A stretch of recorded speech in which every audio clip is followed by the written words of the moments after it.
The Sith didn't start as conquerors. Instead, they started as a species, red-skinned, force-sensitive, and trapped on a dying world. What they became over the next 100,000 years is one of the darkest stories in the galaxy, and it all started on a world most people have never heard of. Long before the Sith Lords rose to power, this red-skinned species lived on the desert world of Korriban. They were naturally strong in the dark side of the Force, and survived by turning their harsh world into a place of power. These original Sith built a civilization that would leave a mark on a galaxy for thousands of years. The Sith species evolved on Korriban around 100,000 BBY. Their environment shaped them over countless generations. This planet circled the red star Horusset in the far-off Outer Rim, isolated from most other civilizations.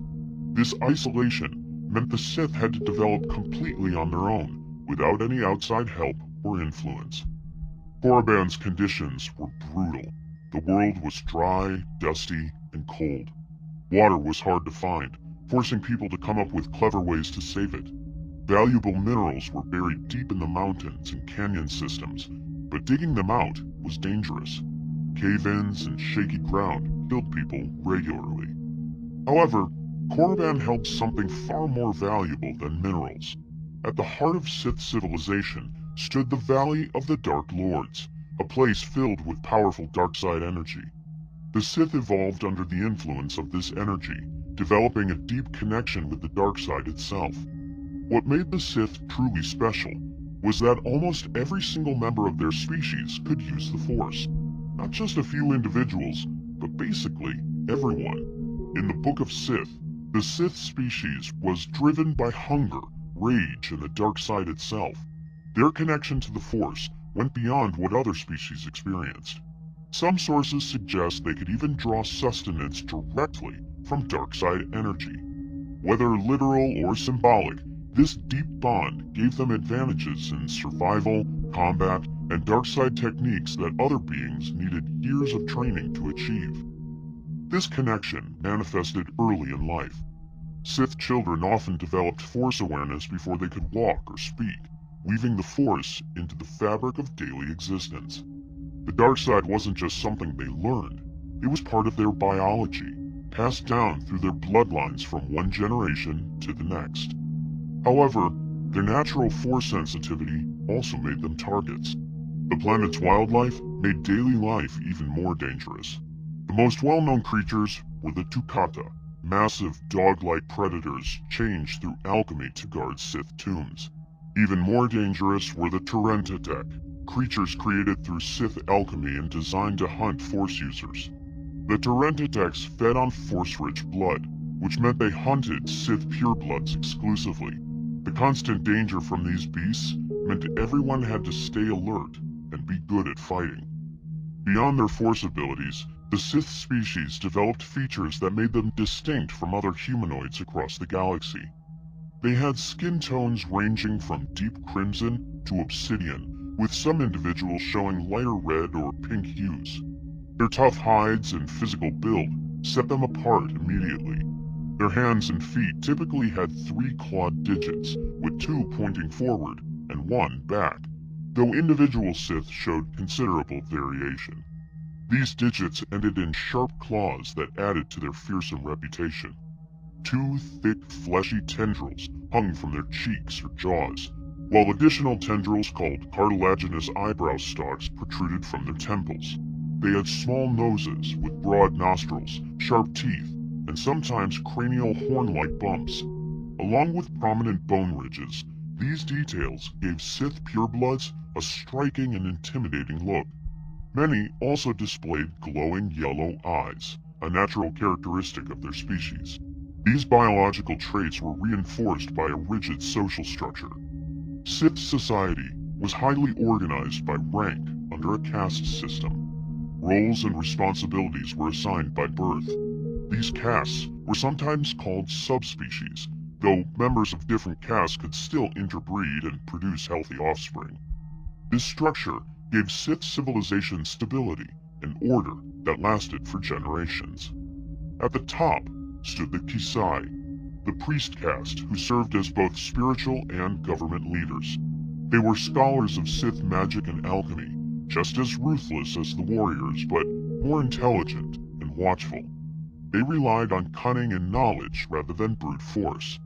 The Kisai guided society through sorcery and tradition, preserving knowledge through oral teaching, texts, and later, holocrons. As bridges between the living and the dark side, they tended the tombs of the fallen Dark Lords and performed ancestor rituals. Beyond preserving the past, the Kisai also performed darker rituals that defined Sith culture. They conducted blood sacrifices to their gods and prepared blood soup, a ritual drink made from the blood of sacrificed beings. Below the Kisai ranked the Massassi, the warrior caste who specialized in combat and defense. Where the Kisai ruled through knowledge, the Massassi enforced that rule through strength. They were the largest and strongest of the Sith, feared as brutal warriors who formed the backbone of Sith armies. Massassi training began in childhood, ensuring martial traditions endured across generations. Supporting both the priestly Kisai and the warrior Massassi were the Zugurub, the builders and engineers of Sith civilization. They were loyal workers responsible for architecture and technology, from the massive tombs of the valley to the starships that would eventually carry the Sith beyond Korriban. Their engineering used careful load distribution and structural reinforcement, allowing buildings to survive Korriban's brutal conditions. At the bottom of Sith society were the Gruthu, the slave caste. As revealed in the Book of Sith, the Gruthu were a mixed group of species forced into menial labor, mining, construction, farming, and household service. Mining was especially lethal, with cave-ins and toxic conditions claiming lives regularly. Construction offered slightly better conditions, though the work remained dangerous. Domestic service was safest, though it meant constant proximity to masters who could punish or kill at will. Despite this organized structure, early Sith society was split into many tribes and clans that constantly fought each other for power and land. Fighting wasn't something unusual for them. It was just how they lived. Each clan was led by powerful sorcerer chiefs who used dark side magic to control their people. This pattern would continue for tens of thousands of years. Then, a massive warrior with charcoal skin rose to power. Around 28,000 BBY, a Sith named Adas emerged on Korriban. From youth, his unusual dark coloring was seen as an omen of greatness. He proved this prophecy true through superior force abilities, strategic brilliance, and ruthless determination. Adas defeated rival warlords and clan leaders, uniting the constantly warring Sith tribes under a single rule for the first time in their history. Wielding alchemically forged battle axes, he carved a path to absolute power. He earned the title Sithari, meaning the Lord or Overlord. This title carried spiritual meaning beyond political authority. The Sith came to believe Adas was not just their king, but their god, immortal and destined to rule forever. No Sith before him had commanded such respect or achieved such unity. Adas ruled for approximately 300 years, sustained by the dark side of the Force. This unprecedented stability allowed Sith civilization to flourish in ways never before possible. Internal conflicts decreased dramatically, while coordination between castes improved. Infrastructure projects connected isolated communities across Korriban, and knowledge could be organized and preserved rather than lost to endless warfare. Under his leadership, the Sith began recording their spoken traditions, compiling ritual techniques, and creating records that could survive individual deaths. The Sith developed their own language to preserve their teachings, writing in angular runes known as Kitat or High Sith. These tomes contained Sith teachings, lore, and force techniques in the species' ancient tongue. Then, within centuries of Adas's rise, around 27,700 BBY, visitors arrived from beyond the stars. The Rakatan Infinite Empire controlled vast galactic territories through advanced technology and force-based domination. They had conquered countless worlds and enslaved numerous species. Now they turned their attention to Korriban. Initial contact seemed promising, but the Rakata had other plans. The Rakata presented themselves as teachers and allies. They offered to share advanced knowledge with the Sith, including the secret of creating holocrons. King Adas, intrigued by this technology, learned to record his own knowledge into a holocron, creating an artifact that would survive for millennia. However, Rakatan society was built on domination and exploitation. They viewed other species as naturally inferior, existing only to serve Rakatan interests. The Sith, despite their own rigid hierarchy, prized independence and strength. When the Rakata revealed their true intention to conquer and enslave the Sith people, war became inevitable. The conflict tested everything the Sith had built under Adas's rule. The Rakata possessed superior technology, advanced weapons, and resources drawn from across the galaxy. The Sith faced technological and resource disadvantages that would have crushed a lesser civilization. But the Sith had advantages of their own. They fought on their homeworld, surrounded by Korriban's dark side nexus, operating at peak force effectiveness. Their intimate knowledge of the planet's terrain provided tactical benefits that offset technological inferiority. The caste system functioned as a coordinated military force, with Massassi warriors providing frontline combat power, while Kisai priests used force abilities to counter Rakatan technologies. Zuguruk engineers worked to understand and adapt captured equipment. King Adas, nearly 3 centuries old but still powerful, led his people in battle. In the final decisive confrontation, he personally killed the Rakatan commander. This dealt a devastating morale blow that broke the Rakatan assault. In the end, the Sith won, but Adas fell in the final battle, sacrificing his life to secure his people's freedom. The Rakatan forces, leaderless and demoralized, retreated from Korriban. They left behind a devastated world. The long war had turned much of Korriban into a wasteland, its cities ruined and its resources depleted. Through this victory, the Sith required Rakatan technology that would prove transformative for their civilization. This advanced technology gave the Sith the means to travel outside of Korriban and establish a presence on other worlds. Adas's death created an immediate leadership crisis. No successor commanded the same respect or possessed his exceptional abilities. He had been worshipped as a god for 3 centuries. His death shattered the belief in his immortality and left a void that could not be filled. According to Tales of the Jedi, the Sith Empire once again plunged into civil war, as various warlords proclaimed themselves the new Sithari. Different factions backed different claimants. Each argued their candidate possessed the necessary leadership qualities to unite the Sith once more. But none could hold power and match Adas's strength or charisma. Adas would be remembered as the first and last king to truly unite all Sith under one rule. For nearly 24 millennia after his death, no single ruler would successfully bring the Sith species together again. The collapse of Sith unity following Adas's death was swift and devastating. With no established succession laws or universally accepted heirs, warlords across Korriban claimed the title of Sithari. The warrior culture that had defended against external enemies now turned inward.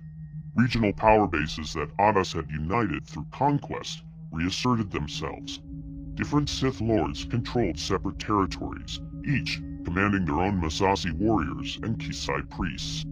Yet despite this political chaos, Sith civilization did not collapse entirely.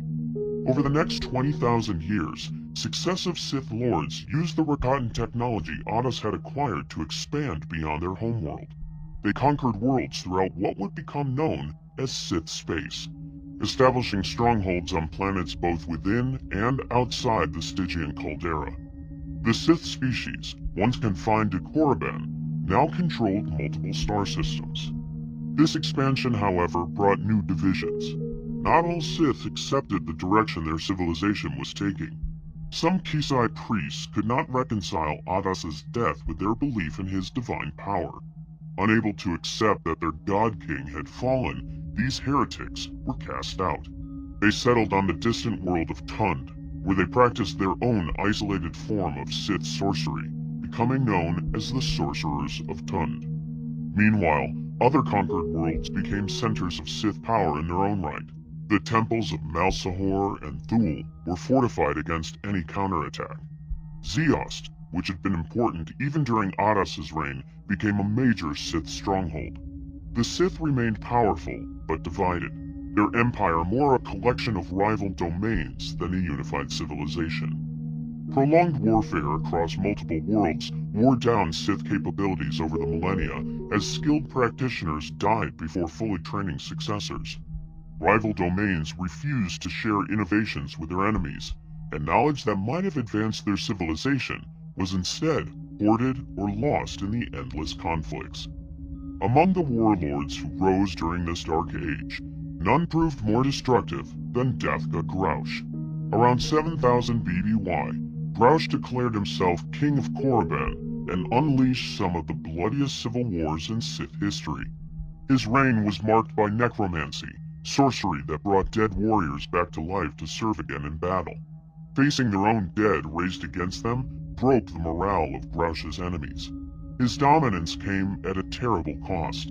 Cities and strongholds were ravaged, ancient tombs were defiled in his wars. Eventually, Grouch was overthrown and entombed in the Valley of Gold, where his heart, an alchemically preserved crystal, remained a focus of dark power long after his death. The undead legions he raised collapsed with him, leaving Korriban scarred both physically and spiritually. The devastation he left behind weakened the Sith species beyond repair. By around 6900 BBY, when the Dark Jedi exiles arrived from the Old Republic, they found a civilization ready to fall. The Sith were divided among multiple worlds, but united by neither politics nor purpose. They retained their Force abilities, their combat skills, and their core cultural values. Individual communities still practiced the traditions of passion, strength, and power that had defined their species for millennia. But they had no Sithari, no unifying authority, and no coordinated defense against external threats. The conflict that led to the Dark Jedi's arrival began approximately a century earlier, around 7000 BBY. A group of Jedi discovered they could use the Force to transform living creatures into powerful servants and weapons. They believed the Force could be used to bend life itself to their will. This represented a major break from standard Jedi teachings, which did not allow such manipulation. When these Dark Jedi refused to stop their experiments, war broke out within the Jedi Order. The conflict lasted more than 100 years, destroying countless worlds. The Dark Jedi created monster beasts called Leviathans and other changed creatures to fight for them. But despite their power, they were eventually defeated.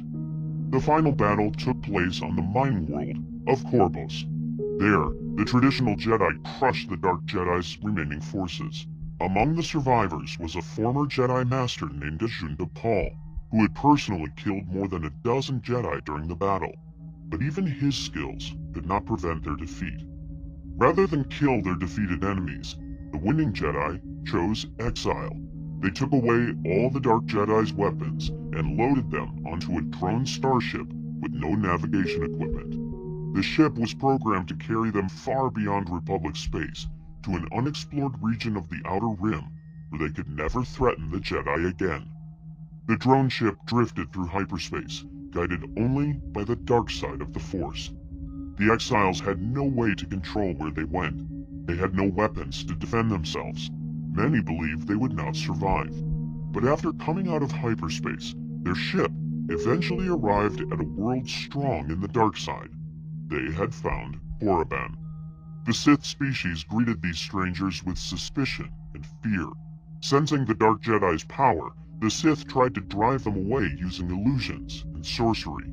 Some of these displays were impressive, showing the natural Force abilities the Sith had. The Sith were eager to protect their secrets and prove themselves against these intruders. But the Dark Jedi, though weaponless, were far more skilled in using the Force. Years of war had improved their abilities beyond what the Sith's tribal sorcerers could match. Even the most talented Sith could not stand against them. The Dark Jedi used the Force itself as their weapon, beating the Sith through better knowledge and training. Eventually, the Sith recognized the overwhelming power of these strangers, so they accepted defeat. What followed was not partnership, but conquest. The Dark Jedi took control of Sith society step by step. Ajunta Pall challenged and killed Korriban's ruling king, Hakagram Grouch. By taking the throne through combat, Pall made himself the new ruler and claimed the title Janari, meaning Dark Lord of the Sith. The conquered Sith, especially the Massassi warriors, lived only to serve their new masters. The Dark Jedi adapted the existing caste system to their needs, rather than destroying it. Warriors fit in with Massassi traditions. Those interested in alchemy found common ground with Kisai priests. The structures the Sith had built over thousands of years provided frameworks for bringing the newcomers into positions of power. Over time, what began as a conquest changed into something more complicated. The Dark Jedi recognized that the Sith had valuable knowledge of alchemy and darkside techniques unknown to the Jedi. The Sith, in turn, gained access to advanced Force training and a broader understanding of the galaxy. Marriage and children began between the Dark Jedi and native Sith. Over the following centuries, bloodlines mixed, creating hybrid descendants who combined human and Sith features. This biological fusion matched a cultural one. Sith traditions were organized and improved through contact with Dark Jedi knowledge. Spoken traditions were written down. Ritual practices were turned into teachable methods. The Massassi went through especially dramatic changes. Through Sith alchemy, the Dark Jedi exiles began transforming them into even more powerful and monstrous warriors. This process continued for centuries, with later Sith lords like Nagasato pushing the changes even further. These changed Massassi became extremely loyal enforcers who would serve Sith lords for generations to come. As the hybrid civilization developed, Zeost became the new center of government. The planet's better environment allowed large-scale city building and industrial growth that devastated Korriban could not support. Korriban remained important as a sacred burial ground, but Zeost became the capital world, where Sith lords built their palaces and fortresses. The fusion of Dark Jedi and Sith created something new, neither purely the species nor purely the exiled Jedi. This hybrid civilization combined the Force abilities of both groups. Over nearly 2,000 years, the hybridization continued. By the time of the Great Hyperspace War around 5000 BBY, almost all Sith had mixed heritage. Pureblood Sith had become increasingly rare. This hybridization marked a transformation in what Sith meant. The term expanded from referring to a species to describing an order of darkside users. The philosophical ideas that would eventually be formalized into the Sith Code began taking shape during this period, blending the passionate, strength-focused worldview of the original Sith with the Dark Jedi's rejection of Jedi limitations. Around 5000 BBY, the Sith Empire met its end in a war that scattered the species across the galaxy. What began as an accidental encounter between two civilizations exploded into the Great Hyperspace War, a conflict that would destroy the Sith Empire, drive the original species toward extinction, and plant seeds of darkness throughout the known galaxy. The war started with pure chance. Two Republic explorers, Gav and Chori Daragon, made a mistake with their hyperspace jump and accidentally arrived on Korriban. Their timing couldn't have been worse. They landed right in the middle of the funeral for Marka Ragnos, the half-blood Dark Lord who had ruled the Sith Empire for over a century. The gathered Sith Lords, already tense about who would rule next, were shocked to see strangers at their most sacred ceremony. For generations, the Sith had lived in isolation. They rarely had contact with anyone beyond their borders. Now, during a moment of weakness and change, strangers appeared carrying knowledge of a huge republic the Sith never knew existed. Many Sith Lords wanted to kill the explorers immediately. Ludo Kresh, leader of the traditional faction, argued that the explorers should die at once to keep their secrets safe. This hostile reaction showed how the Sith species viewed outsiders, not as potential partners, but as dangers that must be removed. Nagasato, however, saw an opportunity where others saw only risk. He orchestrated the explorers' escape and killed his rival Simus, staging the incidents to look like Republic attacks. This clever trick convinced most Sith that war was inevitable and that they needed strong leadership. The manipulation worked perfectly. Sato gained enough support to become Dark Lord, while Kresh was forced to flee in anger. Despite Sato's rise to power, the rivalry between him and Kresh didn't end. Kresh attacked Sato's forces on Car Delba, but Sato had planned ahead. The fortress was just a decoy. Sato ambushed and destroyed Kresh's forces from a secret base on Car Shian, the moon of Car Delba. Believing Kresh was dead after this battle, Sato moved forward with his plan to invade the Republic. Sato gathered the Empire's fleets and Massassi armies for a massive invasion. Using hyperspace coordinates that Gav Daragon had provided, Sato launched attacks on multiple Republic systems at the same time. He used Sith magic to create huge illusions that made his forces look far more numerous than they really were.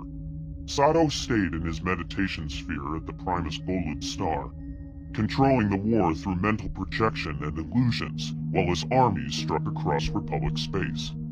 The Sith achieved shocking early victories. They surprised the Korra system and even attacked Coruscant itself, nearly overrunning the Republic capital.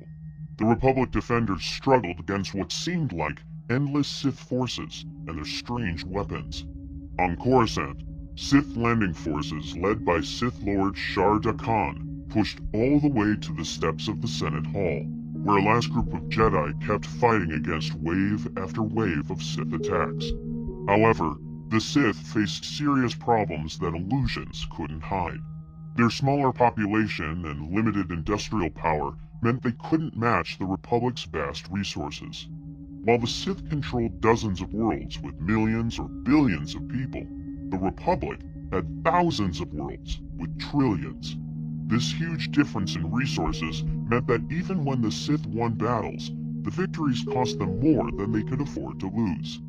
The turning point came from an unexpected source: Gav Daragon's change of heart. Sato had made Gav a commander of his forces, but he felt fury after his friend Arba was killed. He flew back to Primus Golud and attacked Sato's meditation sphere, hoping to break the Dark Lord's focus and stop the magic he was using to control his armies. Just as Coruscant was about to fall to Sith forces, Sato's concentration broke. The illusions disappeared, showing that the Sith armies were actually much smaller than they appeared. The Republic forces, who had been on the edge of defeat, suddenly rallied.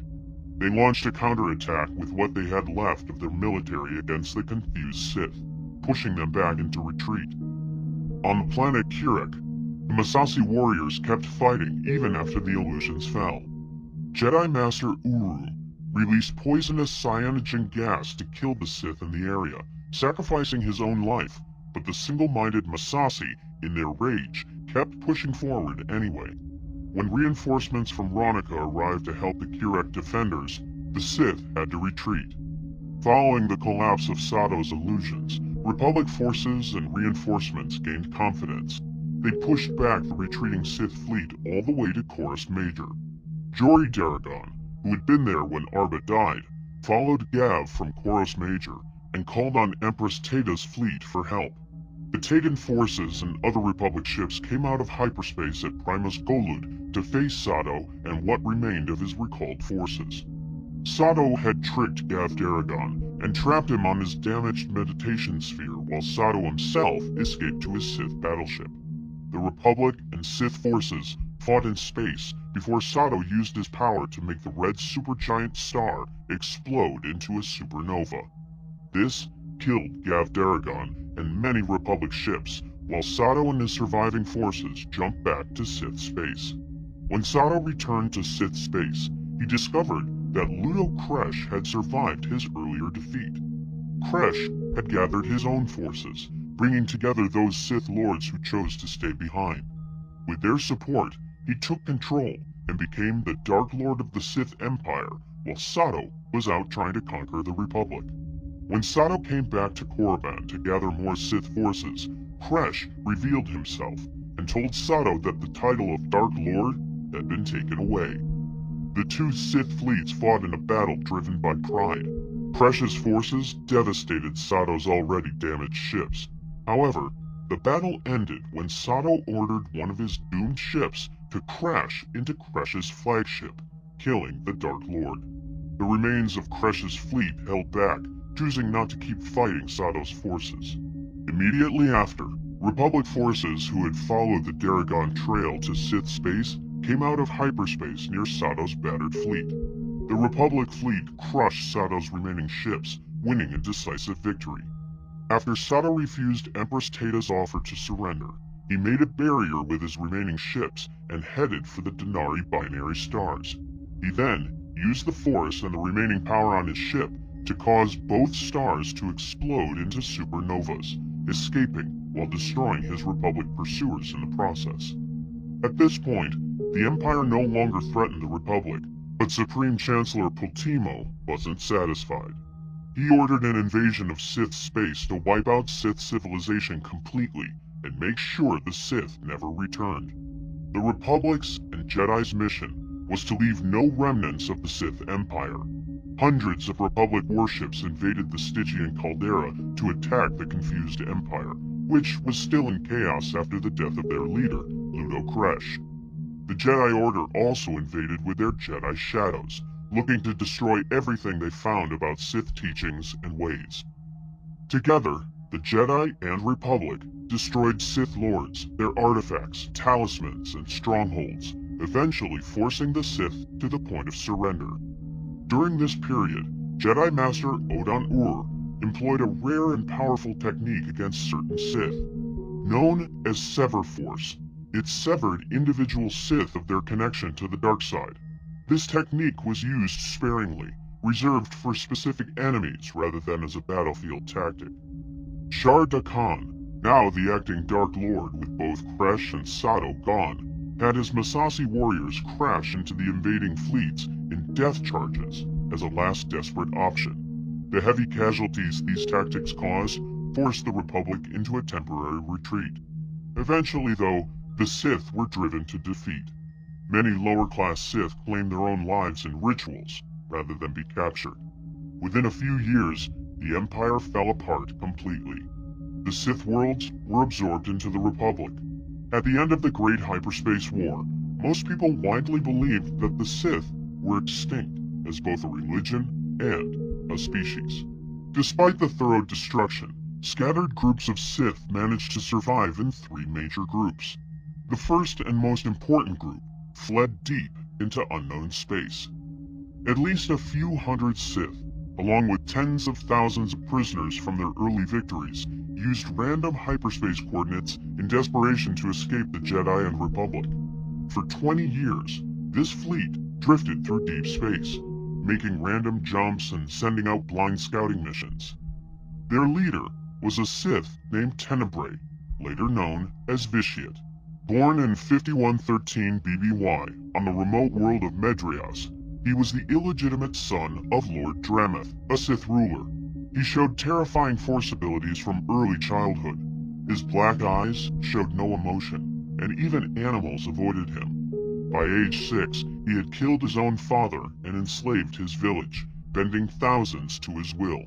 He soon declared himself ruler of Medrias, renaming it Nathema. When the Great Hyperspace War ended in disaster around 5000 BBY, Tenebrae saw opportunity. He called the remaining Sith Lords to Nathema, promising power beyond imagination. Over 10 days, he performed a ritual that consumed the life force of 8,000 Sith and every living thing on the planet. Nathema became a void in the Force itself, lifeless, silent, stripped of all connection to the galaxy's energy.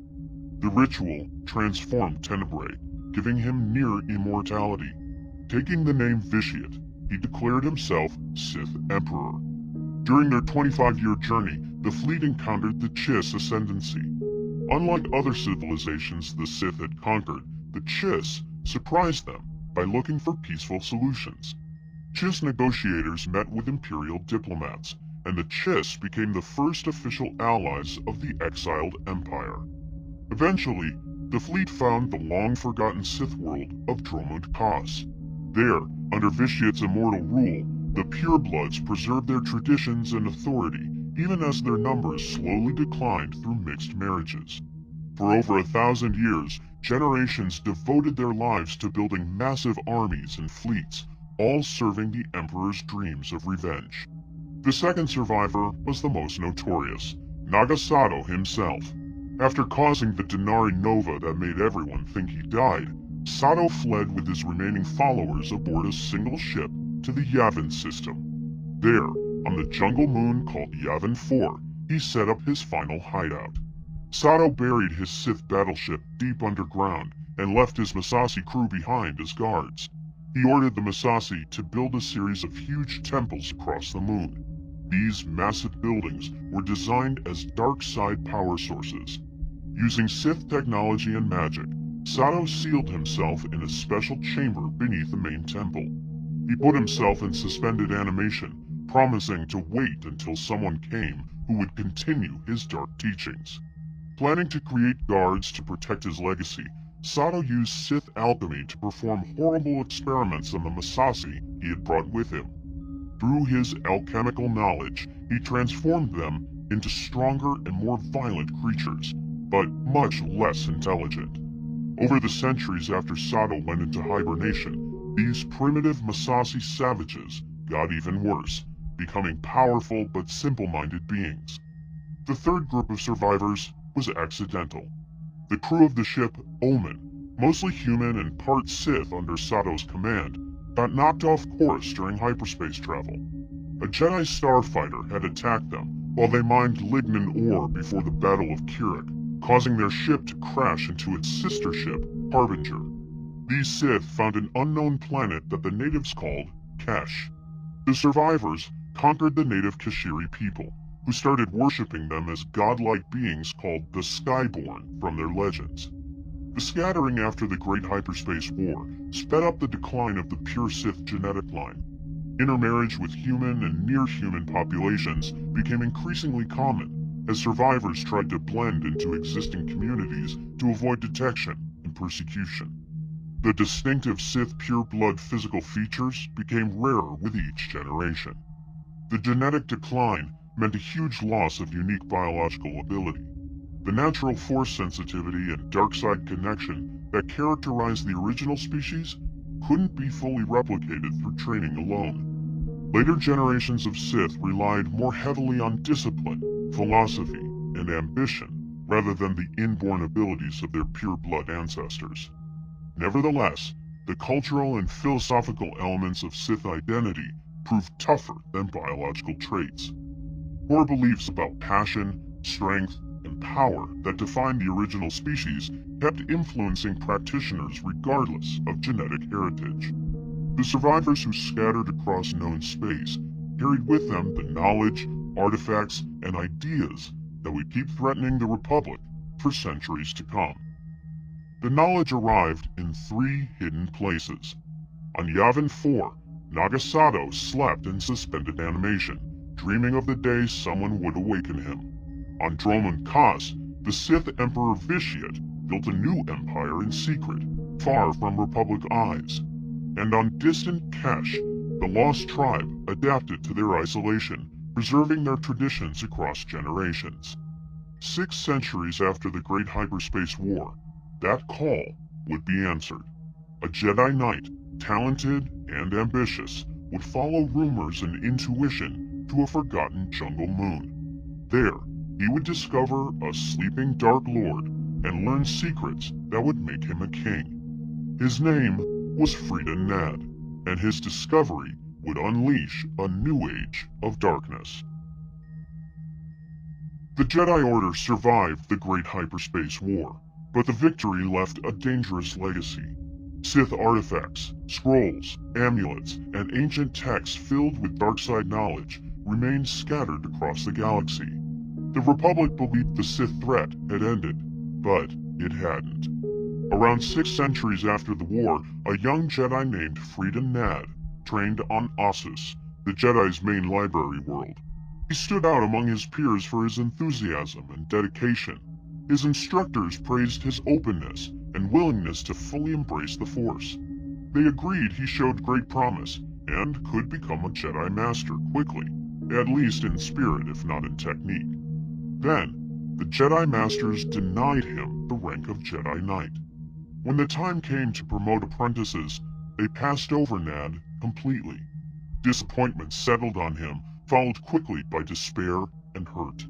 He couldn't understand why, especially since no instructor had ever hinted that this might happen, and everyone had praised his abilities and skill at learning. His confusion led him to Master Mata Tremaine, an ancient Jedi woman from the world of Koroth. She had spent most of her time practicing lightsaber techniques on the outskirts of Ossus. Though she had spoken little to him, Nad sensed she could see the universe in its true form, rather than through the distorted perceptions most others saw. He found her executing a practice routine with perfect precision, her blade making no wasted movements. He stood at the edge of the garden, waiting somewhat impatiently for her to acknowledge him. After half an hour of silence, Nad could no longer hold back. He spoke in a rush, his words jumbled with frustration and anger about being abandoned. Mata suddenly stopped her practice and pointed her lightsaber directly at his chest, the blade stopping just centimeters away. Nad froze, but Mata simply resumed her training as if nothing had happened. Frustrated, Nad turned and headed toward the wild lands surrounding the city. A withered voice called his name from behind him. He stopped and slowly turned around. Mata stood with her lightsaber held before her. With a flick of her finger, the bright blade retracted into its hilt. She told him that some things cannot be taught directly.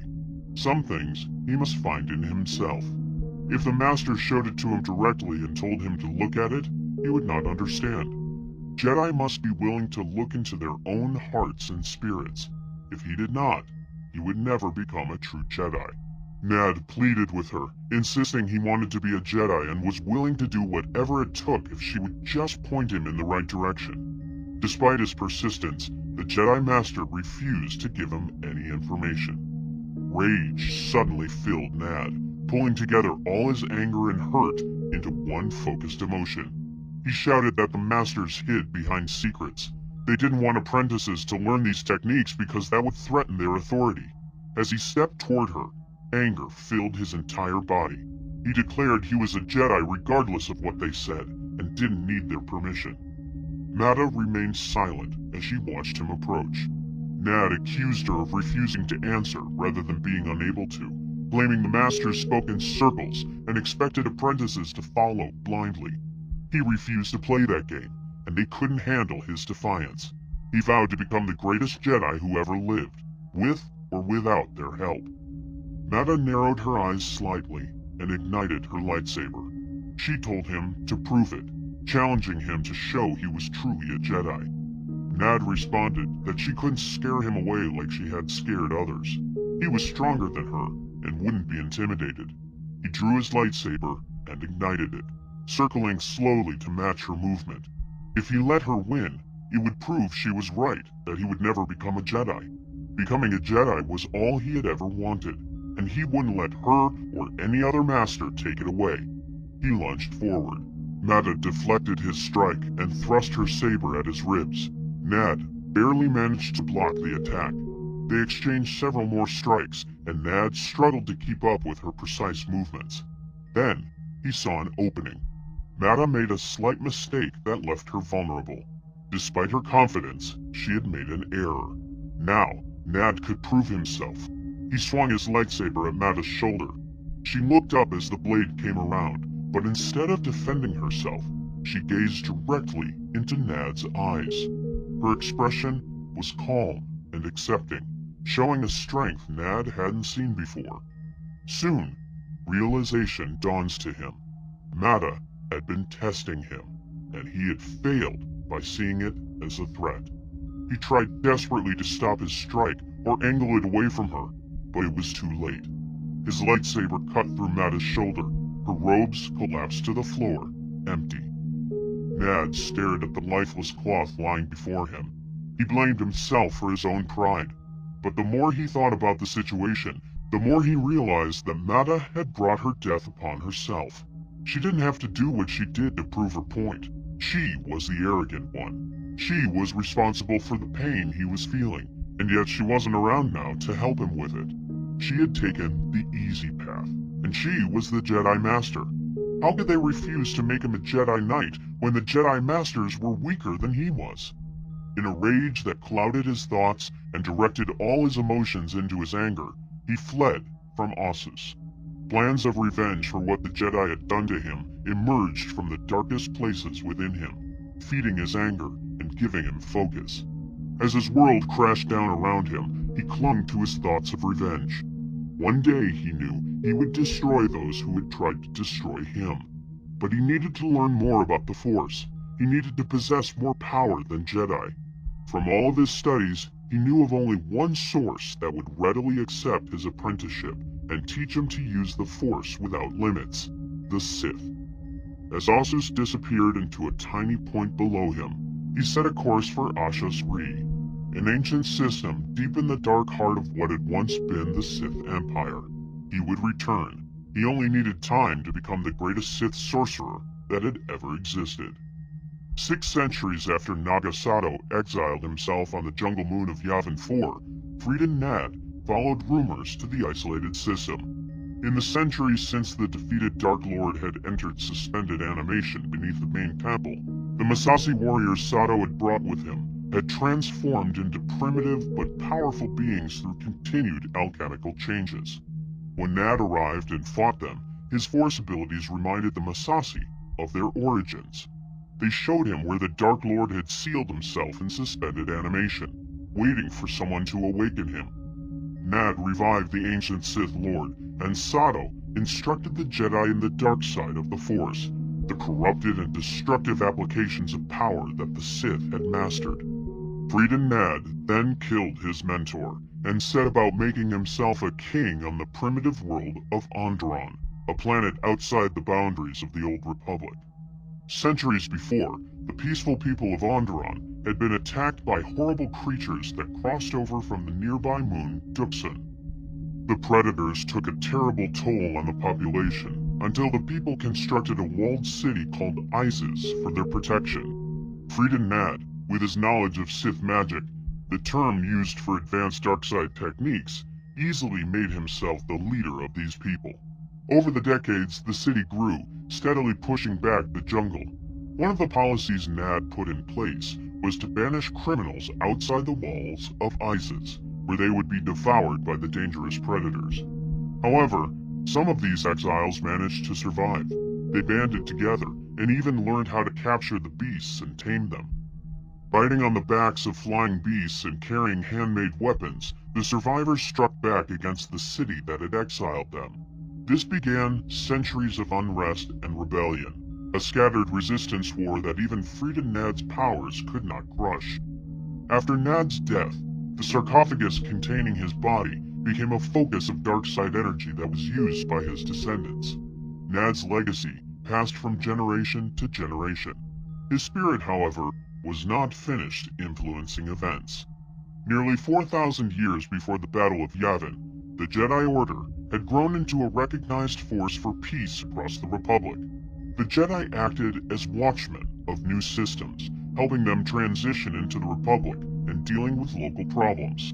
Jedi Master Arca Jeth of Arcania received responsibility for overseeing the Onderon system. Rather than becoming the watchman himself, he sent 3 of his students, the brothers Ulic and Kay Keldroma, and Tut Danita, a Twi'lek. The 3 Jedi arrived on war-torn Onderon. Queen Aminoa greeted them and explained the attacks by the Beast Riders. She requested help from the Jedi. In a bold move, the Riders soon attacked the palace itself, kidnapping Queen Aminoa's daughter, Galia. The Keldroma brothers and Donita set out to rescue her, but they discovered that events were not what they seemed. Galia and the warlord leader Oren Kira had planned the abduction themselves. They intended to marry and unify the two societies, ending centuries of bloodshed. Queen Aminoa, however, had no interest in peace. For years she had been tapping into Frida Nad's power, drawing on the dark side energy still radiating from his tomb. In her rage, she called upon the dark side to destroy Oren Kira's people. The Jedi fought back, but they were outmatched. In the struggle, Kay Keldroma lost his arm, which he later replaced with mechanical prosthesis, an artificial limb. Only Master Arca's arrival prevented disaster. Arca used Jedi battle meditation, a rare force ability that allows a Jedi to influence the morale and coordination of allies and enemies during combat, to turn the tide of the conflict. Galia and Oren Kira then worked to restore their world to peace. Elsewhere in the galaxy, another Jedi was beginning her own journey. Nomi Sunrider had taken up the lightsaber after her husband Andor died in an ambush on the Stennis system. On the harsh world of Ambria, she began training with Master Thon, an armor-plated Chuktai, a large reptilian species, of savage appearance but deep wisdom. Nomi Sunrider became a master of battle meditation. After training with Thon for some months, he brought her to the Jedi Learning Center on Ossus. There, with other Jedi students, Nomi learned even more of the Force. Master Thon turned her training over to Master Vodosiask Bas, and she finally built her own personal lightsaber. 2 years after Queen Aminoa's defeat, unrest continued on Onderon. The trouble was sparked primarily by a grim reverence for the memory of Frida Nad. In an attempt to remove the source of corruption, Master Arca and his students prepared to move the sarcophagi containing Queen Aminoa and Frida Nad's remains to the monster-filled moon of Duxit. During the funeral procession, followers of Frida Nad, called Naddis, launched an unexpected attack from beneath the city. The Naddis rebels captured the royal sarcophagi. The Jedi then learned that Queen Aminoa's husband, King Omin, had been kept alive in a secret life support facility. Suspicious, Arca, Galia, and Ula Keldroma visited the old man. They discovered that Omin had allied himself with a follower of Frida Nad. The spirit of Frida Nad appeared and joined forces with Omin, crippling Master Arca with bolts of dark-side energy. Omin fled with the paralyzed Arca to another stronghold, where his captive had been taken. Hurt by his failure, Ula Keldroma called for assistance from Republic Jedi and the Jedi Knights. Republic military forces moved toward the Onderon system, while another team of hand-picked Jedi arrived from Ossus. Under fire, the Jedi reinforcements battled through the siege of Isis to join Ulic and his companions. In the middle of the chaos on Onderon, 2 other figures arrived. Satal Keto and his cousin Alima were heirs to the throne of the Empress Teta system, a collection of 7 worlds formerly known as the Koros system. Spoiled, bored, and rich, Alima and their friends had dabbled in Sith magic. They armed themselves with artifacts recovered by the Jedi during the Great Hyperspace War 1,000 years before. These aristocrats called themselves the Krath, after an obscure legend from their childhood. Satal Keto had stolen an ancient book of Sith secrets from a museum on Coruscant, the Republic capital world. The book was written in an ancient Sith language that Satal could not read. Encouraged by the ambitious Alima, they departed for Onderon, hoping to find someone who could translate it. Using their newly learned dark side abilities and plain luck, the two made an unlikely escape as their ship crashed into the stronghold where King Omin held Master Arca prisoner. A scribe worked carefully to reproduce the stolen book. The spirit of Frida Nad appeared to Satal and Alima. With the Republic troops storming the city and the unified Jedi on their way, Nad knew that King Omin would be defeated. Instead, Nad threw his support to the 2 young aristocrats. He told Satal Keto and Alima that they alone held the key to the rebirth of the Sith Golden Age, and that he would guide them. The 7 Jedi students sensed Master Arca's suffering. They charged past the Darkside defenders and the Sith war droids, ancient battle machines powered by Darkside energy, descending into the depths of the Undercity. They came face to face with King Omin. Alman threw a wave of dark-side hatred at the Jedi, battering them back. Ulic, drawing on the light side of the Force, fought off the darkness and rushed forward. He slashed with his lightsaber at the metal support structure that held Omen upright. Without the mechanical support, Omen collapsed. The spirit of Frida Nad appeared near Omen's body. Nad said that unlike the brave Jedi standing before him, the old man belonged to the dark side. As Omen died, Master Arca was freed from the dark side torture. Nad's spirit faded, but not before delivering a chilling message. He told the Jedi they had lost, though they did not yet know it. In a deep corridor, the spirit had already given Sadal and Alima the book, a Sith amulet that concentrated dark side power, and a pair of Sith swords. With Omen dead and the Nadists defeated, the Republic established martial law and quickly restored order to Isis. Meanwhile, Sadal and Alima escaped with their Sith treasures. Frida Nad's and Queen Aminoa's sarcophagi were finally brought to Duxon, where they were placed in a tomb built to withstand time. Ulic wondered aloud what Nad meant when he said the Jedi had lost. Master Arca replied, recalling words from thousands of years ago, that the ancient Sith prophecies predicted a time when the Dark Lords would return. Sadal, Keto, and Alima returned home to the Empress Teta system with their Sith knowledge and artifacts. They staged a coup, killing old aristocratic leaders in their bid for power. However, actually controlling people proved harder than overthrowing the government. The Seven Worlds revolted against them. Sadal, Keto, and Alima used their new Sith powers to crush the resistance. Word of the revolt and the alarming use of Sith sorcery reached Onderon. Nomi Sunrider and Ulic Keldroma had grown close during the reconstruction of Isis. Master Arca decided to send them both to deal with the situation in the Empress Teta system. They joined Republic military forces heading to the battles around the Seven Worlds. Ulic and Nomi used their Jedi abilities to help, but Alima countered with her own powerful Sith illusions.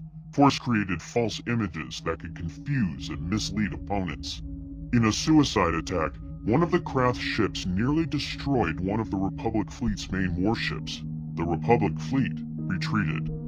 Around the same time, on distant Dantooine in Wild Space, a remote region of the galaxy, Jedi Master Vodosiask Bas trained 3 students. 2 were Cathar maids named Crado and Silvar. The Cathar were a feline species known for their strength and loyalty. Vodo's most talented apprentice was Exar Kun. Kun easily defeated Crado in a lightsaber duel. He then fought against Silvar. As tensions rose, she slashed him across the face with her claws. Humiliated, Vodo stepped in to stop the fight. Kun met the challenge and defeated his own teacher. Ambitious and curious, Kun had secretly studied legends of the Golden Age of the Sith. He followed dark clues to the tomb of Frida Nad on Duxon. He used Sith magic to cut through the Mandalorian iron, an extremely strong metal, sealing the tomb. When Kun cracked open the sarcophagus, only a skeleton lay inside, clothed in black armor. But the spirit form of Nad shimmered to life. The dark side spoke to Kun. Nad told him about precious metal scrolls hidden in a compartment beneath his remains. He also told Kun that a great future awaited him in the dark side.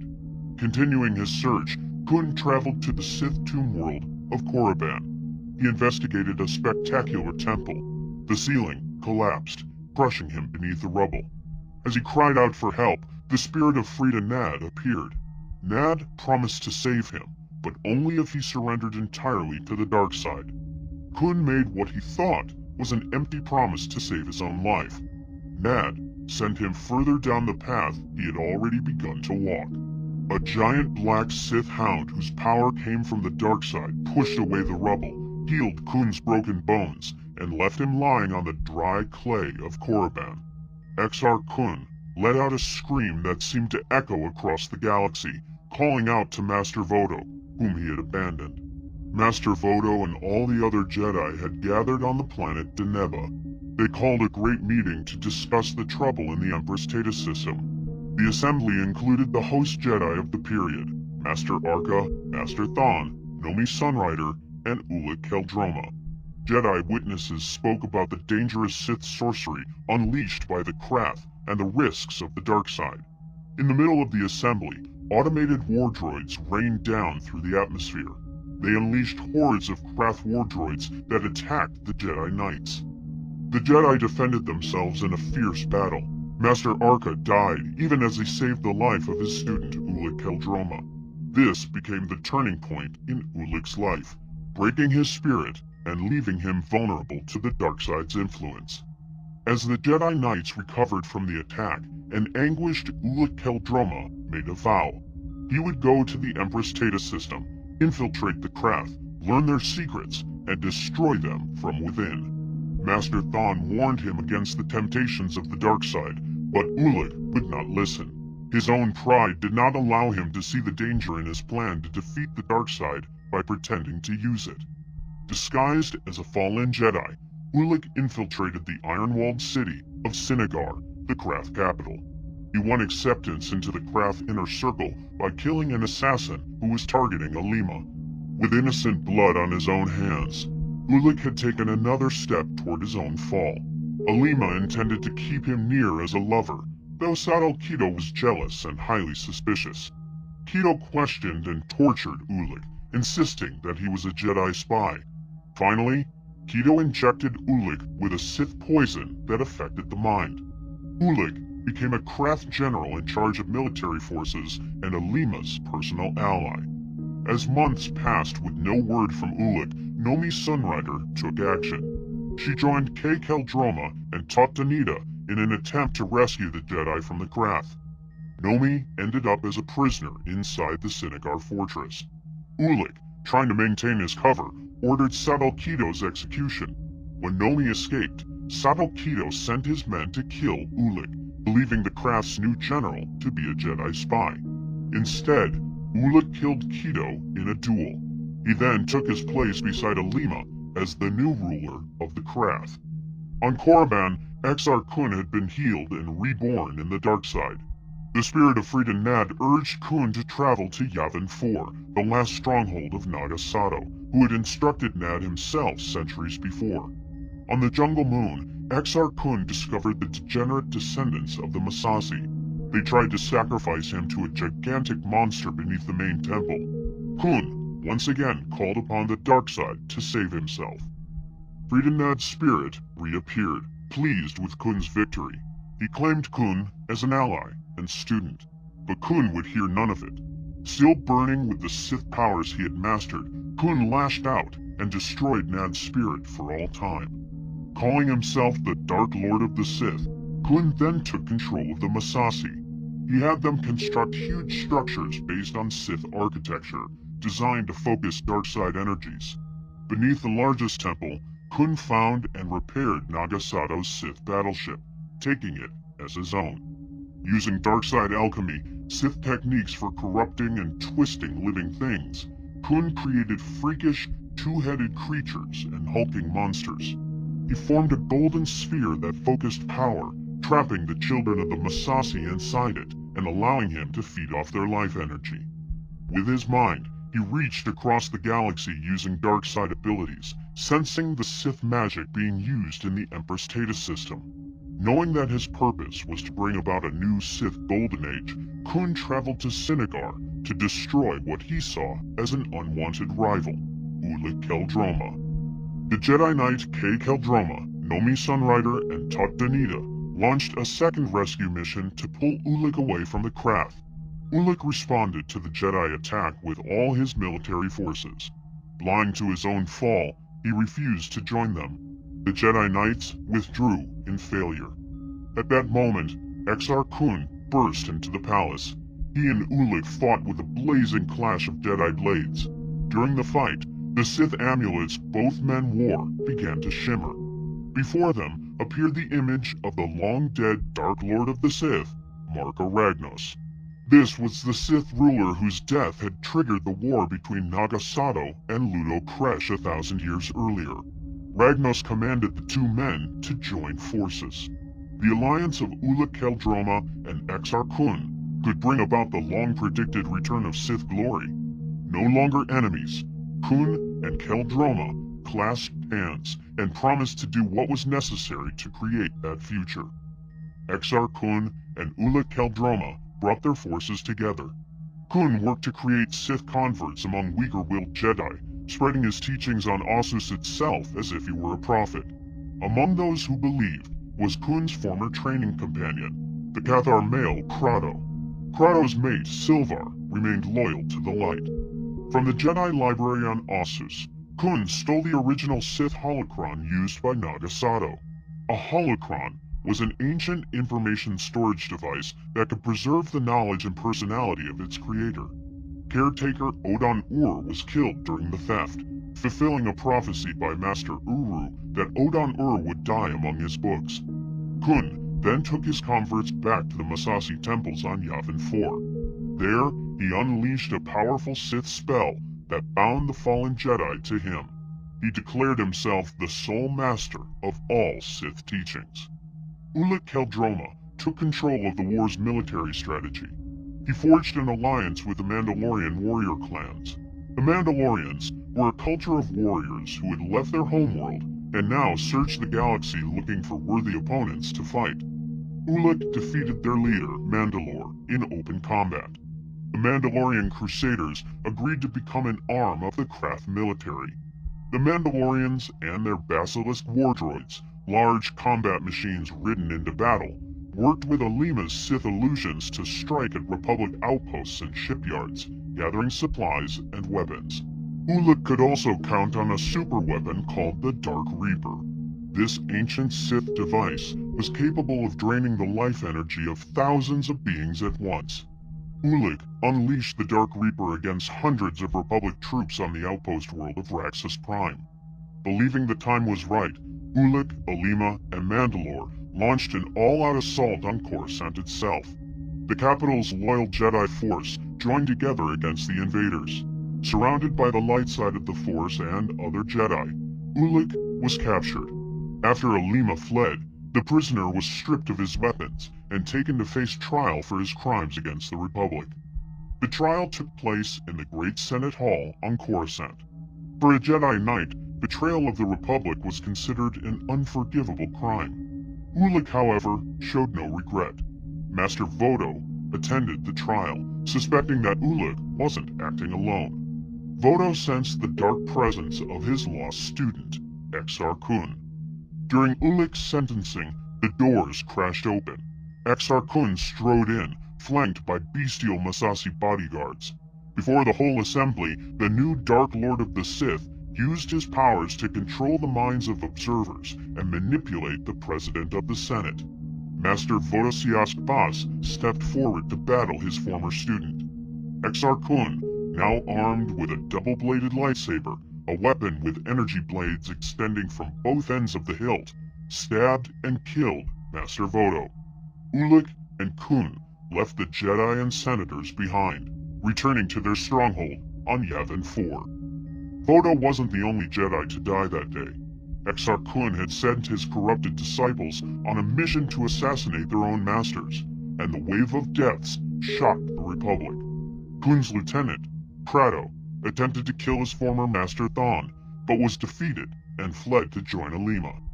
Crado then teamed with Alima to launch a military strike using Naga Sato's Sith flagship. The ship carried a star-destroying weapon. They intended to use it against the sons of the Kron cluster, not realizing that their masters had set them up to fail. The chain reaction triggered by the weapon was far more powerful than expected. It consumed them as well, punishing Crado for his failure and Alima for her disloyalty. She had tried to take over Ulic's forces while he was in prison. The blazing shockwave from the exploding stars streaked toward Ossus, exactly as Kun had planned. During the frantic evacuation of Ossus, the Jedi scrambled to save as many vital artifacts as possible.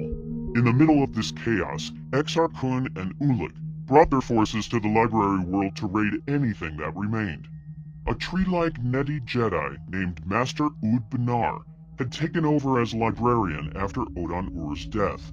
Knowing he could not protect every item from the coming shockwave, Ud called upon the Force inside the soil of Ossus and transformed himself into a gigantic tree. He gathered up the remaining treasures in his roots and branches, preserving them.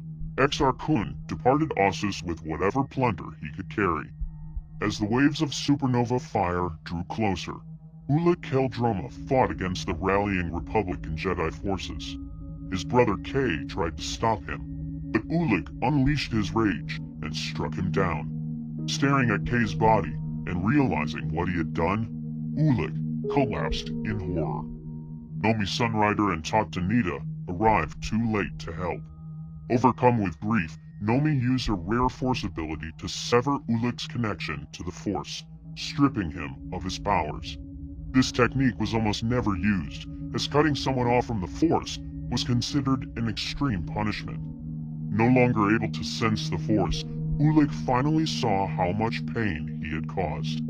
He had intended to avenge Master Arca, but instead had become worse than his enemies. Knowing how the Sith War must end, Ulic offered to lead the remaining Jedi to Exar Kun's headquarters on Yavin 4. When Kun realized the Jedi were coming, he gathered the remaining Massassi into the Great Temple and chained himself to the focal point of the pyramids. As the Jedi forces in orbit generated a wall of light-side energy, Kun drained the life force from his Massassi slaves. He triggered a final wave of Sith sorcery that freed his spirit from his body, but trapped it inside the temple structures. He found himself imprisoned, unable to escape. The Jedi attack resulted in massive fires across the jungles, burning the trees and scorching the temple complex so completely that nothing could survive on the surface. The victorious Jedi left and began working to repair their damaged Republic. The Mandalorian Crusaders, defeated during a battle on Onderon, fled under new leadership. The Republic seized control of the Empress Theta system, scattering the remaining Krath forces. Surviving Sith followers retreated to territory in the Outer Rim near Korriban, Thule, and Yavin. The Dark Reaper superweapon lay destroyed on Raxus Prime, though its power source, the Force Harvester, remained intact and overlooked beneath piles of garbage. With Ossus in ruins, the Jedi relocated their headquarters to their existing temple on Coruscant, expanding the structure to accommodate their needs. However, Ulic's story was not finished. 10 years after losing his Force abilities, he lived as a disgraced war criminal, never regaining his connection to the Force. Broken and haunted by guilt, he wandered from world to world before eventually settling on the frozen world of Renvar, in the ruins of an abandoned fortress.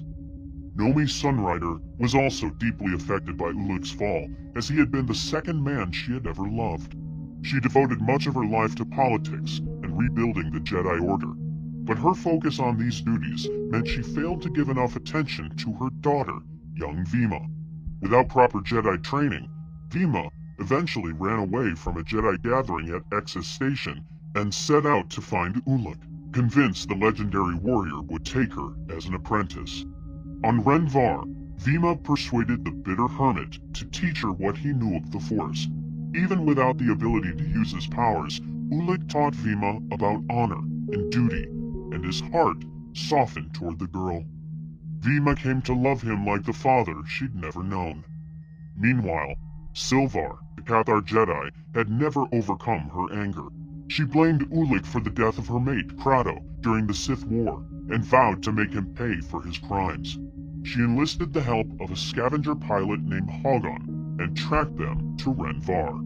When Silvar and Nomi confronted Ulic, Vima helped them overcome their anger and pain. They managed to forgive the man who had already paid so much for his crimes. But Hogon, eager to make his own mark on history, shot Ulic in the back. Then, something unexpected happened. Though he had been cut off from the Force, Ulic's body disappeared at the moment of death, becoming one with the Force. This was a technique known only to true Jedi Masters, proving that he had returned to the light side.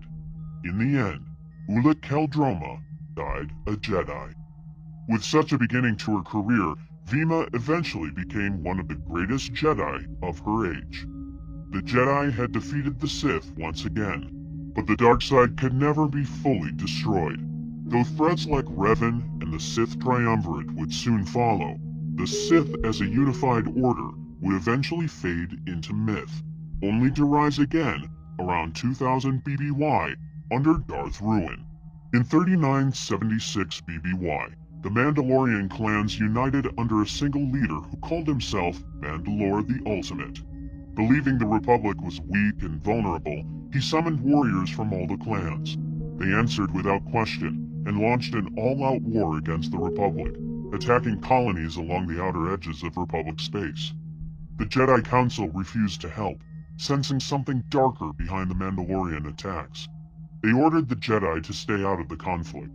However, two young Jedi Knights, Revan and Malak, grew frustrated watching Republic worlds burn while the Council did nothing. Revan and Malak defied their orders, gathering other Jedi who had agreed with them and leaving the Order to join the Republic military. These rogue Jedi became generals, leading Republic soldiers against the Mandalorian invaders. Under Revan's command, they won battle after battle. The former Jedi proved to be a brilliant military strategist, and the tide of the war began to turn. The war ended at Malachor V with the destruction on a scale the galaxy had never seen. By 3960 BBY, one of Revan's generals, a Jedi named Mitra Surik, commanded a fleet at the final battle. She gave the order to activate a terrible superweapon called the Mass Shadow Generator. The weapon drew on gravity itself to destroy entire fleets instantly, vaporizing the planet's surface and killing thousands in moments. The mass killing created an overwhelming echo in the Force. Mitra felt every single loss at once, and the trauma nearly destroyed her. To survive, she cut herself off from the Force completely. When she returned to face the Jedi Council, they found her guilty of following Revan into war, stripped her of her rank and lightsaber, then exiled her from the Order. She became known simply as the Exile. Realizing defeat was coming, Mandalore the Ultimate challenged Revan to single combat. Though the Mandalorian leader fought hard, he couldn't match the most powerful champion of the Jedi Order. The former Jedi killed him in the duel, but understood that winning the fight wasn't enough. In Mandalorian culture, when one leader died, another warrior could claim leadership by taking the fallen Mandalore's helmet, the recognized symbol of authority. Revan took the mask from Mandalore the Ultimate's body and hid it on an unknown world. Without the mask, no new Mandalore could be chosen. The clans began fighting amongst themselves for power, and within weeks, the fragmented Mandalorian armies accepted unconditional surrender. The former Jedi had broken not just their military, but their entire culture. After the war ended, most of the Jedi who had followed Revan returned to face the Council's judgment. Mitra Surik was exiled, but Revan and Malak never came back. They disappeared into the unknown regions beyond Mandalorian space, pursuing retreating Mandalorian forces. The galaxy assumed they were hunting down the last remnants of the Mandalorian threat.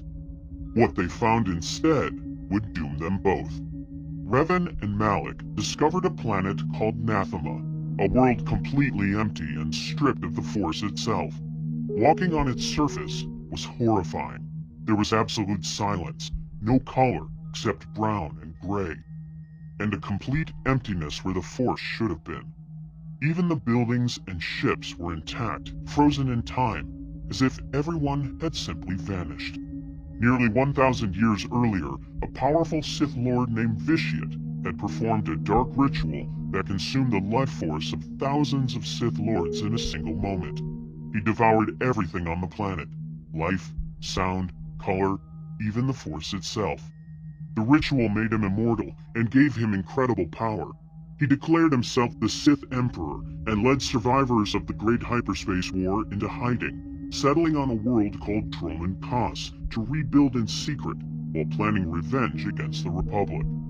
Revan and Malak searched the abandoned buildings on Nathema and found archives pointing them toward Dromund Kaas, where the hidden Sith Empire waited. When they arrived, they were captured before they could report back to the Republic.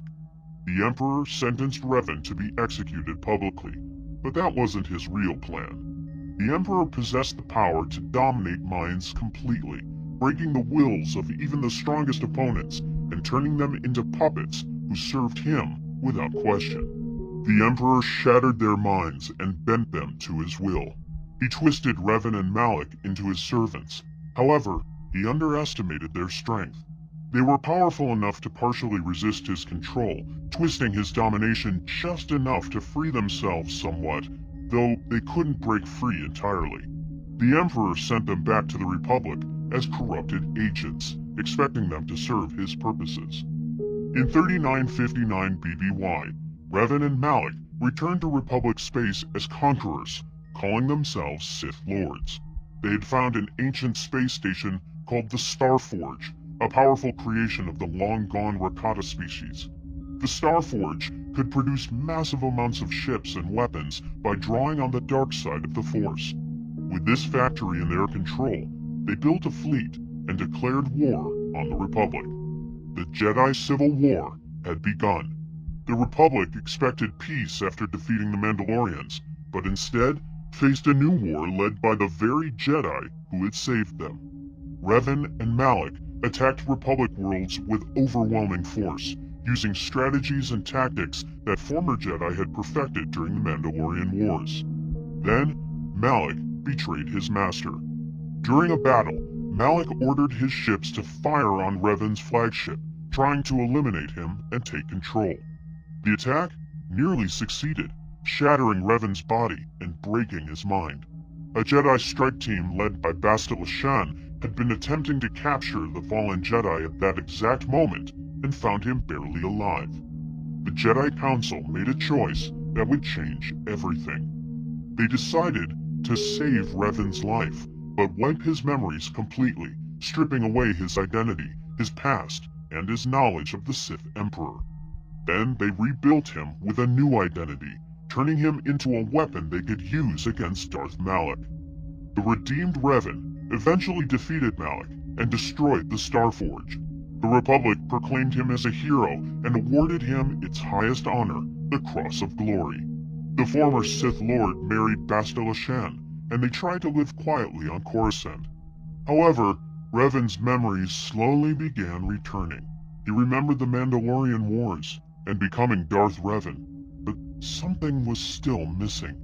He couldn't remember what had happened on Dromund Kaas, or what the Sith Emperor had done to him and Malak.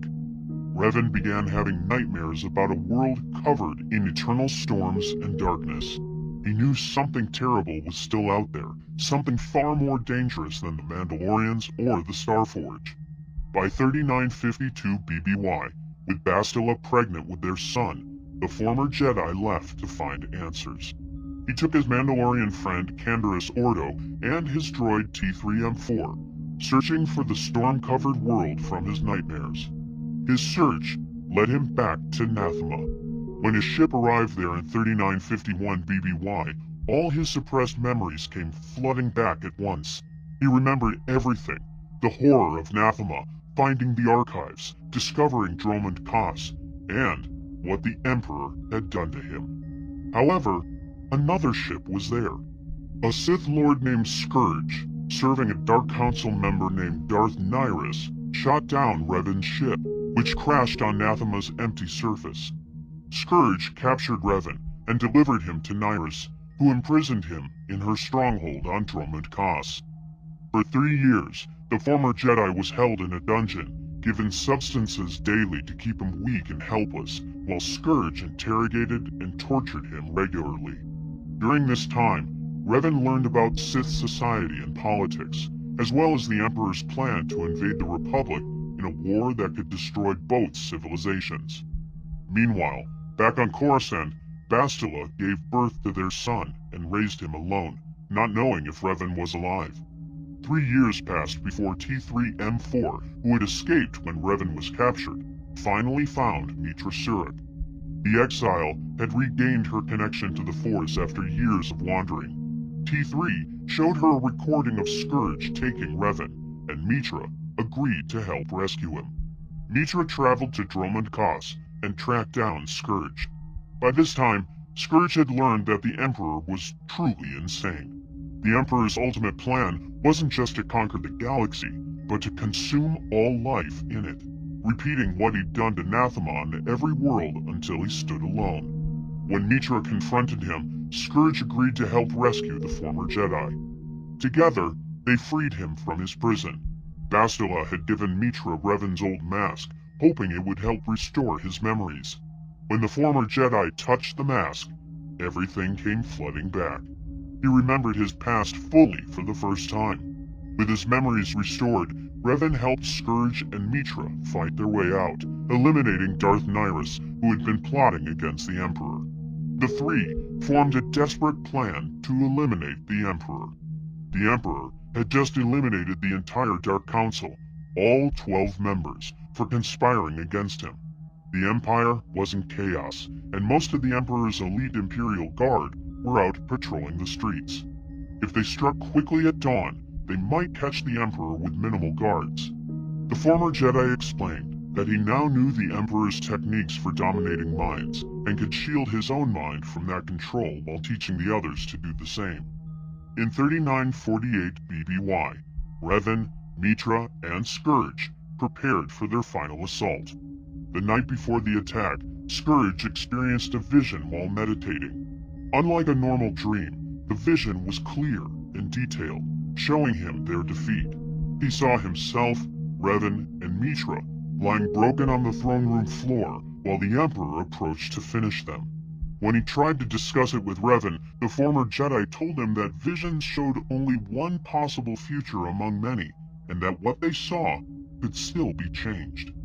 At dawn, they made their approach to the Imperial Citadel. Scourge led them through the empty streets of Kos City, avoiding the handful of Imperial Guard patrols that still wandered despite previous night's chaos. The signs of destruction were everywhere. Burned-out buildings lined the streets, windows shattered, bodies still lying in doorways where they had fallen during the Emperor's purge. When they reached the Citadel entrance, Imperial Guards stopped them. Scourge used his authority as a Sith Lord to demand an audience with the Emperor, and though the guards were suspicious, they eventually agreed to escort the group to the throne room. The soldiers led them through twisting corridors that the former Jedi remembered from his last visit, when he and Malak had walked into a trap. As they approached the throne room, a guard captain recognized Revan and ordered her soldiers to attack. The narrow hallway exploded into violence. Mitra threw herself at the guards blocking the entrance, while Scourge fought the captain in close combat. The former Jedi used the Force to blast the sealed doors wide open, then rushed inside with T3 rolling close behind. The battle was fierce. The Imperial Guard were not ordinary soldiers. Their connection to the Emperor made them resistant to Force attacks and dangerous opponents, even for Jedi. Revan cut down one guard, then used the Force to collapse part of the corridor ceiling on reinforcements approaching from deeper in the Citadel. The falling debris bought Mitra and Scourge enough time to retreat into the throne room. As soon as they crossed the threshold, the former Jedi slammed the doors shut and ordered T3 to seal them. At the far end of the throne room, the Emperor sat watching them with cold stillness. Revan felt the same heavy presence of dark-side power that had overwhelmed him during their first encounter. The Emperor rose from his throne, and the former Jedi charged forward without hesitation. The Emperor stood perfectly still, gathering his power before unleashing a wave of Force energy that swept Revan off his feet and sent him flying backward. The former Jedi twisted in midair and rolled with the impact, then advanced again more cautiously.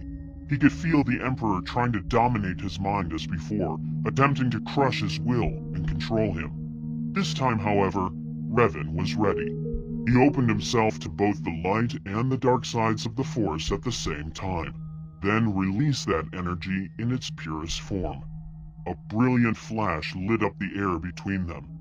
The pure Force energy staggered Revan and sent the Emperor flying backward.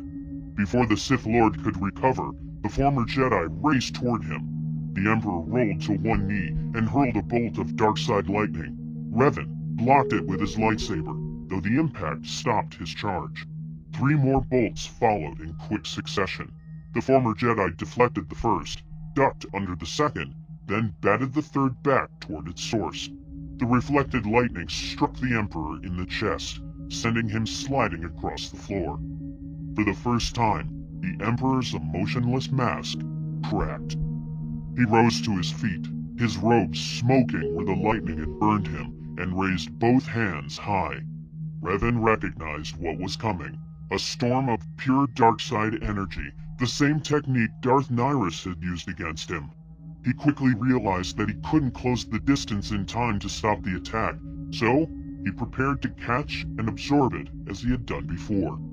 A dozen bolts of purple lightning arced toward him. The former Jedi tried to contain them, but the Emperor was far more powerful than Nihilus had ever been.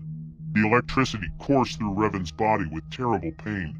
His skin began to boil and blister, and the flesh of his face melted and stuck to the superheated metal of his mask as the Emperor poured more and more power into him. Through the haze of pain, the former Jedi saw T3 rushing forward. The loyal droid unleashed his flamethrower, bathing the Emperor in fire. At the last instant, the Emperor wrapped himself in the Force to avoid being burned alive, breaking his focus on Revan. The former Jedi collapsed to the ground, severely burned, but still alive. The Emperor turned on the brave droid and unleashed the full power of the Force against T3. The little droid exploded instantly, destroyed in a flash of energy. Revan screamed, but his injured body refused to respond. The Emperor approached with calm, purposeful steps, bent down, picked up the fallen lightsaber, and ignited the blade. As he raised the weapon to deliver the final blow, Mitra hurled her own lightsaber across the throne room. The spinning blade blocked the descending strike, knocking Revan's lightsaber from the Emperor's grasp. The surprise attack caught the Emperor off guard. Mitra rushed forward, using the Force to recall her weapon to her hand, and placed herself between the Emperor and the former Jedi. Scourge hesitated, memories of his vision still fresh before joining them. Revan managed to stand and called his own lightsaber back to his hand. The three of them stood side by side, two Jedi and a Sith Lord against an Emperor. The Emperor studied them coldly, then spoke to Scourge about his betrayal. The former Jedi declared that Scourge had seen the depths of the Emperor's evil, and now stood with them. The Emperor simply replied that Scourge would fall with them as well. For Scourge, time seemed to freeze. The Force washed over him in an overwhelming wave. A million possible futures flickered through his mind at once. In some, the Emperor was destroyed. In others, he had transformed the entire galaxy into a lifeless wasteland. He saw both Revan's triumph and defeat played out over and over in countless different ways, as well as his own life repeated in every way imaginable. He had to choose, but there was no way to know which future was most likely or what actions would lead to which results. Then, in a sudden moment of clarity, he saw a vision that stood out from all the rest. He saw the Emperor lying defeated at the feet of a powerful Jedi. But that Jedi was neither Revan nor Mitra. He was someone who had come centuries in the future. Time snapped back to normal speed. Revan and Mitra stepped forward to begin the final fight. Scourge knew what he had to do. Instead of advancing with his companions, he moved to stand directly behind Mitra. Before she could react, he ignited his lightsaber and drove the blade between her shoulders. Mitra fell forward, gone before she hit the floor. Revan's head snapped towards Scourge in shock and horror. The distraction gave the Emperor the opening he needed. He unleashed another blast of lightning into the former Jedi's chest. The smell of burning flesh filled the throne room as Revan screamed once, then collapsed unconscious to the ground. Scourge dropped to one knee before the Emperor, head bowed. He claimed that he had discovered Revan working with Nihilus and had lured the Jedi here as a trap, waiting for his chance to prove his loyalty. The Emperor tested him by ordering him to eliminate the fallen Jedi, but at the last moment stopped the action, saying Revan could still be useful. Instead of ending him, he offered Scourge a new position as the Emperor's Wrath, his personal enforcer. As a reward for his loyalty, the Emperor promised Scourge eternal life. However, the ritual that granted him immortality came with a terrible price. Constant, unending pain that would continue for centuries as he waited for the prophesied champion to finally arrive. When that champion finally came, Scourge would help them finish what Revan had started. The Emperor imprisoned Revan in a secret location, suspending him between life and the end. He fed on Revan's Force energy, but the former Jedi resisted. He engaged in constant mental warfare with the Emperor, manipulating him and delaying his plans. The invasion of the Republic that the Emperor had been planning was pushed back again and again. Revan couldn't defeat the Emperor, but he could slow him down. Mitra's spirit refused to join the Force. Instead, she stayed with the former Jedi, sustaining him from beyond. Her loyalty continued even after her body was gone. 50 years later, by 3898 BBY, Bastila was an old woman. Her son had grown into a man and given her grandchildren. The Republic had enjoyed 50 years of peace with no galactic war and no Sith invasion. Revan's sacrifice had worked. He hadn't defeated the Emperor, but he delayed the invasion long enough for his son to grow up in peace. Bastila still sensed Revan's presence through the Force and still dreamed of him. Somewhere in a hidden prison, the former Jedi continued his silent war against the Emperor, buying time for a champion who would one day come to finish what he started. The Jedi Civil War was over, but Revan's fight would continue for centuries. While Revan remained imprisoned in his silent war against the Emperor, the galaxy faced another threat.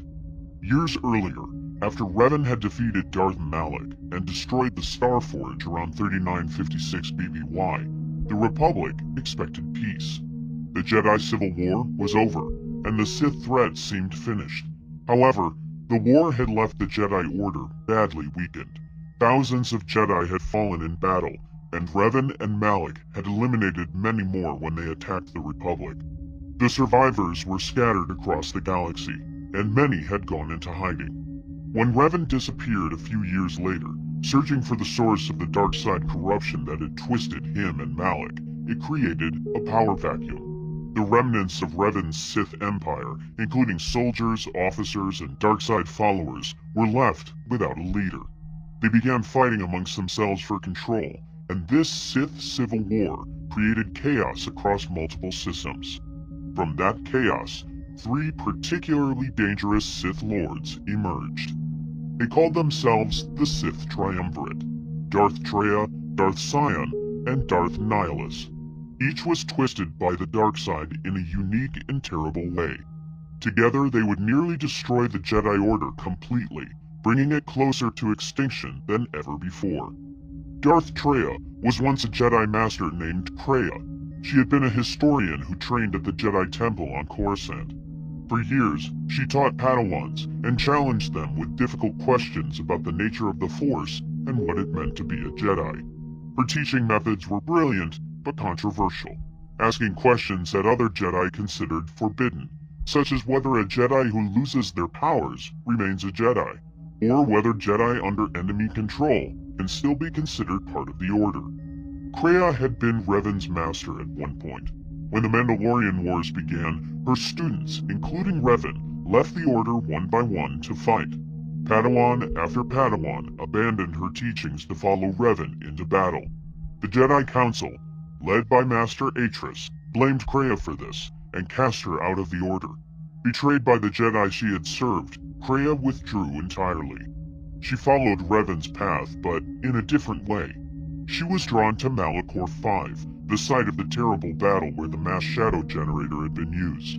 The weapon had killed thousands instantly and created what Force sensitives call a wound in the Force, a place where the Force had been damaged or torn. On Malachor V, Kreia founded the Treyas Academy, a Sith stronghold that Revan had left behind. Assassins that Revan had stationed there presented her with ancient Sith writings instead of attacking her. These texts changed her completely. They spoke of contradictions in existence and the idea that the Force itself betrayed those who wielded it. Kreia came to believe that the Force was a lie that betrayed all Force-sensitive beings, forcing them to live in a universe where free will was an illusion. She developed an ultimate goal that no other Sith had ever imagined. She wanted to destroy the Force itself. The wound at Malachor V proved it was possible.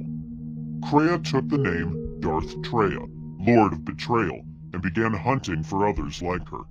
She sought beings twisted by the Force into something unnatural. She found two, Darth Sion and Darth Nihilus. Both were wounds in the Force, broken beings who had been transformed into something monstrous. Darth Sion was ancient, having fought in the Great Sith War decades earlier. As a warrior for the old Sith Empire, he had thrown himself at the Jedi again and again, seeking the end, but always surviving. He developed an incredible pain tolerance and began to believe he was immortal. Then, finally, he was struck down in battle. His body was broken, his wounds fatal, but the end did not come. Instead, something far worse happened. Every part of Sion's failing body came alive with pain. The suffering multiplied 1,000 times over until his mind nearly collapsed. However, his hatred was so intense that it wouldn't let him go. He rose up, using the dark side to hold his broken, rotting flesh together. His body was literally a corpse held together by rage. Every moment of his existence was pure torment, but he had achieved what he'd always believed in: immortality through pain. He became Darth Sion, Lord of Pain. Darth Nihilus was perhaps the most terrifying of the three. Details about his past are unclear, but he had been at Malachor V during the battle. The mass shadow generator's activation, which eliminated thousands instantly, had somehow transformed him. The echo of mass destruction created by all those simultaneous losses affected him in a unique way. He became a wound in the Force, but unlike Mitra Surik, who had cut herself off from the Force to survive, Nihilus became pure hunger. He discovered he could feed on the Force energy of living things. At first, he consumed individuals, then groups. Eventually, he learned he could drain entire planets. The more he fed, the emptier he became, and the greater his hunger grew. He was no longer a person. He had become the hunger itself. A living void wrapped in robes and a mask, Darth Nihilus was the Lord of Hunger. Darth Traya approached the remnants of Revan's Sith Empire as his former master. The surviving soldiers and officers pledged their loyalty to her. With Sion and Nihilus as her apprentices, the Sith Triumvirate was formed. They launched from Malachor V with a single purpose: to wipe out the Jedi Order that had betrayed Traya. The first Jedi Purge began. The Triumvirate hunted Jedi across the galaxy with ruthless efficiency. They didn't wage war like Revan and Malak had. They conducted targeted eliminations, struck from the shadows, and removed Jedi one by one. The Order, already weakened, couldn't mount an effective defense. By 3952 BBY, Darth Nihilus committed his most devastating act. The Jedi had called a convocation on the planet Qatar to discuss the future of their order. Nearly every surviving Jedi Master attended: Master Dorak, Zar Lestin, Vando Tokare, and many others. Nihilus found them and consumed the entire planet. Every living thing on Qatar perished instantly as he fed on their Force energy. The Jedi Convocation was wiped out in a single moment. Only one survived: a Miraluka Jedi named Visas Mar, whom Nihilus took as his apprentice. Darth Traya hunted Jedi Masters on other worlds.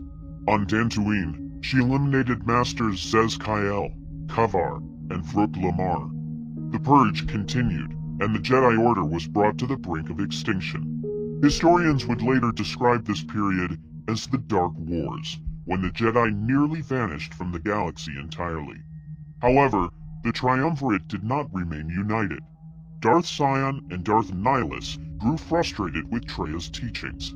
She spoke in philosophy and riddles, while they wanted action and power. They were also ambitious and saw an opportunity. Using Nihilus's Force training techniques, they turned on their master. They stripped Traya of her powers, beat her, and severed her connection with the Force. The Lord of Betrayal had been betrayed by her own apprentices. They cast her out, and Sion and Nihilus continued the Jedi Purge without her. Traya, powerless and betrayed again, went searching for something specific. Mitra Surik, the Jedi Exile. Mitra had been Revan's general during the Mandalorian Wars.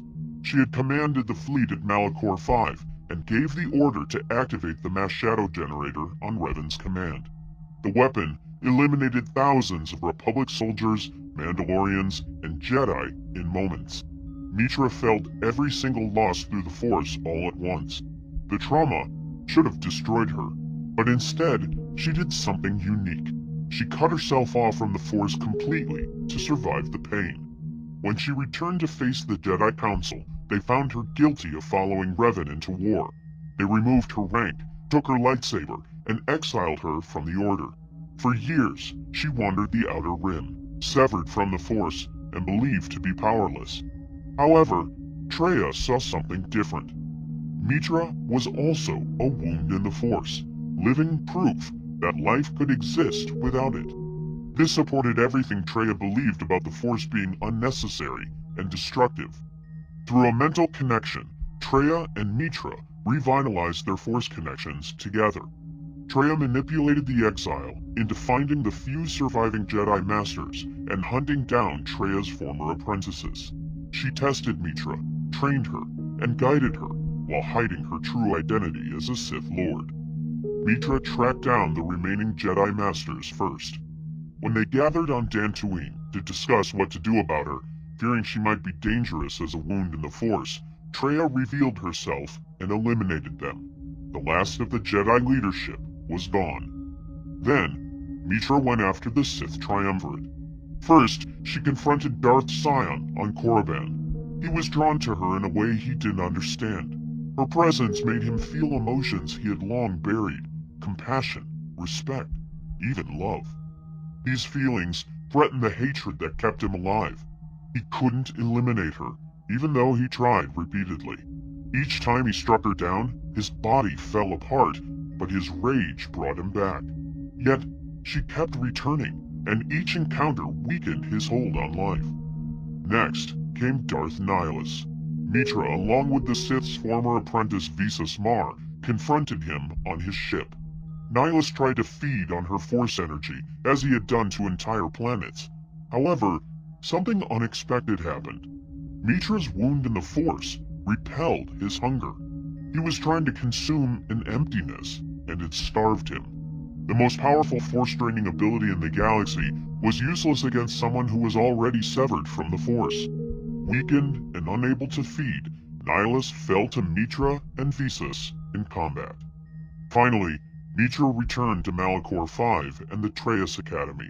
There, Darth Traya waited for her. In their final confrontation, Traya revealed the truth about everything. She explained her hatred of the Force and her belief that it must be destroyed. She told Mitra that she had planned every step of the exile's journey. All the tests, all the manipulation, all the training had led to this moment. Traya asked Mitra to join her in destroying the Force itself. When Mitra refused, Traya attacked. She used her powers to wield 3 lightsabers at once, making them float and strike independently. Despite being physically vulnerable as a scholar rather than a warrior, her mastery of the Force made her incredibly dangerous. The battle was fierce, but Mitra had grown strong through her journey. She had reconnected with the Force in her own unique way and refused to be manipulated any longer. Mitra defeated Darth Traya in combat. As she lay there, Traya revealed one final truth. She had wanted this all along. As a Jedi, even a fallen one, she couldn't face life without the Force, but she hated it too much to continue living with it. Only her end could free her from this contradiction, and it had to come at the hands of someone special, someone who was a wound in the Force and living proof that life existed beyond it. Mitra had been her greatest student and the tool of her freedom. Traya passed, finally released from the Force she had hated. With all three members of the Triumvirate gone, the first Jedi Purge ended. Mitra Surik returned to find the scattered survivors of the Jedi Order. She gathered them together and helped rebuild what had nearly been destroyed. The Order was smaller, humbler, and changed by its near extinction, but it survived. Following this, Mitra left on one final journey. She traveled to find Revan, who had been missing for years. What she found led her to Dromund Kaas and the hidden Sith Empire. But that is another story, already told. The Sith Triumvirate's reign was brief, but devastating. In less than a decade, 3 twisted Sith Lords brought the ancient Jedi Order closer to extinction than any threat before them. They proved that the greatest danger to the Jedi wasn't always massive armies or powerful empires. Sometimes, it was individuals broken by the Force in terrible ways, each one a wound in reality itself. The galaxy believed the Sith were finally gone.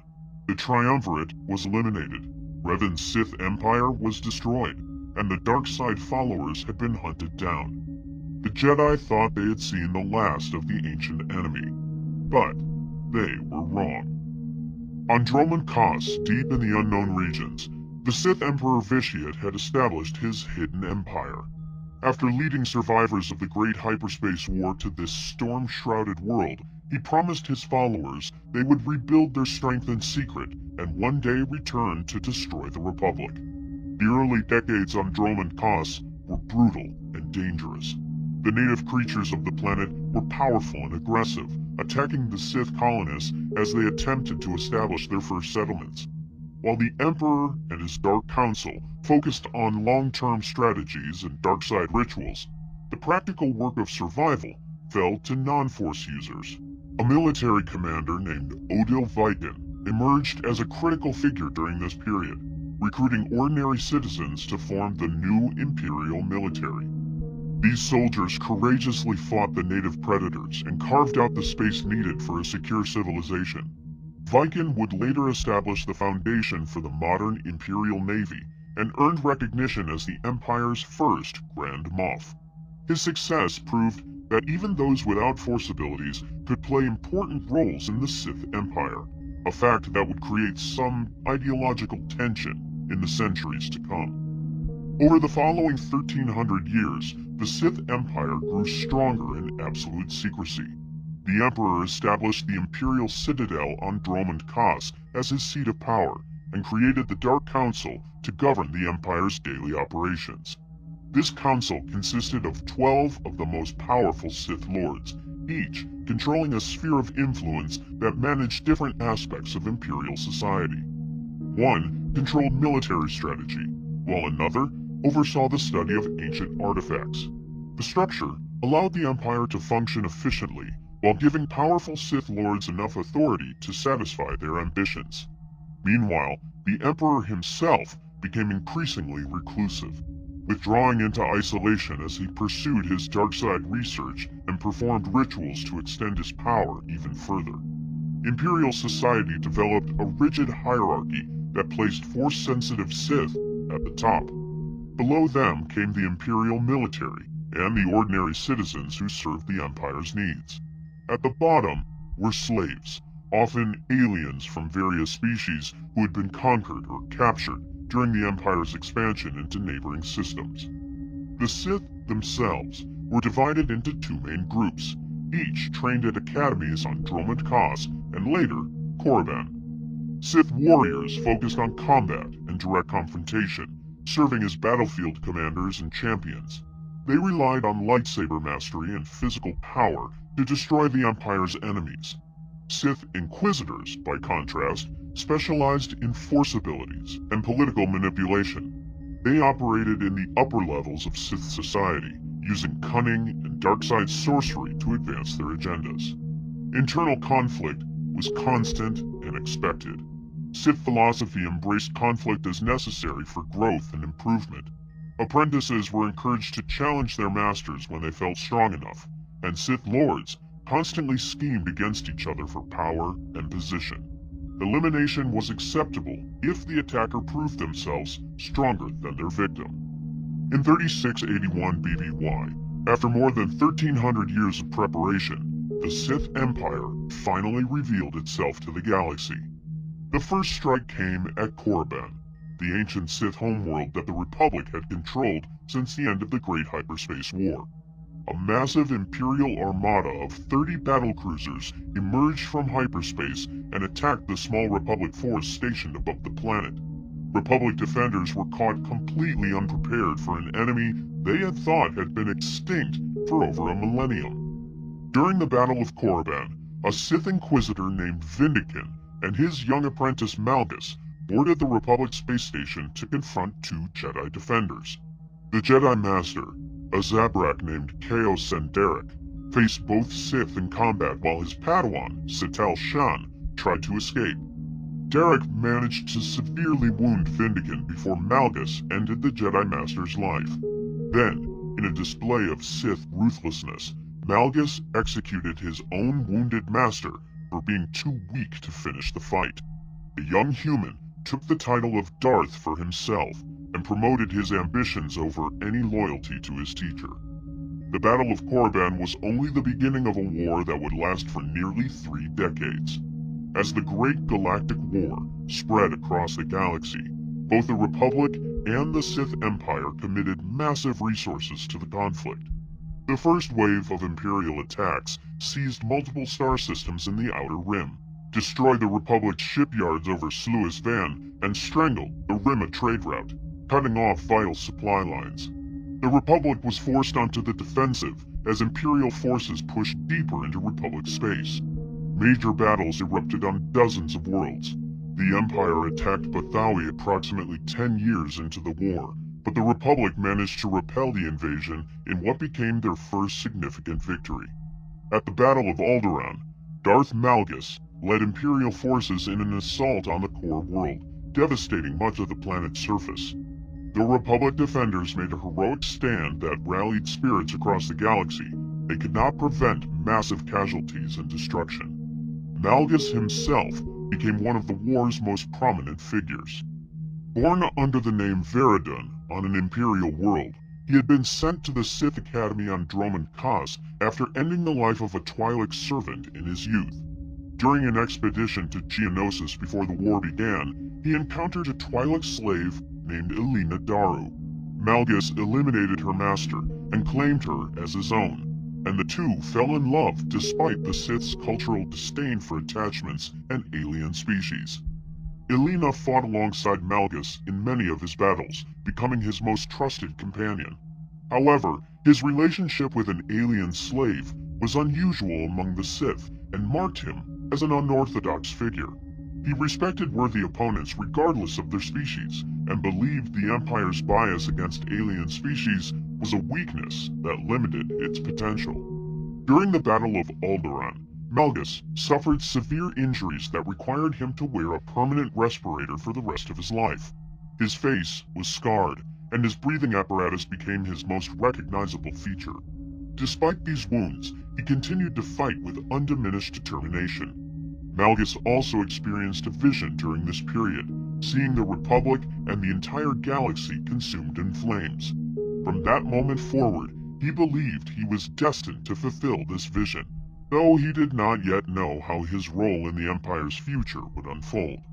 After 28 years of brutal warfare, the Sith Empire had seized control of much of the Outer Rim, but they had not achieved total victory. The Republic's core worlds remained defended, and the conflict had settled into a costly stalemate. Both sides had suffered enormous casualties, and neither could achieve a decisive breakthrough. Then, unexpectedly, the Emperor extended an offer of peace to the Republic through his Dark Council. Republic officials were deeply suspicious of the sudden change in strategy, but agreed to meet on Alderaan to discuss terms. However, they insisted that the Jedi Order provide comprehensive security for the negotiations. In response, the Jedi sent their most senior masters to Alderaan, leaving only a small token force to defend the Jedi Temple on Coruscant. The peace negotiations were a deception. While Republic and Imperial diplomats met on Alderaan in 3653 BBY, A strike force led by Darth Malgus approached Coruscant. He believed his orders were to completely destroy the Republic capital and annihilate it from orbit, gladly accepting this mission as fulfillment of his vision of galactic conquest. Malgus, Alina, and a small team of Sith infiltrated the Jedi Temple, while the bulk of the temple's defenders were away at the peace talks. Their target was Jedi Master Ven Zallo, one of the few senior Jedi who had remained on Coruscant. As the battle began, a massive Sith dropship crashed through the temple's entrance, and more Sith warriors poured into the building. The fight inside the Jedi Temple was savage and desperate. The remaining Jedi defenders fought courageously, but they were vastly outnumbered and facing some of the Empire's most powerful Sith. During the battle, Alina was injured when Master Ven Zallo used the Force to push her into a pillar. Malgus's attention was repeatedly drawn to her safety, a weakness that did not escape his notice. Finally, he engaged Ven Zallo directly and ended the Jedi Master's life in close combat. With the temple's primary defender gone, the Sith slaughtered the remaining Jedi and demolished the building. Imperial forces then began a bombardment of Coruscant from orbit, setting large portions of the capital city ablaze. However, Malgus soon learned that the orbital bombardment would not continue to its conclusion. The attack on Coruscant was not meant to destroy the Republic, but to provide leverage during the peace negotiations.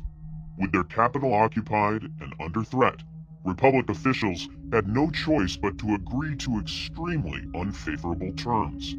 The realization that he had been used as a political pawn rather than an instrument of complete victory left Malgus bitter and disillusioned. His relationship with Alina became an additional problem, as other Sith used his attachment to her as a political weapon against him on at least 2 occasions after the sacking. During one incident, a Jedi named Aaron Lanier spared Alina's life, and Malgus felt compelled to let the Jedi escape and return. Recognizing that Alina had become his greatest weakness, Malgus made a terrible decision. To eliminate any vulnerability that enemies could exploit, he took her life. The act devastated him emotionally, but Sith philosophy taught that attachments were liabilities that must be removed. In the end, Alina's memory continued to fuel his rage and power, making him stronger than ever. Yet, the loss also deepened his growing discontent with the Sith Empire's leadership and the Emperor's mysterious strategies. With Coruscant occupied by Imperial forces and held hostage, the Republic had no leverage to resist the Empire's demands. The Treaty of Coruscant was signed under duress, forcing the Republic to cede control of several star systems and acknowledge new boundaries of Imperial dominion. The Republic also withdrew from multiple battlefields across the galaxy and abandoned several worlds that had been their allies. The Jedi Order, humiliated by the destruction of their temple, relocated their headquarters to Tython. The Republic military became the primary defense force, while the Jedi took on a diminished role. However, the Empire only held Coruscant for a few days before withdrawing, having achieved their goal of securing favorable treaty terms without the forces necessary for a prolonged occupation. The treaty officially ended the Great Galactic War, but it did not bring real peace. The Empire controlled most of the galaxy and grew ever stronger, while the Republic was left reeling from its losses. Only 7 of the 12 Dark Council members had survived the Long War, and power struggles erupted as ambitious Sith Lords competed for the 5 empty seats. The Emperor himself withdrew from public view to pursue mysterious goals, deferring control of daily operations to the Dark Council. This created a political vacuum that would have severe consequences in the years to come. For approximately 13 years, the galaxy endured what became known as the Cold War. Both the Republic and the Empire watched each other in an uneasy standoff, waiting for the moment when one false move would violate the treaty and plunge the galaxy back into open conflict. Border skirmishes erupted regularly, while proxy wars flared on various worlds. Espionage and covert operations became the primary weapons of both sides. The Mandalorians, united under Mandalore the Vindicated, blockaded the Hydean Way trade route, sparking riots on Coruscant. A smuggler named Hilo Viz developed a bold plan to break the blockade and become a hero to the Republic. On other worlds like Balmorra, resistance fighters waged guerrilla wars against Imperial occupation, while the Republic secretly provided aid despite the treaty's restrictions. During this period, the Emperor's withdrawal became more pronounced. He had developed a method of projecting his consciousness into unwitting pawns, using them as vessels to carry out his will while remaining hidden from potential threats. The Dark Council obeyed his orders while simultaneously playing their own political games. Meanwhile, the Jedi Order secretly plotted to eliminate the Emperor from the galaxy entirely. Yet the Emperor's ultimate plan went far beyond anyone's understanding, as he was working to conquer the concept of mortality itself while exploring the darkest depths of the Force in pursuit of absolute power.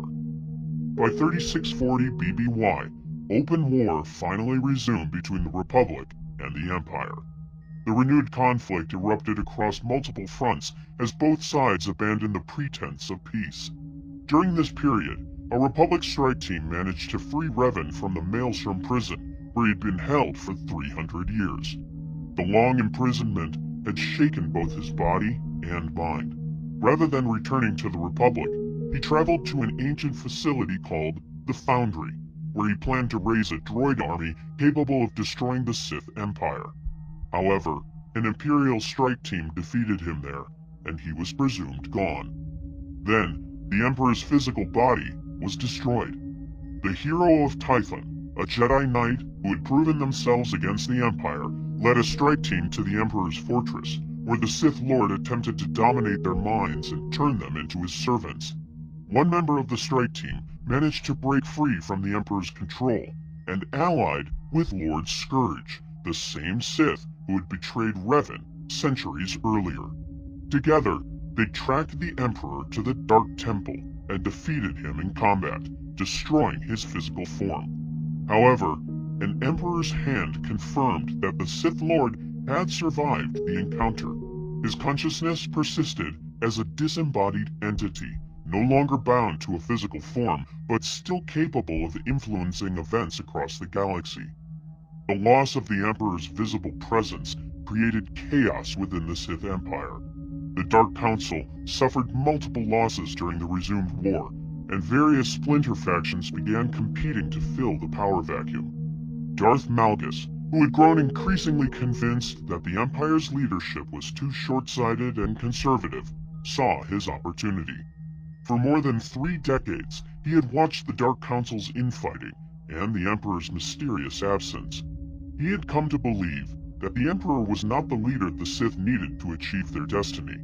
After the Emperor's body was destroyed, Malgus decided that radical change was necessary. Malgus summoned his allies to an abandoned Imperial space station and broadcast a message across the galaxy. He declared the formation of a new empire, one that would be open to all who longed for conquest and freedom from inhibition. His vision promised rule based on unity and strength through diversity, with no discrimination based on species. He positioned himself as Emperor of this new order, separate from the failing Dark Council and the absent Sith Emperor. Some among the Empire's elite sympathized with his vision, believing that change was indeed necessary. However, the timing of his rebellion could not have been worse. The divided Imperial military was severely vulnerable to Republic attack, and both the Republic and the Loyalist Sith forces prepared to strike down his new empire before it could grow strong enough to threaten them. The Battle of Ilum ended his ambitions. The self-proclaimed Emperor made his final stand on his stolen space station, where he was cornered in the throne room. During the confrontation, Malgus fell from a platform and down a reactor shaft, presumably to his end. His new empire collapsed with him. The rebellion had lasted only a matter of months in 3640 BBY, but its impact on the Sith Empire was devastating. The Civil War had shattered what remained of Imperial cohesion, and the Republic, gained a considerable advantage in the renewed conflict. However, Malgus had not actually perished. Empress Asina, who later rose to power within the Empire, found him after his fall and rescued him. She rebuilt him with extensive cybernetic enhancements, but maintained tight control over him through those same modifications. Years later, in the expansion Jedi Under Siege, Malgus returned as the Emperor's Wrath, serving the Empire once again, but clearly not of his own free will. He was delivered to battle sites like cargo, rather than arriving with the dignity befitting a Sith Lord. When he expressed a desire to work with certain Imperial agents, it remained unclear whether this was genuine interest or simply following orders. The warrior, who had once challenged the entire galaxy, now served as a controlled weapon for the very empire he had tried to reform. Meanwhile, the disembodied Emperor continued to influence events from the shadows. Revan, who had survived his encounter at the Foundry, returned leading a cult of followers who had infiltrated both the Republic and the Empire. His goal was to force the Emperor back into a physical form that could be destroyed permanently. He created catastrophic battles between the two factions, hoping the massive loss of life would empower the Emperor enough to manifest physically. However, a coalition led by Republic spy Theron Shen and Sith Lord Lana Beniko discovered the conspiracy and defeated the cultists. The victory was short-lived, as the Emperor's incorporeal form spoke once more after years of silence, empowered by the very attempt to destroy him. The ancient Sith Lord had returned, more powerful than before. In 3637 BBY, the Emperor demonstrated the true extent of his dark purpose. He consumed all life on the planet Zeost, ending almost the entire population in a single terrible act. Both Republic and Imperial forces watched in horror as the Sith Lord drained the life force from millions of beings, repeating on a smaller scale what he had done to Nathema over 1300 years earlier. The display finally made both sides understand his ultimate goal. The Emperor did not merely want to rule the galaxy, but to consume all life within it, feeding on existence itself until he stood alone as a god of pure force energy. Darth Mar, one of the few surviving members of the original Dark Council, led a task force to hunt the Emperor beyond the known regions of space. The coalition included forces from both the Republic and the Empire, united against what they now recognized as the greatest threat the galaxy had ever faced. However, his ships had barely begun exploring wild space when they were attacked by an unknown enemy.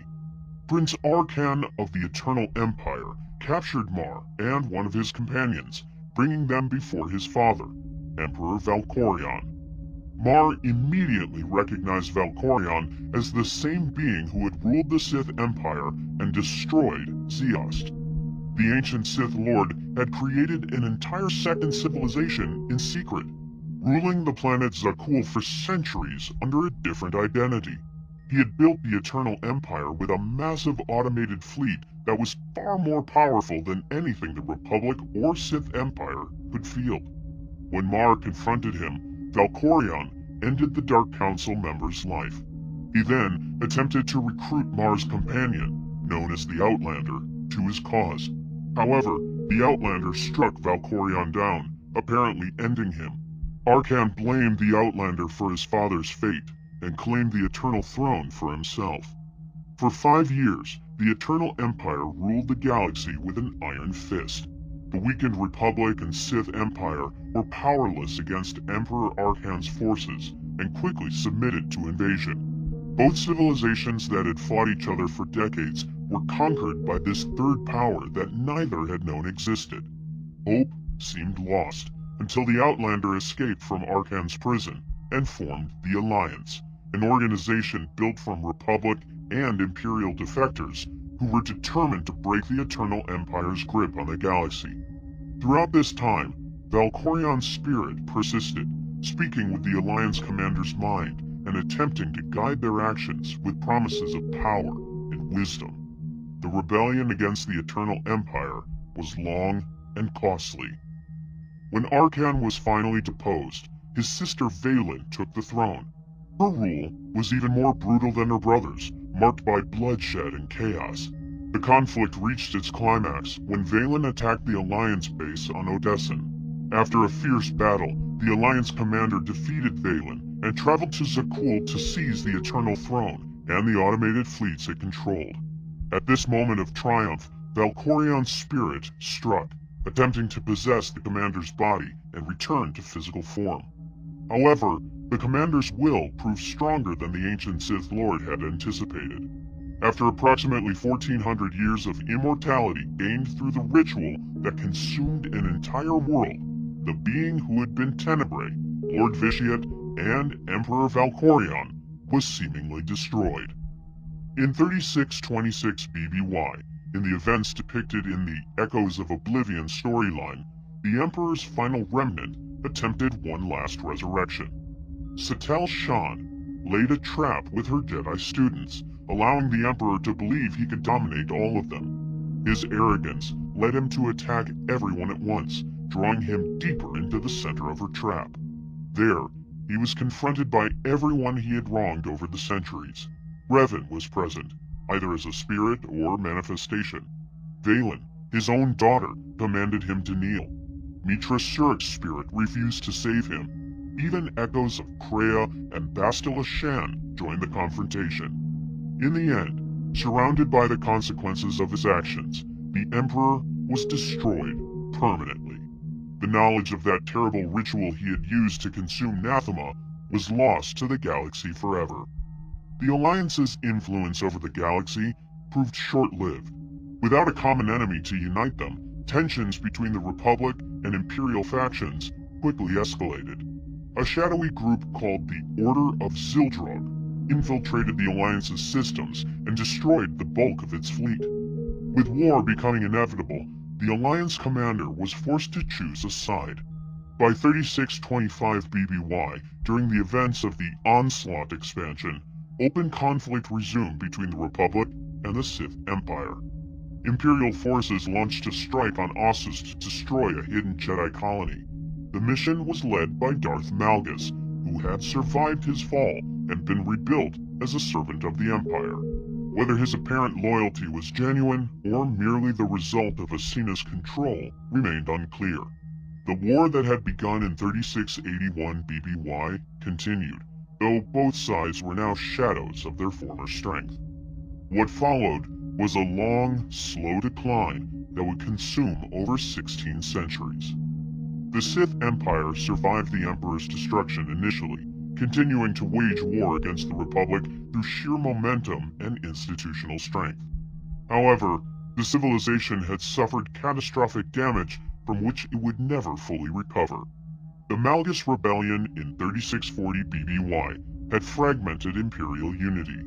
The 5-year conquest by the Eternal Empire had demonstrated the Sith's vulnerability and broken their sense of invincibility.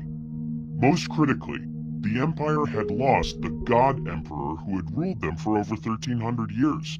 No single leader could command the absolute authority that Vitiate had held, and no amount of political maneuvering by the Dark Council could replace what his presence had provided. Over the following centuries, the centralized Sith Empire gradually dissolved. Competing Sith Lords claimed supreme authority, each insisting they were the rightful successors to the Emperor's power. Factions formed and collapsed, while ancient grudges that had been suppressed under the Emperor's rule resurfaced with terrible violence. The constant infighting weakened all sides, and the Republic, though exhausted from centuries of warfare, slowly gained the advantage. Some Sith Lords retreated to isolated strongholds on remote worlds, founding their own private kingdoms. Others went into hiding, preserving ancient teachings while waiting for an opportunity to rise again. The grand vision of a unified Sith Empire consuming the galaxy collapsed with the Emperor who had created it. By 2000 BBY, the Sith Empire had dissolved entirely. What remained were scattered clans of Sith survivors, isolated and weakened, hiding in the dark corners of the galaxy. They preserved fragments of ancient teachings in holocrons and secret archives, but they lacked the unity and strength that had once made them a galactic threat. The Emperor's domain was gone, his empire destroyed, and the scattered survivors posed no organized threat. For nearly 2,000 years, the galaxy had been fighting Sith in one form or another. The Long War seemed finally over. But in the shadows, something new was taking shape. The scattered Sith clans that survived the collapse of the Emperor's domain were isolated and weak, but they were not extinct. These survivors had retreated to the galaxy's forgotten corners, preserving fragments of ancient teachings while nursing their hatred for the Jedi and the Republic.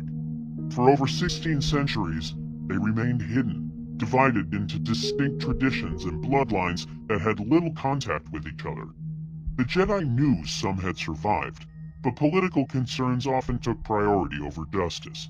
Instead of hunting down every last remnant, the Order focused its efforts elsewhere, confident that the scattered survivors posed no real threat. A single fallen Jedi was quietly hunting down these scattered clans, and he was about to forge them into the deadliest army the galaxy had ever seen. Around 2000 BBY, a charismatic Jedi Master named Thanius left the Jedi Order. He was one of the Lost, which referred to Jedi Masters who officially renounced their positions due to disagreements with the Council. Most of the Lost left on peaceful terms to pursue different paths. However, Thanius was different because he left to pursue prohibited teachings, and the Jedi had no idea what he was really doing. Thanius infiltrated these surviving Sith groups in complete secrecy. His philosophy was extreme, as he believed his will superseded everything, and that reality itself bent to his desires. This solipsistic worldview intensified as he studied with the Sith. Eventually, he united the scattered clans under his leadership, and took a name that hadn't been used in 2,000 years, Darth Ruin. Darth Ruin revived the Sith Order and recruited Jedi to his cause, convincing them to turn against their former allies. Inevitably, war with the Jedi followed. This marked the beginning of what historians would call the New Sith Wars, possibly the bloodiest and most wasteful conflict in galactic history. Some called it the War of the Fittest, while others referred to it as the Betrayal, or the Curse of Caladan. Ruin's leadership contained the seeds of its own destruction. His philosophy meant his followers were literally nothing to him, and countless Sith died for his whims. His acolytes eventually realized they meant absolutely nothing within their Dark Lord's abstract worldview. In the end, his own followers turned on him and tore him apart. Surprisingly, Ruin's death around 2000 BBY didn't end the war, but instead unleashed it. His assassination began a 1,000-year period of chaos, betrayal, and darkness. For the next 250 years, chaos largely reigned. The Sith spent as much time fighting each other as they did battling the Jedi. Consequently, this pattern of infighting and betrayal became the defining characteristic of the New Sith Wars. The conflict spread across the galaxy, consuming world after world. Meanwhile, the Republic entered what became known as the Dragulch period, 2000 to 1000 BBY, which represented a consistent decline in Republic power. Mineral mines ran dry, and thousands of corporations went bankrupt. For the first time in millennia, the Republic's borders began shrinking as colony worlds were abandoned. Hardship bred lawlessness, and the government lost both resources and authority. In desperation, the Jedi Order took on important roles in governance, and at one point a Jedi Master briefly assumed the office of Supreme Chancellor to stabilize the Republic. While the Republic fell apart world by world, the Sith were finally learning to fight as one. The war ground on for centuries. In 1466 BBY, the Battle of Mizra saw a massive Sith army achieve victory over the Jedi. The poet Hattus immortalized the battle, describing Sith lords riding propulsor-lift chariots beneath an ash-blackened sky, their lightsabers illuminating the darkness as screams of the dying filled the air. Eventually, the final 100 years became known as the Republic's Dark Age. The Republic couldn't afford to maintain its communications network, so settlements outside the core were dropped off the grid and forced to rely on slow hyperspace courier ships. The Kandorian Plague killed 2/3 of the population in some major cities. While the Republic crumbled, the Sith were growing stronger than ever and ravaged entire star systems while under the squabbling leadership of multiple Sith Lords. In response, the Jedi were finally shaken out of complacency by the galactic crisis and raised their own champions. Jedi casualties became so common that the Order sanctioned recruiters to seek out anyone with even a hint of Force sensitivity. They were so desperate that many recruited were children, pulled into a war that had already lasted centuries. Around 1000 BBY, a Sith Lord made a decision that would either save the Sith forever or destroy them completely.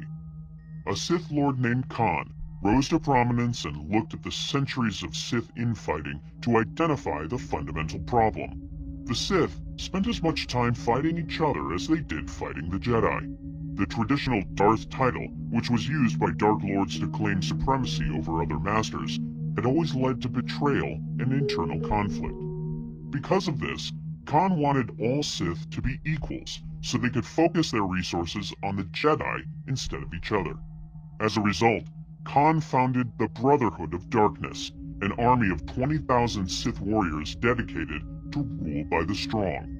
Unlike past Sith orders, the Brotherhood proclaimed that all members were equal. There would be no Supreme Dark Lord, and no competition for the top position. They would work together as brothers to destroy the Jedi. The Brotherhood was organized into a military structure with Sith Lords, officers, and regular soldiers. They established multiple academies across Sith-controlled space.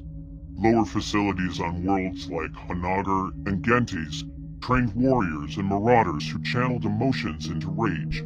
Mid-tier academies on Ryloth and Umbara trained assassins in secrecy and deception. High-tier facilities on Dathomir and Iridonia trained adepts and acolytes. The elite academy on Korriban, the ancestral Sith homeworld, trained only those with the potential to become Sith Lords. The road to Coruscant lay wide open, and the Republic had nothing left to stop them. The Brotherhood won battle after battle and conquered worlds rapidly. Bespin, Sullust, Tanab, Horalag, Chandrila, and Brental IV.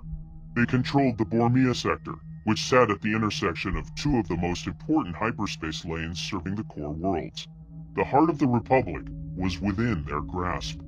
In response, a Jedi Master named Hoth realized the Jedi Order's strength was spread too thin. They were trying to defend the entire Republic and failing. Hoth made a radical decision: abandon defending Republic territory entirely. Instead, he would gather the Jedi into a single force with one goal, which was to destroy the Sith leadership. His strategy was to cut off the head so the body would perish. Hoth made a choice that was either the smartest move in Jedi history or their biggest mistake. Hundreds of Jedi joined him, including Masters, Knights, and Padawans. Eventually, thousands formed an entire army of Force users dedicated solely to wiping out the dark side. They didn't care about protecting Republic soldiers or territory anymore, but focused exclusively on hunting Sith Lords. The two armies clashed on a small forested planet called Ruusan. It sat on the edges of the Inner Rim, at what many considered the border between the Republic's dangerous frontier and its safe core. Ruusan became a symbol because if the Sith held it, they were advancing, but if the Jedi liberated it, they were protecting civilization. What followed was destruction on a scale the galaxy had never seen, and an entire world would become a graveyard. 7 terrible battles were fought on Ruusan over the course of 2 years. The first battle saw the Sith achieve complete victory using surprise tactics in Khan's battle meditation, which was an ancient ability that could crush enemy morale through the Force. Not a single Republic ship or soldier escaped alive.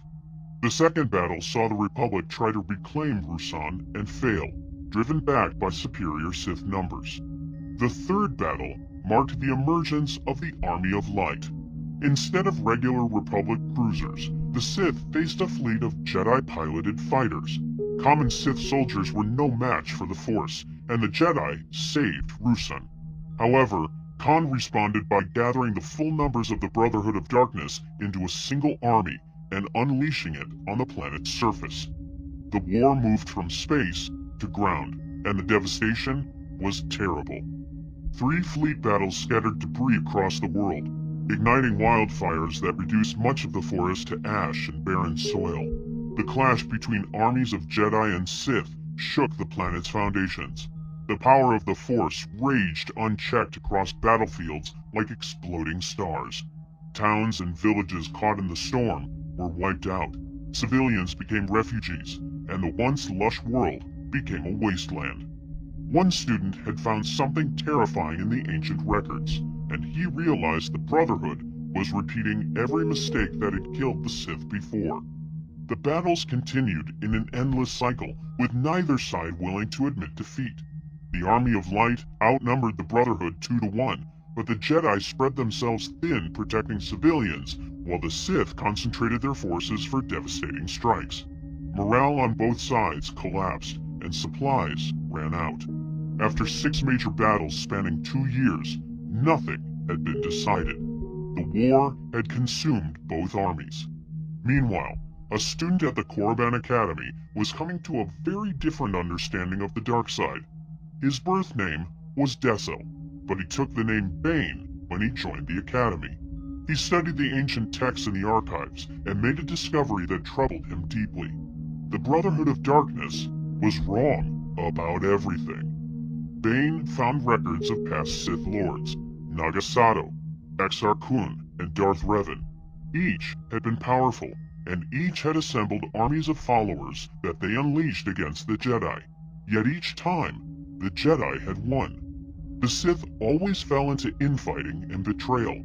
The very traits that made individual Sith powerful, specifically their ambition and their hunger for power, doomed them as a whole. This was the inescapable paradox of the Sith. In Bane's view, Khan had broken the most important rule by trying to make the dark side serve equality instead of power. The strong were meant to rule, and the weak were meant to serve. Bane believed Khan had cast aside the true power of the individual and replaced it with the false glory of self-sacrifice. To Bane, Khan acted like a Jedi, seeking harmony and cooperation, and the dark side withered under those conditions. Then, Bane made another discovery. While searching for lost knowledge beyond the Outer Rim, he found the unknown world, known as Lehon, where Darth Revan and Malak had discovered the Rakata species nearly 3,000 years earlier. In an ancient Rakatan temple, Bane found a holocron. When he activated it, a figure appeared identifying itself as Darth Revan, Dark Lord of the Sith. What Revan taught him would doom the Brotherhood and create something far more dangerous. Revan's teachings surpassed the entire Academy's archives. He explained the fatal flaw that had destroyed every Sith order. Any master who instructs more than one apprentice in the ways of the dark side is a fool, because in time, the apprentices will unite their strength and overthrow the master. It is inevitable, which is why each master must only have one student. Bane recognized that the solution wasn't equality among many Sith Lords, but rather limiting the Sith entirely. The answer was brutally simple, but it meant eliminating every Sith Lord Bane had ever known. 2 there should be, no more and no less. One to embody the power, and the other to crave it. This was the rule of 2.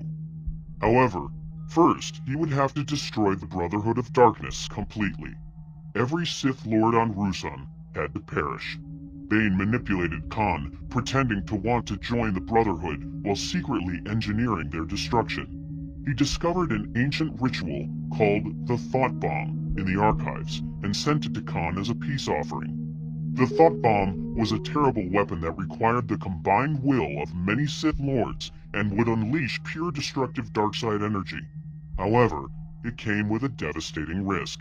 It could kill everyone in the blast radius, trapping the spirits of Sith and Jedi alike in an eternal prison at the center of a sphere of frozen energy. Bane knew Khan's mental state was deteriorating because the endless war had driven him to the edge of madness. Eventually, Khan would use the weapon. Hoth realized there was only one way to stop the war, and it meant walking to his own death. On Ruusan, the seventh battle began. Bane manipulated events to ensure both armies would be in position. He led the Brotherhood in a ritual that burned the forest, forcing the Jedi into open ground. Then, he betrayed the Sith by ordering their fleet to engage the Jedi blockade. This allowed Jedi Master Farfalla's 300 reinforcements to break through. The certain Sith victory turned into defeat, and Khan and the surviving Dark Lords fled into caves beneath the planet's surface. Lord Hoth made the hardest decision of his life. If Khan had the thought bomb, he would use it, whether on Ruusan or somewhere else, possibly even on Coruscant. The only way to truly end the war was to force Khan to detonate it here, where it would destroy both armies. Hoth selected 99 other Jedi to accompany him, specifically those who had served at his side the longest and who had joined the Army of Light at the very beginning. 100 Jedi total entered the caves to face the Brotherhood. They found the Sith Lords standing in a circle with hands raised, mouths open, and eyes blank. Khan stood at the center with a black cloud of dark-side energy hovering above him. Hoth tried to reach him and make him see reason, but Khan was beyond reasoning. Then, Khan's eyes went blank. His lips twisted into a smile, and he brought his hands together. He clapped his hands together sharply, and the thought bomb exploded. In an instant, every living soul in the cave was snuffed out. Clothing, flesh, and bone vaporized, and even the massive stone columns turned to dust. The spirits of the dead, both Jedi and Sith, were ripped from their bodies and trapped forever in the great vacuum at the epicenter of the blast. 100 Jedi and every surviving Sith Lord of the Brotherhood perished. Their spirits remained frozen in that place for all eternity, locked in an eternal stalemate between light and dark. Lord Farfalla commanded the survivors of the Army of Light. They searched the area for any who might have escaped, but found none. As far as the Jedi knew, every Sith had died in the blast. The Brotherhood of Darkness was destroyed, and the new Sith Wars were over. The Jedi had no idea they just made the worst mistake in their Order's history. Darth Bane felt the blast from kilometers away. When it faded, he reached out with the Force to seek survivors. As he expected, he felt nothing. Khan, Kopesh, Githany, and all the Dark Lords of the Brotherhood were gone. The Sith Order had been purged exactly as he intended. Because of this, Bane began a lie that would last 1,000 years and end with the fall of everything the Jedi had built. The Jedi believed the Sith were extinct, and Bane would make sure they kept believing it. The Sith would vanish, becoming creatures of myth and legend. Hidden from the Jedi, they would seek out the lost secrets of the dark side until its full power was theirs to command. The path ahead would be long, perhaps centuries, but someday the Republic would fall, the Jedi would perish, and the galaxy would bow to a Dark Lord of the Sith.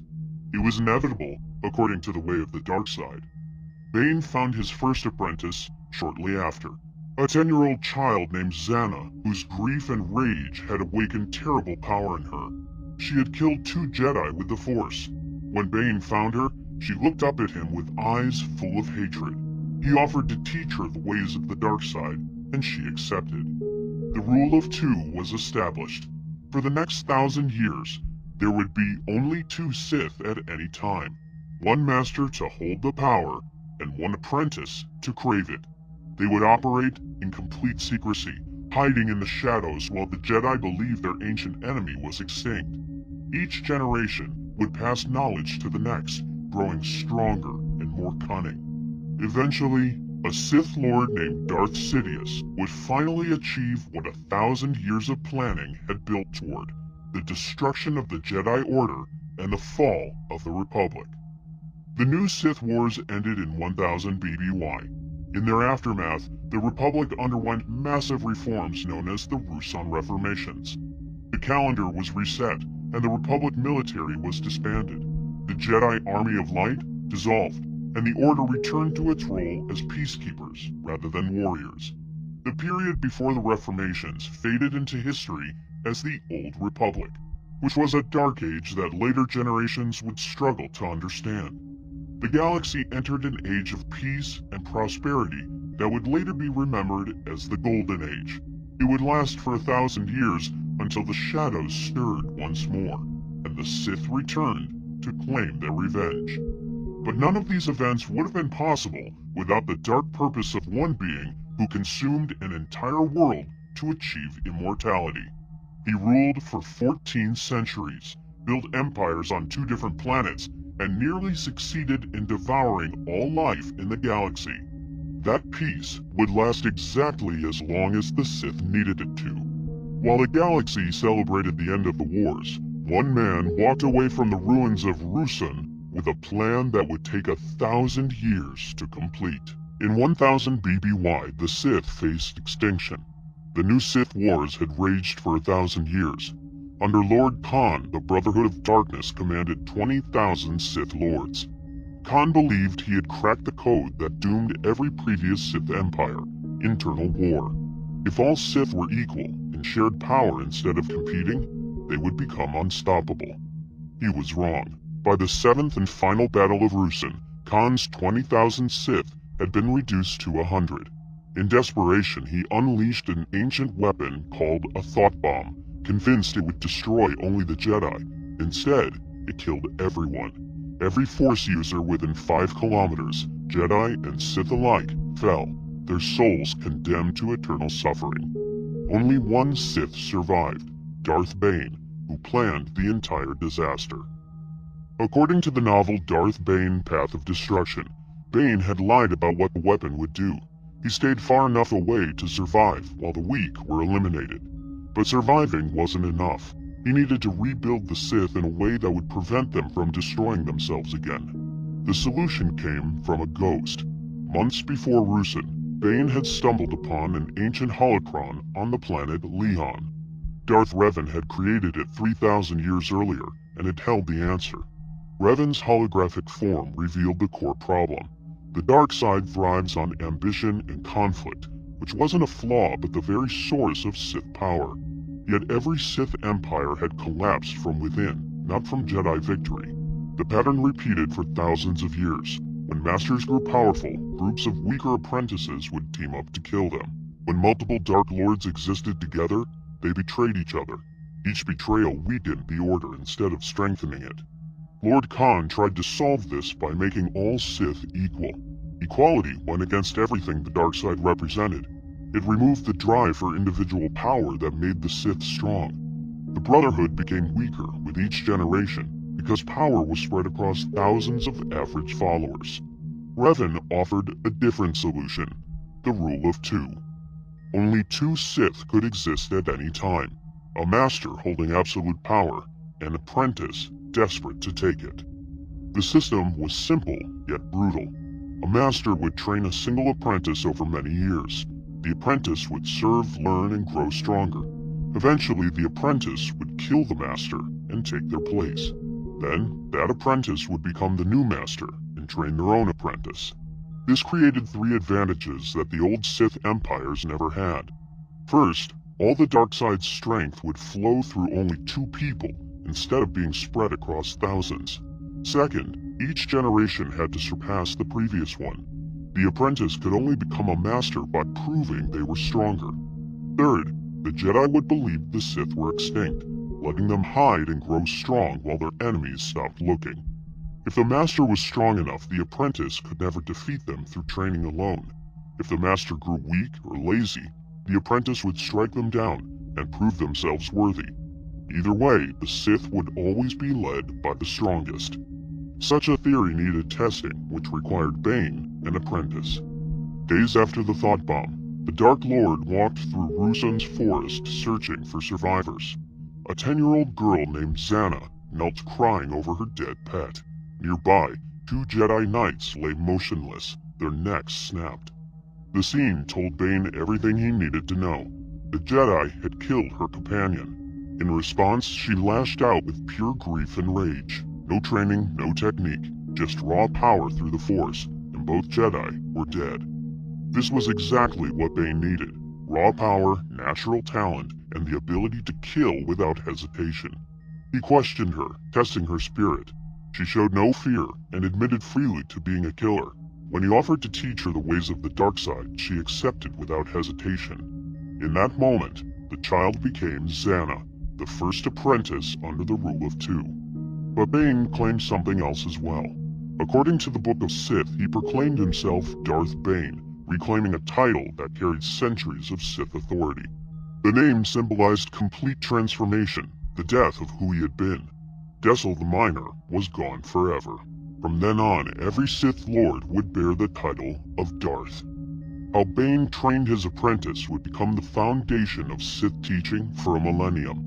Their first lessons began as they crossed the battlefield. Bane moved quickly, and Xana's short legs struggled to keep pace. She complained, but he refused to slow down. She needed to find a way to keep up on her own. Xana protested that this was physically impossible, but Bane corrected her immediately. She was strong in the Force, just as she had been when she killed those Jedi.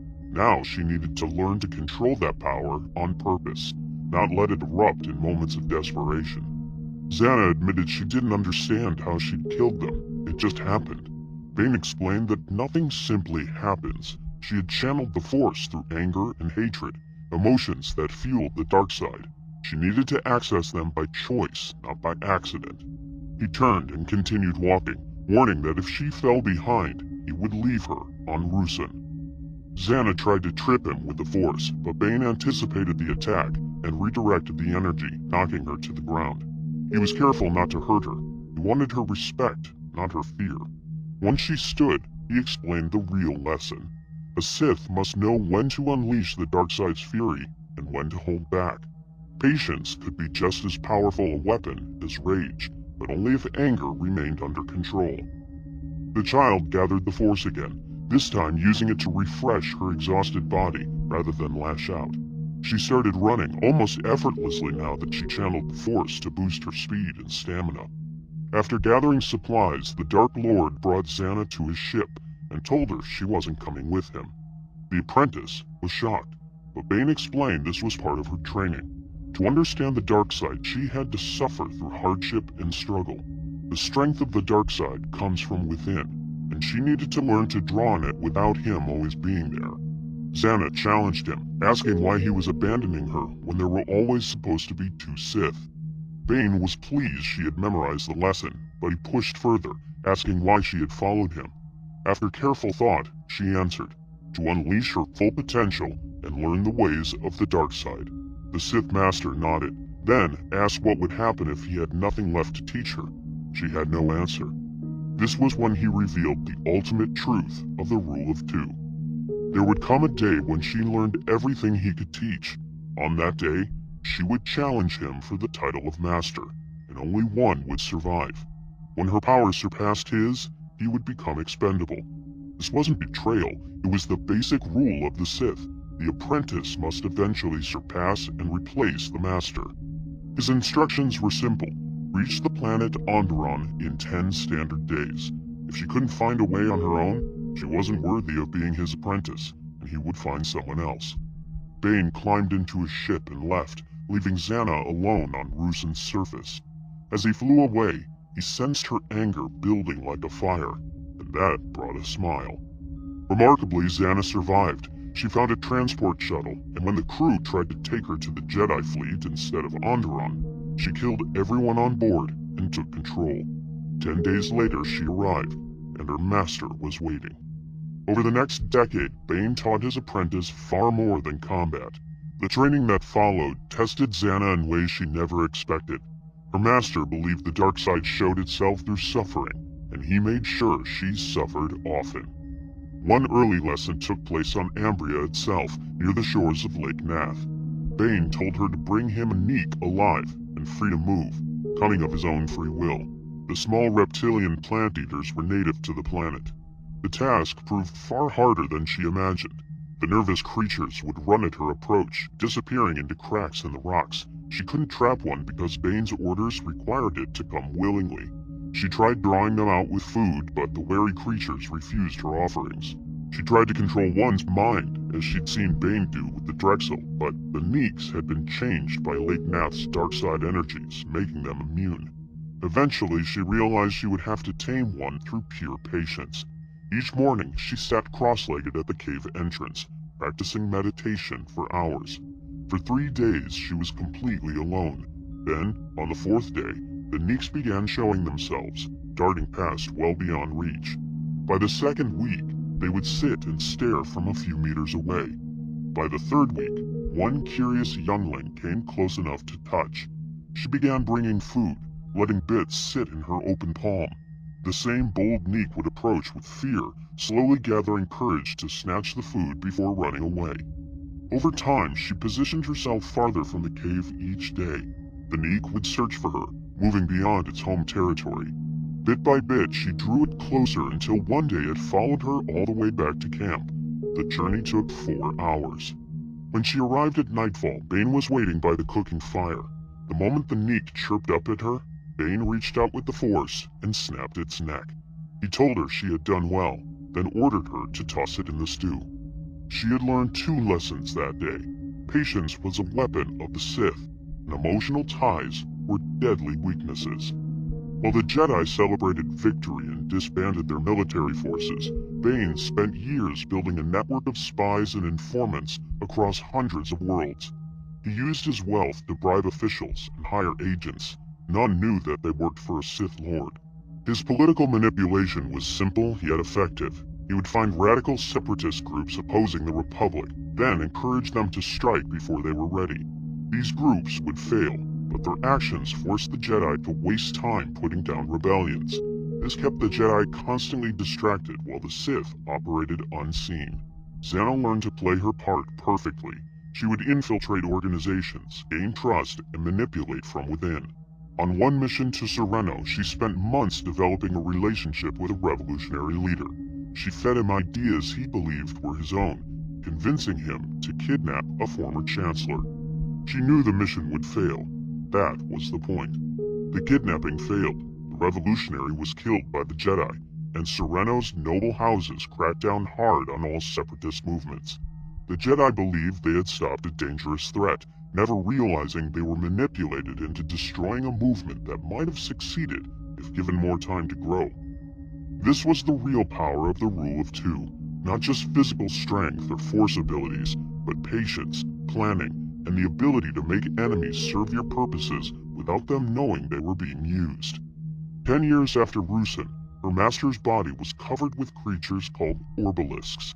These armored parasites had latched onto his skin during a mission. Once attached, they couldn't be removed without killing the host. The parasites fed on dark side energy flowing through his body. In return, they provided incredible benefits: rapid healing, enhanced strength, and living armor that could withstand direct lightsaber strikes. The cost was steep. They caused constant pain and made him more aggressive while dulling his strategic thinking. Then came a crisis that would test both master and apprentice. A team of 5 Jedi tracked them to Typhon in the deep core. The battle was brutal. The Orbalisk armor protected Bane from dozens of fatal lightsaber strikes. When he tried to kill an Ithorian healer named Waror with Force Lightning, the Jedi created a defensive shield. The lightning became trapped inside, bouncing off energy walls and striking him repeatedly. The electrical energy coursed through his body and the Orbalisks. The parasites absorbed too much energy. They swelled, then burst. When the Orbalisks died, they released toxic chemicals that began dissolving his body at the cellular level. He survived, but barely. His apprentice killed 3 Jedi, while the remaining 2 died when Waror's shield failed. Bane collapsed, his body ravaged by electrical burns and deadly toxins that were slowly killing him. The apprentice faced an impossible choice. According to the Rule of Two, she could let her master die and claim his title, but she wasn't ready. He still had vast knowledge she hadn't learned. If he died now, all that knowledge would die with him, and the Sith Order might not survive. Xana made her choice by bringing the dying Bane to Ambria. to the camp of a Force-sensitive healer named Caleb. This man had healed her master once before, but when she arrived, he refused. He knew what Bane was. Her cousin Derivat complicated the situation. He believed she could be redeemed and came up with a plan. Convince Caleb to heal Bane, but only if she sent a message to the Jedi revealing their location. He believed the Jedi would arrest the weakened Sith Lord, and his cousin would turn from the dark side. She agreed to send the message, and an anonymous communication went to Coruscant, stating a Sith Lord was on Ambria, badly injured. Caleb began healing Bane's body, and after several days, his condition stabilized. He would survive. But the apprentice had never intended to surrender her master to the Jedi. Just before the Jedi arrived, she put her real plan into action. Using Sith sorcery, she attacked Derivat's mind, driving him completely insane. He became a raving lunatic, seeing monsters everywhere. Then she killed Caleb and staged the scene to look like a brutal Sith attack. She gave the insane Derivat a Jedi Master's distinctive golden lightsaber. Then she used an advanced concealment technique to hide herself and the recovering Bane in a small cellar beneath Caleb's shack. The darkside trick masked their presence completely. Upon the Jedi strike team's arrival, they found exactly what she had arranged. Caleb's corpse, a raving madman wielding a Jedi lightsaber, and 5 lightsaber hilts as trophies from the Jedi who died on Tython. The Jedi Master leading the team quickly pieced together what he believed happened. He concluded the young man was the Sith Lord who had killed the others. When Derivat attacked in his insanity, the Jedi cut him down in seconds. Master Thonatu reported back to the Jedi Council with complete confidence. The last Sith Lord had been killed on Ambria. The Sith Order was extinct. The Jedi never thought to check beneath the sleeping mat. They never noticed the trapdoor. They never sensed the 2 Sith hiding meters below their feet, completely concealed by sorcery.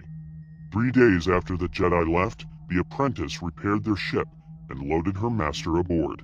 When Bane woke up, he was initially furious. He accused Zannah of betraying him by sending that message to the Jedi. As she calmly explained what she actually did, how she manipulated everyone, eliminated all witnesses, and convinced the Jedi that the Sith were extinct, Bane's anger faded. He recognized the brilliance of her plan. She had saved his life while securing the most valuable thing the Sith possessed: complete secrecy. But the apprentice wasn't content with simple praise. She reminded him he still had much to teach, making clear she intended to absorb everything he knew. Once he was no longer useful, she would destroy him. She stated it directly. One day, she would surpass him and kill him to claim the title of Sith Master. That day had not yet arrived. Her master saw the truth in her words. He approved of her ambition because it proved she truly embraced the Sith philosophy. Only the stronger would survive that confrontation. This was the rule of 2 working exactly as Darth Revan envisioned. The Sith had survived their greatest crisis. The Jedi believed them extinct. In the shadows, Darth Bane and Darth Zannah continued preparing for a war that would take 1,000 years to win. 20 years later, in 980 BBY, the rule of 2 faced a test that challenged its very foundation. As chronicled in the Darth Bane Dynasty of Evil novel, 2 decades after Ambria, Bane's body was failing. Decades of channeling darkside power took their toll. His left hand developed an uncontrollable tremor. This should have been the natural order. The master weakens, the apprentice challenges, the stronger survives. The Sith grow more powerful. Bane discovered something that made him question everything he had built.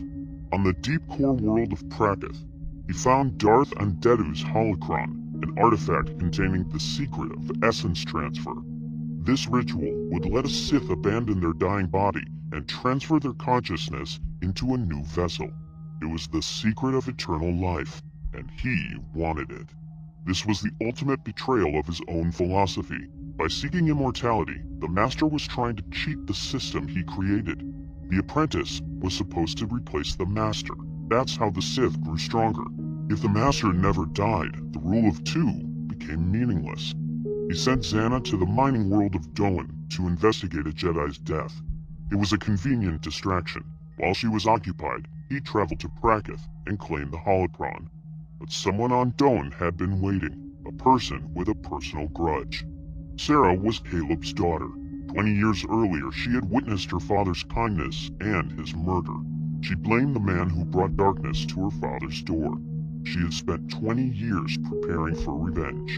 Sarah married into Doan's royal family, giving her access to resources most could never dream of. She hired a Niktachi assassin named the Huntress, a woman with a rare Force ability to see visions of the future and disrupt others' connection to the Force. The Huntress successfully captured Bane using a neurotoxin that paralyzed the body and made it impossible to use the Force. Sarah imprisoned him in the stone prison and tortured him, trying to make him admit he was wrong. His philosophy never changed. The weak are victims because of their own failures. The strong take what they want. Sarah didn't know she had become a pawn in something far larger. When Xana discovered her master had been captured, she realized why he sent her away. She knew he went to Prakith for Undeadu's holocron, and the meaning was clear. He was trying to live forever, breaking the most important principle of the Rule of Two. This betrayal pushed her to finally do what she should have done years ago. She would challenge him. The apprentice traveled to Doan with Set Hearth, a former Jedi who had fallen to the dark side. Set was particularly interested in Undeadu's holocron and its promise of eternal life. Meanwhile, Sarah's bodyguard, Lucia, recognized the prisoner. 20 years earlier, before he was Darth Bane, he had been Sergeant Dessel, a Republic soldier who saved her life multiple times. She was torn between loyalty to Sarah and the debt she owed to her former commander. Lucia made a choice that would cost her everything. She secretly injected Bane with a stimulant that counteracted the sedative, knowing he would escape and probably kill Sarah. He broke free and killed over 10 guards during his brutal escape. He was still affected by the lingering substances and didn't have his lightsaber. The Huntress had taken it. Xana arrived at the stone prison and sensed him inside. She entered alone, ready for their final confrontation. Sarah, who realized Bane had escaped, prompted her to activate the self-destruct sequence. This gave everyone only 5 minutes to escape. 3 separate confrontations unfolded at once in the collapsing prison. Bane encountered Lucia in the hallways, and she begged him to spare Lucia's life. He rejected his past identity completely, feeling no pity, gratitude, or regret. As he gathered force power to kill his former colleague, Xana attacked with a massive force wave. Bane shielded himself, but Lucia, who had no force abilities, was thrown violently against the walls and killed instantly. Her body tumbled 30 meters down the corridor. In the prison hangar, Set Hearth fought the Huntress after stealing Undeadu's holocron from an office safe. As the self-destruct countdown continued, he destroyed 2 shuttles and threatened to trap them both unless she let him leave. The Huntress agreed, and Set escaped with the stolen holocron. Sarah pressed the confirmation button and escaped as the stone prison began its collapse. On the other hand, Xana confronted her master in the collapsing prison corridors. She had her double-bladed lightsaber, whereas Bane was completely unarmed and still affected by the substances. Despite this, he was still incredibly dangerous. The prison collapsed around them as they fought. The apprentice used Sith sorcery, creating mental attacks from his repressed memories, but he had conquered those fears decades ago. He channeled the terror into rage and destroyed the illusions. Then she tried something different, drawing dark side power from the prison itself. Wispy smoke rose from the floor and twisted into writhing tentacles several meters long. These weren't physical objects, but pure dark side energy. His lightsaber passed through them with no effect. Once a tendril brushed his shoulder, his clothes and a chunk of flesh simply dissolved. The pain was worse than anything he had experienced. It wasn't just physical pain, it was the empty chill of the void itself, the horror of absolute nothingness. Xana was vulnerable while maintaining the tendrils.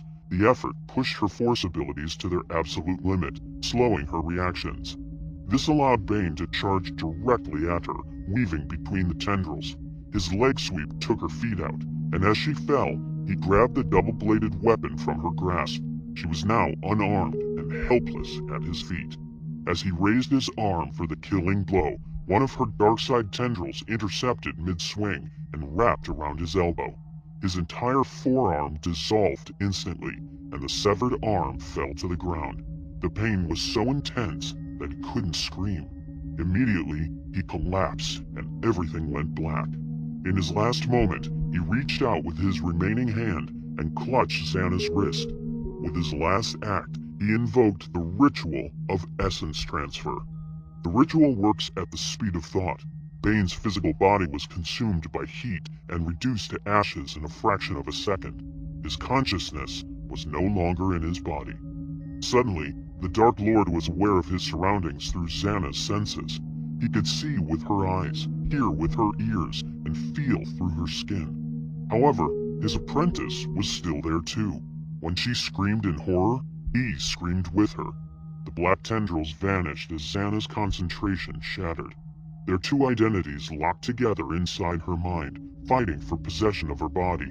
Bane sought to erase all trace of her identity, while Xana sought to cast him down into nothingness. They were evenly matched, neither gaining ground, until suddenly it was over. The Huntress, who had become Darth Cognis, watched from a safe distance. She had witnessed the entire battle and saw Bane's arm severed. Then came a flash of light so bright she had to close her eyes. When she looked back, Bane's body was gone, just a pile of ash. The blonde woman was still on the ground, dazed but alive. There was only one place his consciousness could have gone, into the woman. Xana shifted and rose slowly, moving awkwardly as if unfamiliar with her own body. She shook her head, stood straight, and fixed Cognis with a cold stare. Cognis asked whether this was Lord Bane standing before her. The woman replied that Bane was gone, identifying herself as Darth Xana, the new Dark Lord of the Sith and Cognis's new master. As Cognis dropped to one knee, Xana explained that Bane had given her the name Cognis, meaning knowledge and the ability to see the future. She would teach her the rule of two and the ways of the Sith. The new Sith Master walked over to pick up her lightsaber and told Cognis to take Bane's curved-hilt weapon. She stood with her back to Cognis, staring across the desert. She spoke about Bane's legacy, about how she was now the Master and Cognis her successor. She explained that one day, Cognis would face her, just as she faced Bane, and only one would survive. This was the way of their order. An individual may die, yet the Sith are eternal. Cognis couldn't help noticing one detail. As the woman was speaking, she was continually clenching and unclenching the fingers of her left hand. Before, she observed Bane's tremor had been in his left hand. The novel Darth Bane, Dynasty of Evil, ends without a clear answer, never revealing whether Xana's consciousness survived or whether Bane successfully possessed her body. It doesn't matter, because the Sith Order continues either way, and the rule of two is preserved regardless of the outcome. What we know for certain, Darth Cognis became the new apprentice. The person in Xana's body became the new master. Together, they fled as the stone prison collapsed. The Jedi believed the Sith were extinct. They were wrong. That mistake would cost the galaxy everything. As an Iktachi, Cognis had natural precognition. This means she could glimpse possible futures before they arrived and sense danger through the Force. More unusually, she had the rare ability to disrupt the Force connections of others. When she attacked, Force users found it nearly impossible to defend themselves. The apprentice learned the ways of the rule of two from her master. She studied in secret, building power slowly while the galaxy remained ignorant of the Sith's survival. The legend sources never revealed how she challenged Xana for the title of Sith Master, but she eventually succeeded, and needed to find an apprentice worthy of continuing Bane's legacy. She found a three-eyed mutant with extraordinary abilities. The apprentice Cognis chose had rare gifts. Like herself, he could see glimpses of the future through the Force. As his master, she gave him the Darth title, Millennial. Millennial had a serious problem with everything Bane built. He looked at the Sith Order, limited to only 2 members and hiding in the shadows for generations, and questioned whether this approach actually made them stronger. He believed Darth Khan's Brotherhood of Darkness had the right idea: rule by the strong. many powerful Sith working together instead of just two. The apprentice became increasingly vocal about these doubts, questioning the rule of two repeatedly. His master recognized the danger. An apprentice who rejected the rule of two was no apprentice at all. The relationship between them deteriorated until he barely escaped her wrath, fleeing to the planet Drummond Kaas, deep in the unknown regions.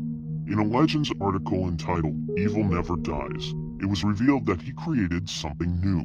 He developed a religion he called the Dark Force, proclaiming himself a prophet chosen by the Force itself. He founded the Prophets of the Dark Side, attracting followers who believed in his vision of rule by the strong rather than rule of two. By rejecting the rule of two, he had separated himself from Bane's succession. He was no longer part of the true Sith lineage.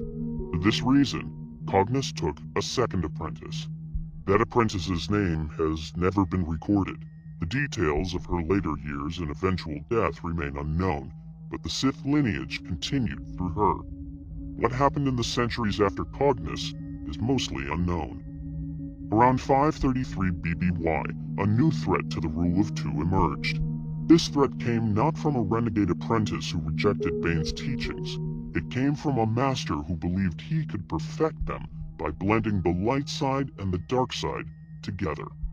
His name was Darth Gravid. In the novel Darth Plagueis, Gravid was a human Sith Lord whose reign was brief, though the damage he caused would affect the Sith Order for centuries. He became convinced that total commitment to the dark side would sentence the Sith Order to eventual defeat. He tried to introduce Jedi selflessness and compassion into his Sith teachings, attempting to blend light and dark into something new. Unfortunately, the human mind was never meant to use both sides of the Force. Gravid was driven increasingly mad by his attempts to merge the two opposing philosophies. His sanity fell apart as he tried to hold contradictory beliefs at the same time. In his deteriorating mental state, the Sith Lord became convinced that the Sith Order's accumulated knowledge was itself the problem. The texts, holocrons, and treatises that had been passed down through the generations now seemed to him like obstacles to enlightenment rather than tools for power. He decided they all needed to be destroyed. Gravid locked himself with his Twi'lek apprentice, Geen, inside a fortress on the planet Chiguata.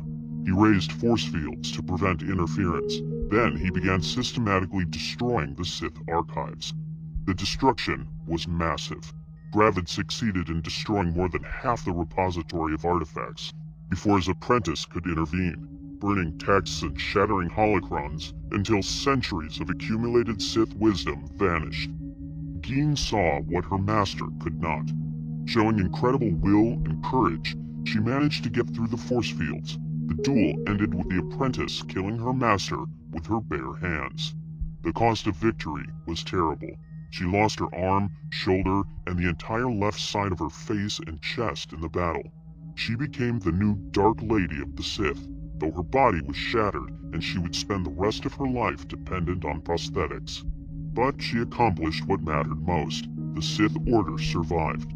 The damage her former master inflicted on Sith knowledge could never be fully repaired.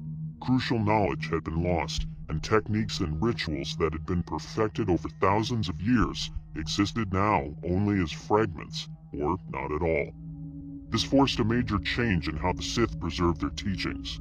With so many written records destroyed, future masters had to pass knowledge directly to their apprentices through training sessions that were never recorded. Oral tradition became a necessity rather than a choice. His actions set the Sith back countless years, and generations of Sith Lords after the Dark Lady would struggle to reconstruct what had been lost. Nevertheless, the rule of two itself endured. She proved that sometimes the apprentice must strike not from ambition, but from necessity, not to seize power, but to save the Order itself. The centuries following Geen's reign are poorly documented. According to the Darth Plagueis novel, the Sith lineage from Bane continued through the generations that had included Cognis, Vectivus, Ramage, and Tenebris.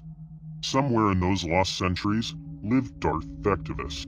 According to the Complete Encyclopedia, he once served as director of mining operations when he made an unusual discovery. On an asteroid under his supervision, he found the ancient remains of a Minoc-like species that had lived on dark-side energy. A Minoc is a silicon-based parasite that lives in space and feeds on energy. The man fell prey to those dark-side energies himself. He became a Sith Lord and took the name Darth Vectivus. What makes him remarkable among Sith Lords is not what he did, but what he didn't do. Vectivus did not conquer star systems and wipe out entire populations. He came into his power having led a fairly normal life as a successful businessman. He simply used his power to build a successful and vast fortune before and after becoming a Sith Lord. Even more unusually, Vectivus died of old age. This is almost unheard of for a Sith Lord. The rule of two demanded that the apprentice eventually kill the master. The sources indicate he lived out his natural lifespan, surrounded by friends and family, before dying of old age. This was almost unheard of for a Sith Lord. The rule of two demanded that the apprentice eventually killed the master. Vectivus proved the rule of two could accommodate different approaches to power. Not every Sith Lord needed to be a conqueror or destroyer. Some could operate through business, wealth, and influence while still advancing the Sith's ultimate goals. Later in the timeline came another Sith scientist. As shown in Coruscant Knights 3, Patterns of Force, Darth Ramage was identified as a Sith scientist whose specialty was research into force-enhancing substances and experimental force techniques. The Sith Lord created a holocron containing instructions about scientific applications of the Force. Based on sources, he was an exceptionally skilled and particularly ruthless Sith. His work centered on the destructive use of power and was steeped in darkness. Ramage's research focused on several areas, including experiments in the manipulation of time. He theorized that time manipulation would require a network of powerful minds working together. For dark-side practitioners, fear, trust, and ambition made cooperation impossible. The rule of two, limiting the Sith to only 2 members, made his ultimate goal impossible to achieve. The sources are clear about Ramage's methods. His evil was beyond measure. The Sith Lord's knowledge about time manipulation came at the expense of hundreds, perhaps even thousands, of Cephalon lives and minds. Cephalons are a species with unique mental abilities. He tortured and killed hundreds or possibly thousands of sentient beings to steal their abilities for his research. Ramage's holocron reflected his evil nature. It was sealed with blood. Opening it required the blood of a sentient being, most likely a Force user. The amount needed would be significant enough to cripple the person providing it.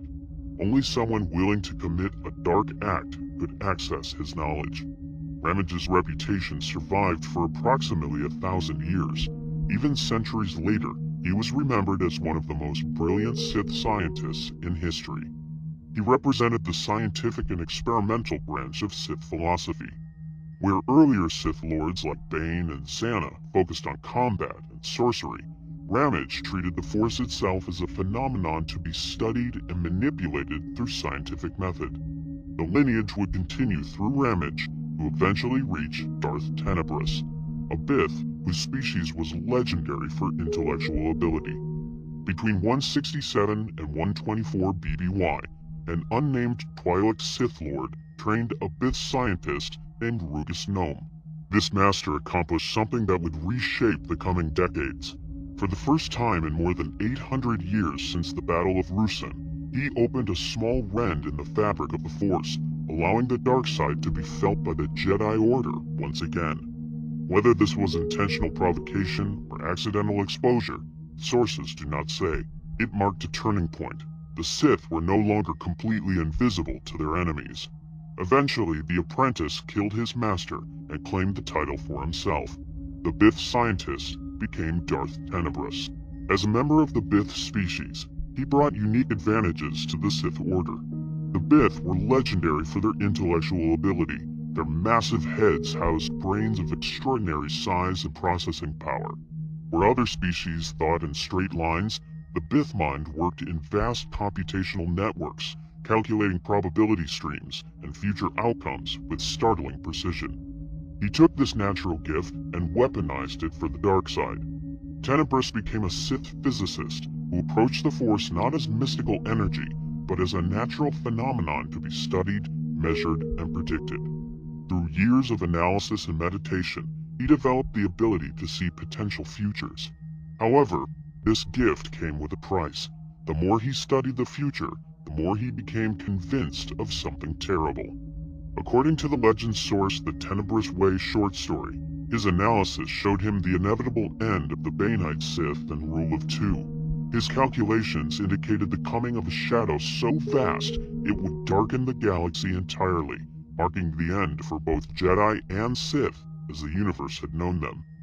Though the exact nature of this great shadow remained unclear, his calculations detailed the rise of what would become known as the One Sith. A single Sith Lord would arise of such power that he would have no need of any apprentice nor fear of the Jedi. A tempting prospect, with only a single problem. Tenebris was not to be that Sith Lord. His own death was clearly shown in the numbers. It was entirely inevitable, and it would come decades before the rise of the Shadow. Tenebris realized it might be possible for the numbers to be deceived. The key lay in an obscure legend referenced in the Journal of the Wills about a hero who was to be born of pure force.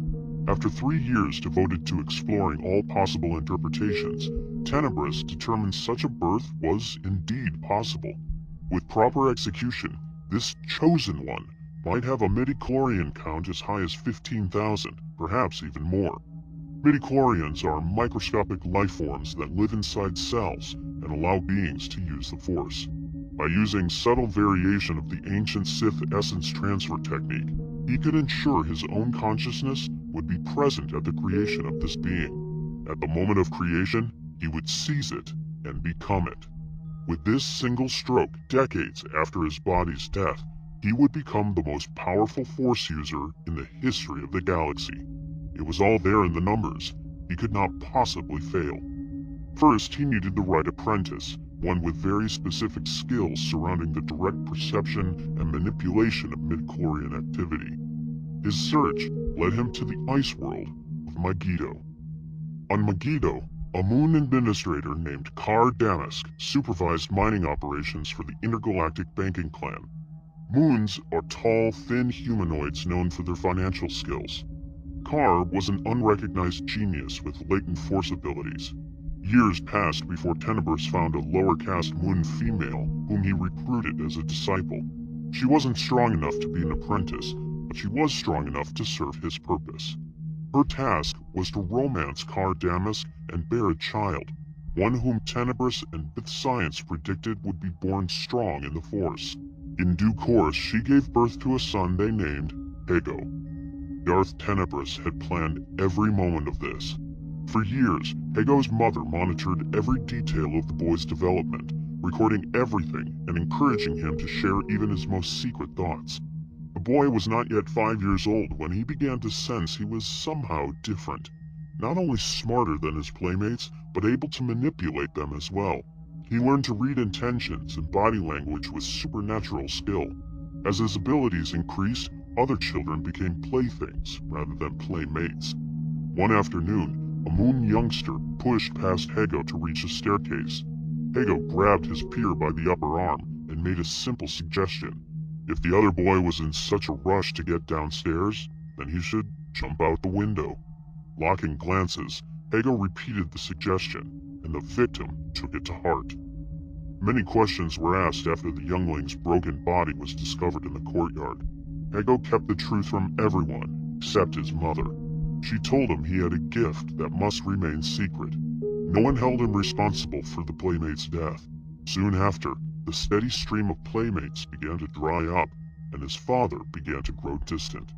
On several occasions, his father met with Jedi Knights who came in search of Adagan crystals. Adagan crystals are special crystals used in lightsabers. Hago had perfected his ability to mask his powers.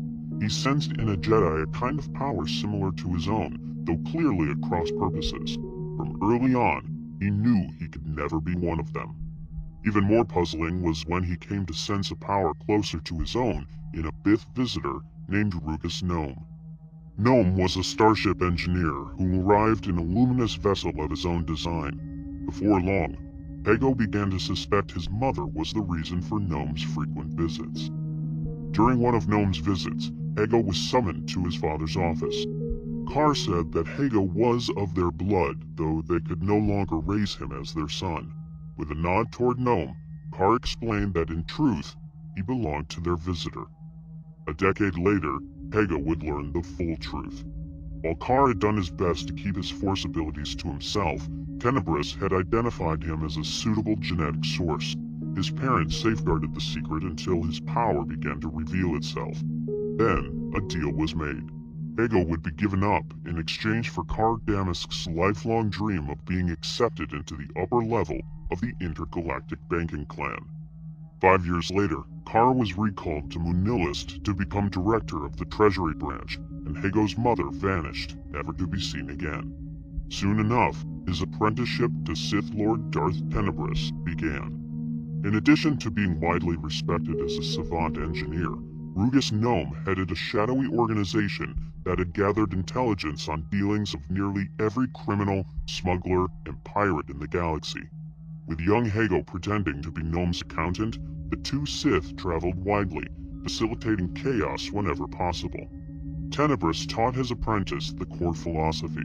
The Sith were the unseen opposition, a phantom menace. Where Sith once wore armor, now they wore cloaks. The Force worked through them all the more powerfully in their invisibility. As the Master explained it, the Jedi had emerged strong from the war 1,000 years earlier, while Darth Bane and later Sith Lords had labored at a disadvantage. Eventually, it was decided that the Sith should hide in plain sight, amassing wealth and knowledge, securing contacts and alliances with groups that would one day form the basis of galaxy-wide opposition to the Republic and Jedi Order. The rift that Tenebris's Twi'lek master had opened in the fabric of the Force had been felt by the Jedi. Already the Order was beginning to show signs of caution and laziness. The Republic, too, was similarly undermined by encouraging corruption in the Senate and lawlessness in the Outer Rim. This was the path Tenebris laid out for his apprentice. Over the decades, a deep disagreement grew between the master and the student. Tenebris approached the Force as how a Bith scientist approaches any natural phenomenon, through observation, measurement, and prediction. He believed that with sufficient data and processing power, the Force's will could be predicted and therefore controlled. The Bith had developed sophisticated algorithms that could forecast political events, economic trends, and even individual decisions. He fed these calculations into advanced computers he had designed himself, machines that could process millions of variables to generate probability maps of possible futures. According to Tenebris's calculations, the Jedi Order would gradually weaken over the coming centuries through internal corruption and complacency. The Republic would slowly rot from within as Senate corruption increased and public faith in government declined. The Sith needed only to accelerate these natural processes through careful manipulation. He envisioned a future where the Jedi simply faded away, their numbers dwindling as Force-sensitive children were never identified, their political influence eroding as the Senate grew tired of their interference. No grand battle would be necessary, no dramatic confrontation, just patient scientific application of pressure at calculated points until the entire structure collapsed. On the other hand, his Moon apprentice found this approach flawed. The young banker argued that Tenebris's equations treated sentient beings as predictable variables when they were anything but predictable. The Force itself, he insisted, was not a mathematical constant, yet a living entity that responded to will and emotion in ways no computer could calculate. Where Tenebris saw the Jedi as a slowly declining organization that could be dismantled through economic and political pressure, his apprentice saw them as an active threat requiring direct confrontation. The Jedi would not simply fade away. They would fight. They would adapt. Any plan that assumed otherwise was dangerously naive. The Moon believed the Force did play games of chance with the galaxy, that randomness and chaos were as much a part of the dark side's nature as order and control. Trying to reduce everything to equations ignored the essential truth. Power came not from prediction, but from the willingness to seize opportunities when they arose. regardless of what calculations suggested. Tenebris dismissed these arguments as the impulsiveness of youth.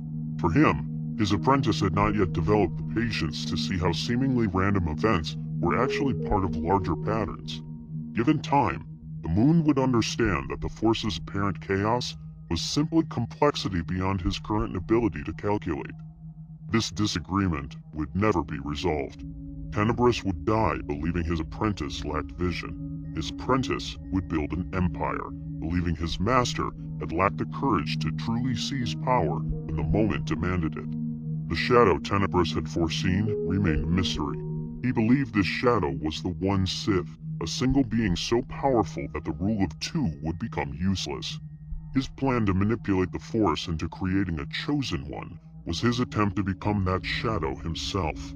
What the Sith Lord never considered was that his mathematical models contained a critical mistake. He assumed the shadow would serve the dark side. He never calculated the possibility that the Force might create its own chosen one who would bring balance not by empowering the Sith, but by destroying them entirely. Tenebris, despite his mathematical brilliance and strategic mind, had made a choice that could have destroyed the entire philosophy Darth Bane created. He trained two apprentices at the same time. The second apprentice was a Bith like Tenebris himself. His name was Venomous, and his master gave him the Darth title in secret. The Sith Lord trained him in parallel to his Moon apprentice, keeping the two carefully separated. Tenebris's reasoning was coldly logical. Through his precognition, he had glimpsed his own death, struck down by his Moon apprentice in what should have been a routine mission. Rather than accept his fate, Tenebris decided to prepare a backup plan. Venomous became his secret insurance. His plan revealed a deep misunderstanding of what made Bane's philosophy effective. Bane hadn't created the rule of two merely to limit numbers. He designed it to force evolution through life or death pressure. By training two apprentices, Tenebris eliminated that pressure entirely. Tenebris's distraction over this decision would cost him everything. On Baldemnik in 67 BBY, Tenebris and his Moon apprentice traveled to the planet on a mission to survey cortosis deposits. Cortosis is a rare metal that can resist lightsabers. Deep within a cavern, the two Sith worked with a mining probe. The probe had been sabotaged. Deep in the cave system, the probe detected a pocket of methane gas, highly flammable. The probe's hammering would ignite an explosion. When ordered to stop, the probe refused to respond. Both Sith attempted to stop the probe with Force lightning, though the cortosis ore created too much resistance. As a result, Tenebris ordered an immediate retreat. For the first time in their long partnership, the Moon apprentice saw his master afraid. They flew up the tunnel toward the grotto where their ship waited. 10 meters ahead, Tenebris ducked under a rough outcropping, but his haste brought him upright too quickly. His left shoulder hit the rough rock, shredding part of his suit. Even injured, when his apprentice offered to lead, Tenebris's wounded pride made him refuse. At a fork in the tunnel, he took a wrong turn. They were approaching the grotto when the gas pocket exploded. The blast wave caught them as they entered the cavity. Deep in the tunnel behind them came a muffled but ground-heaving detonation. A rolling fireball surged toward them as they entered the grotto. Tenebris whirled to face the tunnel, somehow managed to remain on his feet, and created a force shield that met the fireball and contained it. The apprentice was hurled face first to the ground. He lifted his head in time to see the underside of a domed ceiling begin shedding enormous slabs of rock, and directly below the plummeting slabs was their starship. He scrambled to his feet, arms lifted, holding the rocks in midair with the force. Tenebris swung around to help, but behind him the fireball's final flames burst from the tunnel mouth and struck his back, forcing him deeper into the grotto. The cave continued to shake.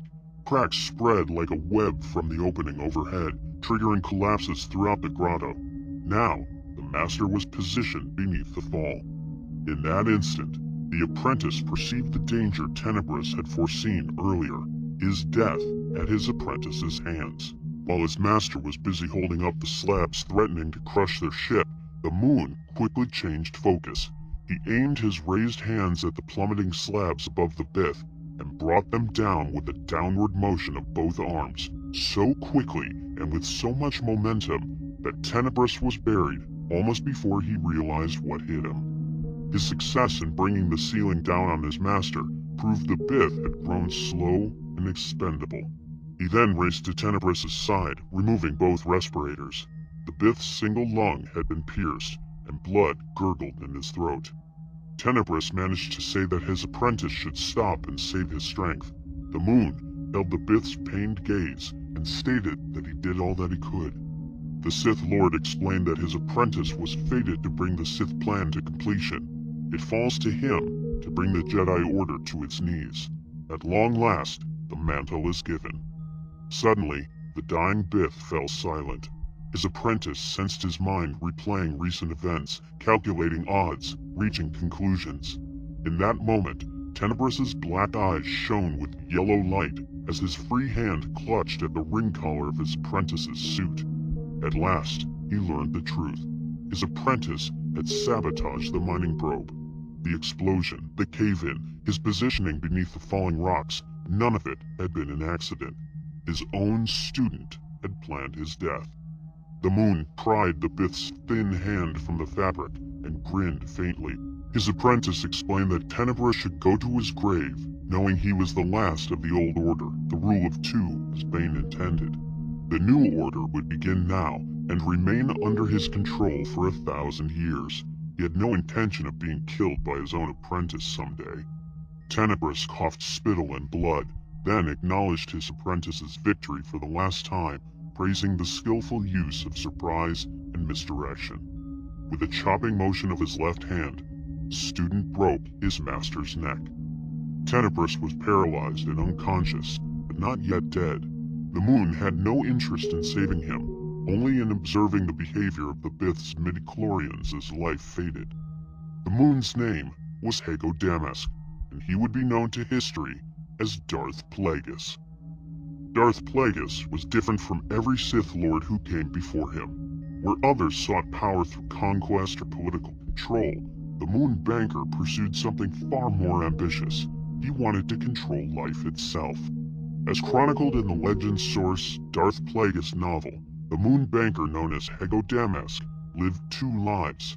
To the galaxy, he was one of the wealthiest beings in the known systems, chairman of Damask Holdings, who reshaped entire economies. To the Jedi Order, he was simply another powerful corporate figure. Beneath this facade existed something far more dangerous. Plagueis had discovered what ancient Sith texts only hinted at. Midichlorians could be manipulated directly.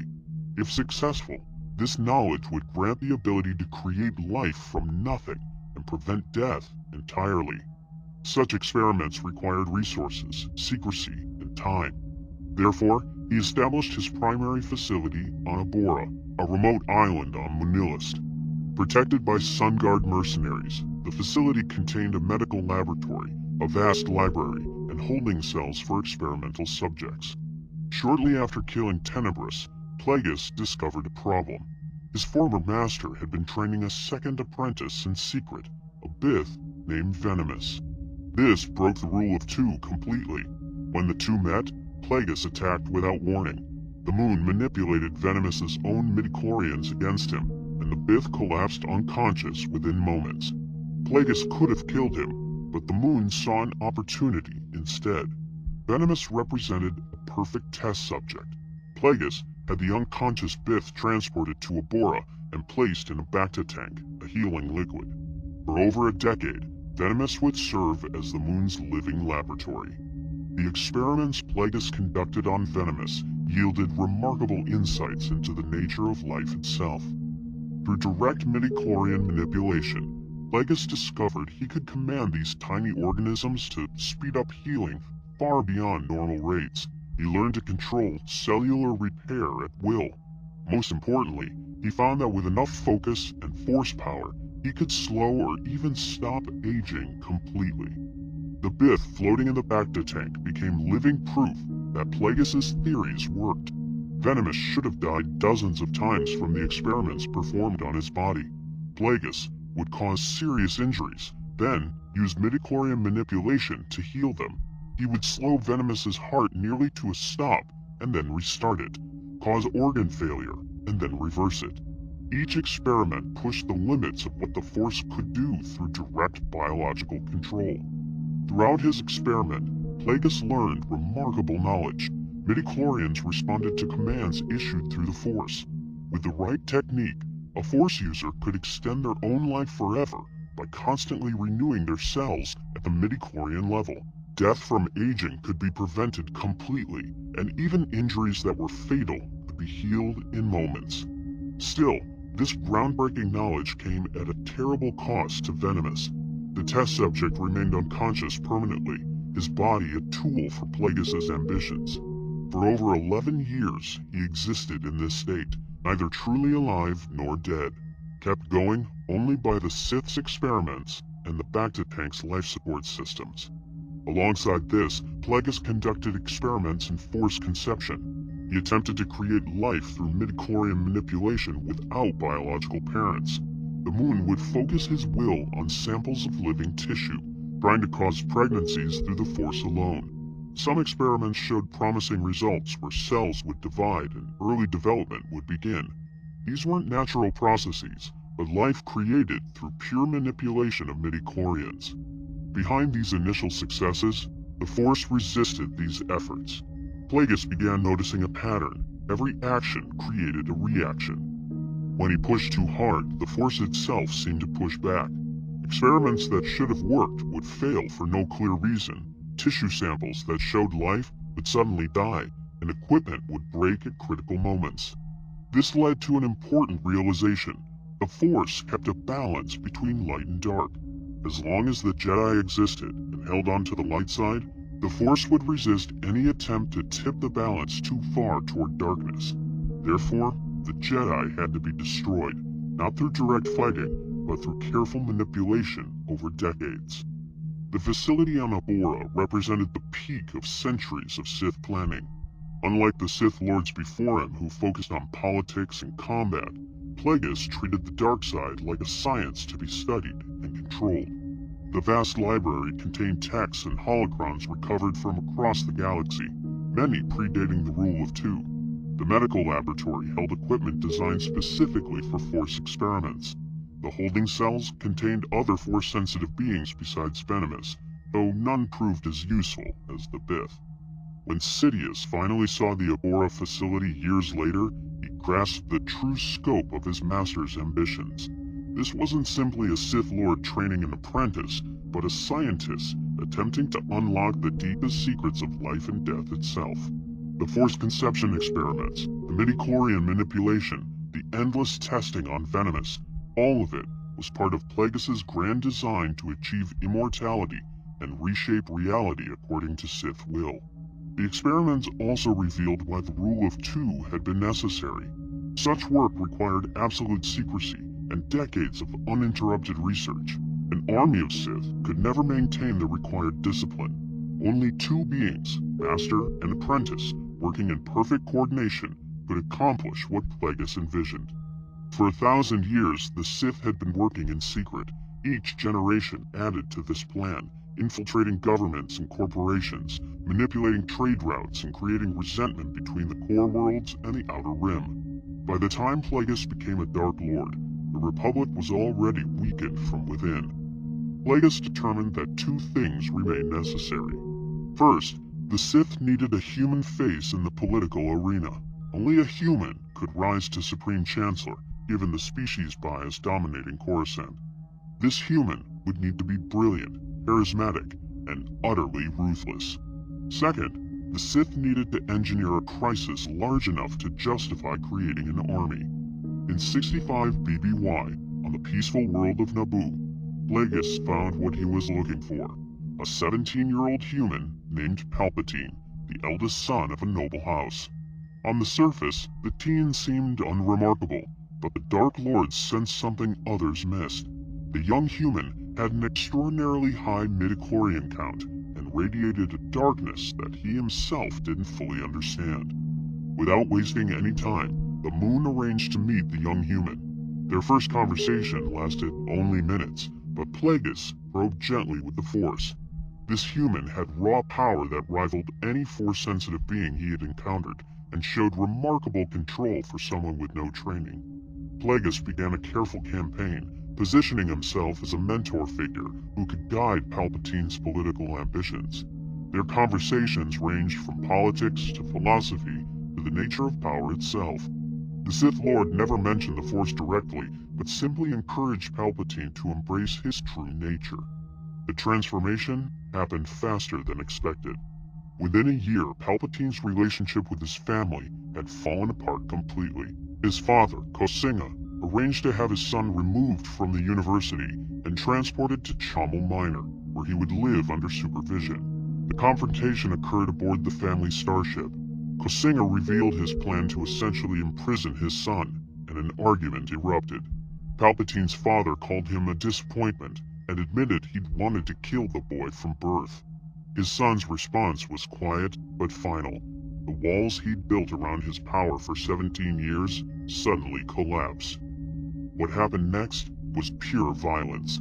Palpatine unleashed the full fury of the dark side for the first time. The Force exploded outward from him, buckling bulkheads and hurling his father against walls with bone-breaking force. His mother and siblings died as the ship's structure warped around them. When the massacre ended, 6 people lay dead. The young human had killed his entire family with his mind and his bare hands. Following this, he contacted Darth Plagueis, who immediately sent Sun Guard mercenaries to destroy all evidence. The bodies were disposed of in deep space, and Palpatine was quietly returned with the perfect alibi. Plagueis knew what the massacre truly meant. The dark side had claimed the young man completely. He had crossed a line that could never be uncrossed. This was exactly the test Plagueis had been waiting for. Now the time had come to reveal the truth. The Sith Lord arranged another meeting, though the conversation began with Palpatine's anger as he accused the moon of manipulating him. Plagueis didn't deny it, but calmly explained that manipulation was necessary. Then, the moon told him about the Sith, explaining that they were the true inheritors of the Force. He described the ancient conflict and revealed that the Sith had been operating in secret for 1,000 years, carefully manipulating galactic events toward a single goal: the complete destruction of the Jedi Order and the Republic they served. Palpatine listened in stunned silence as everything suddenly made sense. Plagueis was offering him something no one else could: a chance to reshape the galaxy itself. Without hesitation, Palpatine knelt before the moon and spoke the words that bound him to the Sith Order. Plagueis placed his hand on the young human's head and completed the ritual. From that day forward, he would be known as Darth Sidious. The education began and continued for the next 11 years. The Sith Master took his apprentice to dozens of worlds, and the training was brutal by design. He believed the dark side revealed itself only to those who truly suffered. The lessons extended beyond physical conditioning. The Master taught his apprentice to see every living being as either a tool or an obstacle. Sidious learned to manipulate others through their emotions, studied politics and economics, and practiced hiding his true nature. The relationship between them evolved during these years. The elder Sith avoided the traditional approach of withholding knowledge. He shared freely and encouraged his student to question him because he wanted a true partner rather than a resentful subordinate. This openness served a practical purpose. The Master knew his experiments were dangerous, and having a powerful apprentice provided insurance. If something happened during his experiments, his student could continue the work.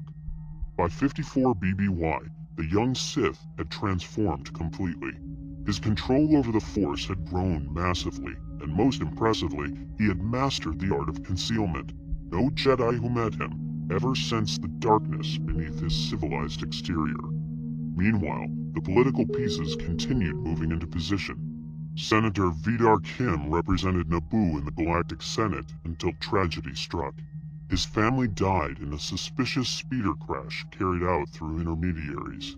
The Maladian assassin struck while Kim was traveling, killing the senator instantly.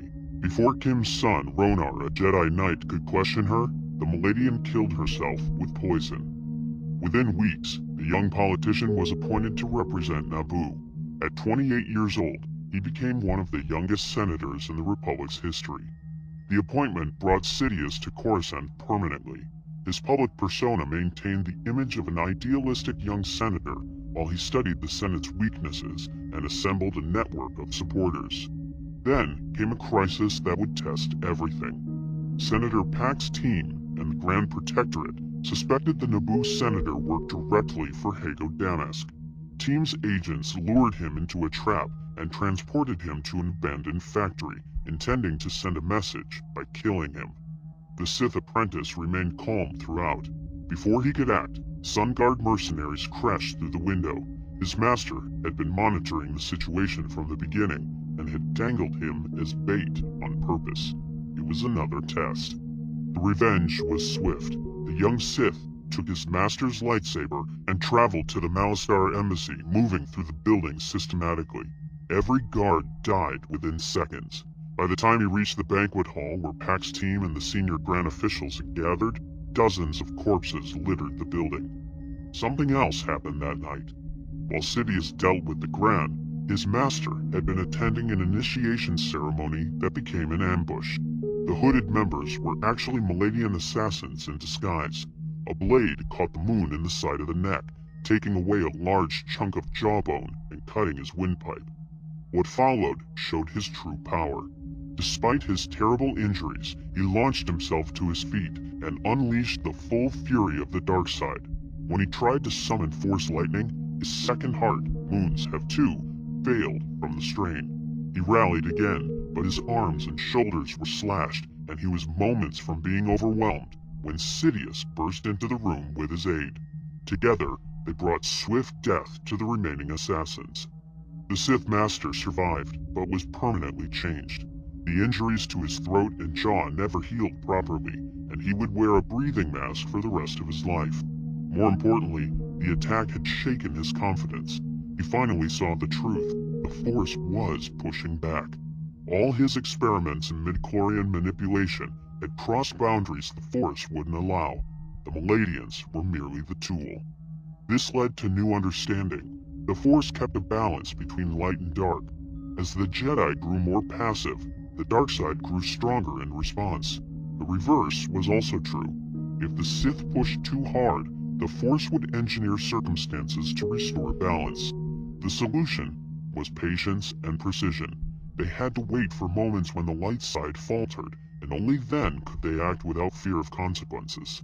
1 month after the attacks, the Elder Sith summoned his apprentice to Manilist and took him to the island facility on Abora.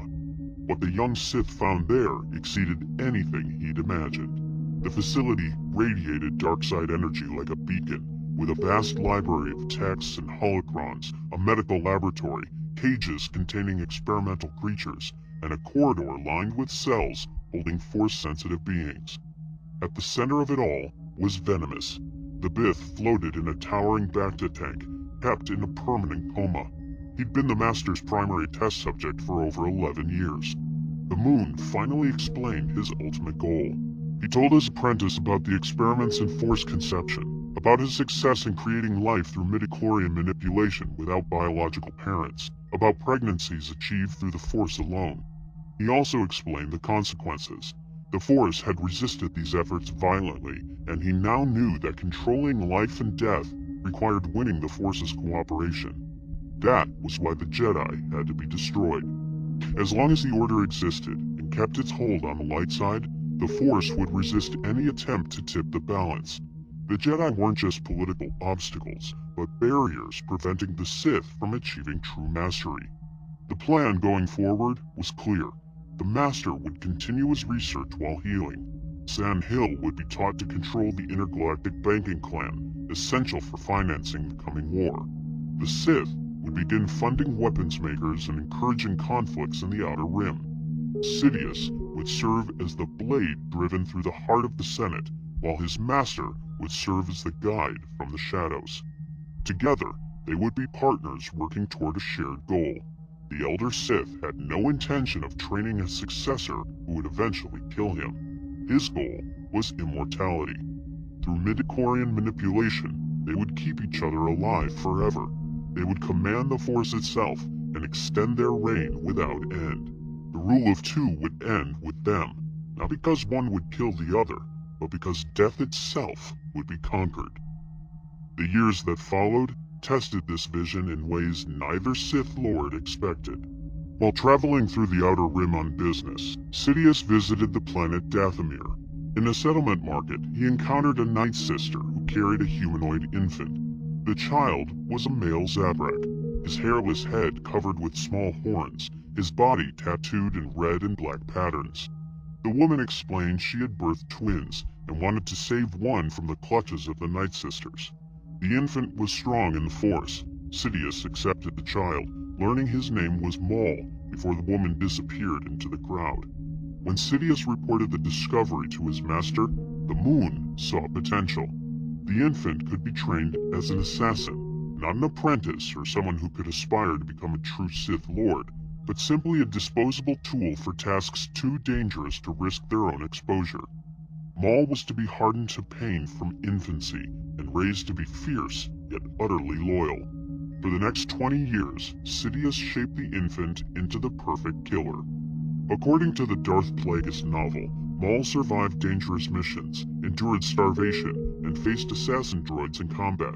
By age 10, he was fighting in gladiatorial matches on Orsis in battles to the death that left scars across his body. By 12, he was champion. The abandoned Lemerge building on Coruscant became his home and training center, while Sidious molded him into an assassin with one purpose: to serve his master and destroy the Jedi. Sidious gave him the title of Darth not for surviving these trials, but for his obedience and loyalty. Palpatine's political career flourished during these years, as he became known as a voice for reform. Behind closed doors, he assembled a network of supporters: Sate Passage, Kinman Doriana, Wilhuff Tarkin, and Sly Moore. Each served a specific purpose. The Trade Federation grew more aggressive under Sith manipulation. Newt Gunray rose to become Viceroy, guided by suggestions from a mysterious figure who called himself Darth Sidious. For the first time in 1,000 years, a Sith Lord had identified himself by title to someone outside the Order. Supreme Chancellor Valorum struggled to maintain order as the galaxy descended into chaos. His administration became caught up in scandal, most of which had been carefully planted by Sith agents. Then, the Naboo crisis occurred. The Trade Federation, following Sidious's orders, imposed a blockade around the peaceful planet. Queen Amidala found herself trapped between corporate greed and senatorial incompetence. In an attempt to negotiate, Valorum secretly sent two Jedi, Qui-Gon Jinn and his Padawan, Obi-Wan Kenobi. However, their presence complicated everything. When Sidious ordered the Neimoidians to kill the Jedi, they panicked and launched a full invasion ahead of schedule. Amidala escaped with the Jedi's help, though her ship was damaged and forced to land on Tatooine for repairs. There, Qui-Gon encountered a 9-year-old slave boy named Anakin Skywalker. The boy had remarkable abilities, and, most importantly, his midichlorian count was higher than any Jedi had ever recorded. The Jedi Master became convinced the boy was the Chosen One spoken of in ancient prophecy. Back on Coruscant, the Sith Master monitoring events felt a chill when he learned about the boy. He stretched out with the Force and received a vision of overwhelming power. Fierce battles, clashing lightsabers, a black-helmeted cyborg rising from an operating table. This child would change the course of history unless Qui-Gon Jinn died before he could train the boy. Therefore, Sidious sent Maul to Tatooine to kill the Jedi and capture the Queen. Once the Zabrak assassin confronted Qui-Gon in the desert and ignited his red-bladed lightsaber, the brief duel that followed ended with the Queen's ship escaping. But the damage was done. Maul had been revealed as a Sith, and the Jedi now knew their ancient enemy had returned. Amidala traveled to Coruscant to plead for help. Palpatine, playing his role perfectly, filled her heads with doubts about Valorum's competence, and suggested that only a vote of no confidence could save her planet. When Amidala addressed the Senate and called for Valorum's removal, chaos erupted. Palpatine's name was placed in nomination for Supreme Chancellor. With the political wheels in motion, Amidala returned to Naboo to fight for her world. She formed an alliance with the Gungans and launched a desperate battle. As shown in the canon source Star Wars Episode 1, The Phantom Menace, Qui-Gon Jinn and Obi-Wan Kenobi joined the palace assault and encountered Darth Maul in the hangar bay. The battle reached its climax in the generator room, where Maul used a force push to separate the two Jedi. The Padawan found himself trapped behind an energy barrier, forced to watch helplessly as Qui-Gon faced the Sith assassin alone. In a moment of opening, Maul drove his lightsaber through Qui-Gon's torso, and the Jedi Master fell, mortally wounded. Victory made Maul careless. By the time the barriers cycled open, Obi-Wan attacked with fury born of grief. The young Padawan managed to disarm his opponent, but that moment of hesitation was Maul's undoing. Obi-Wan used the Force to summon Qui-Gon's fallen lightsaber, and as the blade ignited, he cut Maul in half at the waist, causing his body to fall into the shaft in 2 pieces. 20 years of training had ended in a single moment of overconfidence. Sidious felt the death through the Force from thousands of light years away. The same day that Naboo celebrated its victory, Senator Palpatine was elected Supreme Chancellor of the Galactic Republic. With Supreme Court judges presiding, he took the oath of office atop the Senate podium. In his inaugural address, he pledged to return the Republic to its former glory. The assembled senators applauded enthusiastically, none realizing they had just elected the dark side itself to lead them. That evening, the newly elected Chancellor visited Hago Damask's penthouse to celebrate. The 2 Sith Lords had won. Against all odds, they had achieved what seemed impossible. A Sith apprentice now controlled the Republic.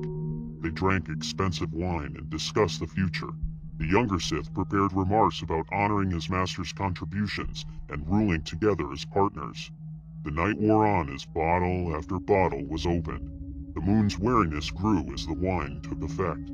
Plagueis never saw the betrayal coming. As his eyes began to close, as his breathing slowed and his defenses lowered for the first time in 20 years, his apprentice made his move.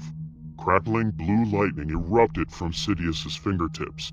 The Force attack grounded itself on the moon's breathing device, and his eyes snapped open in shock.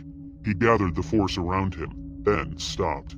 He simply gazed at his student with an expression of surprise and, perhaps, challenge.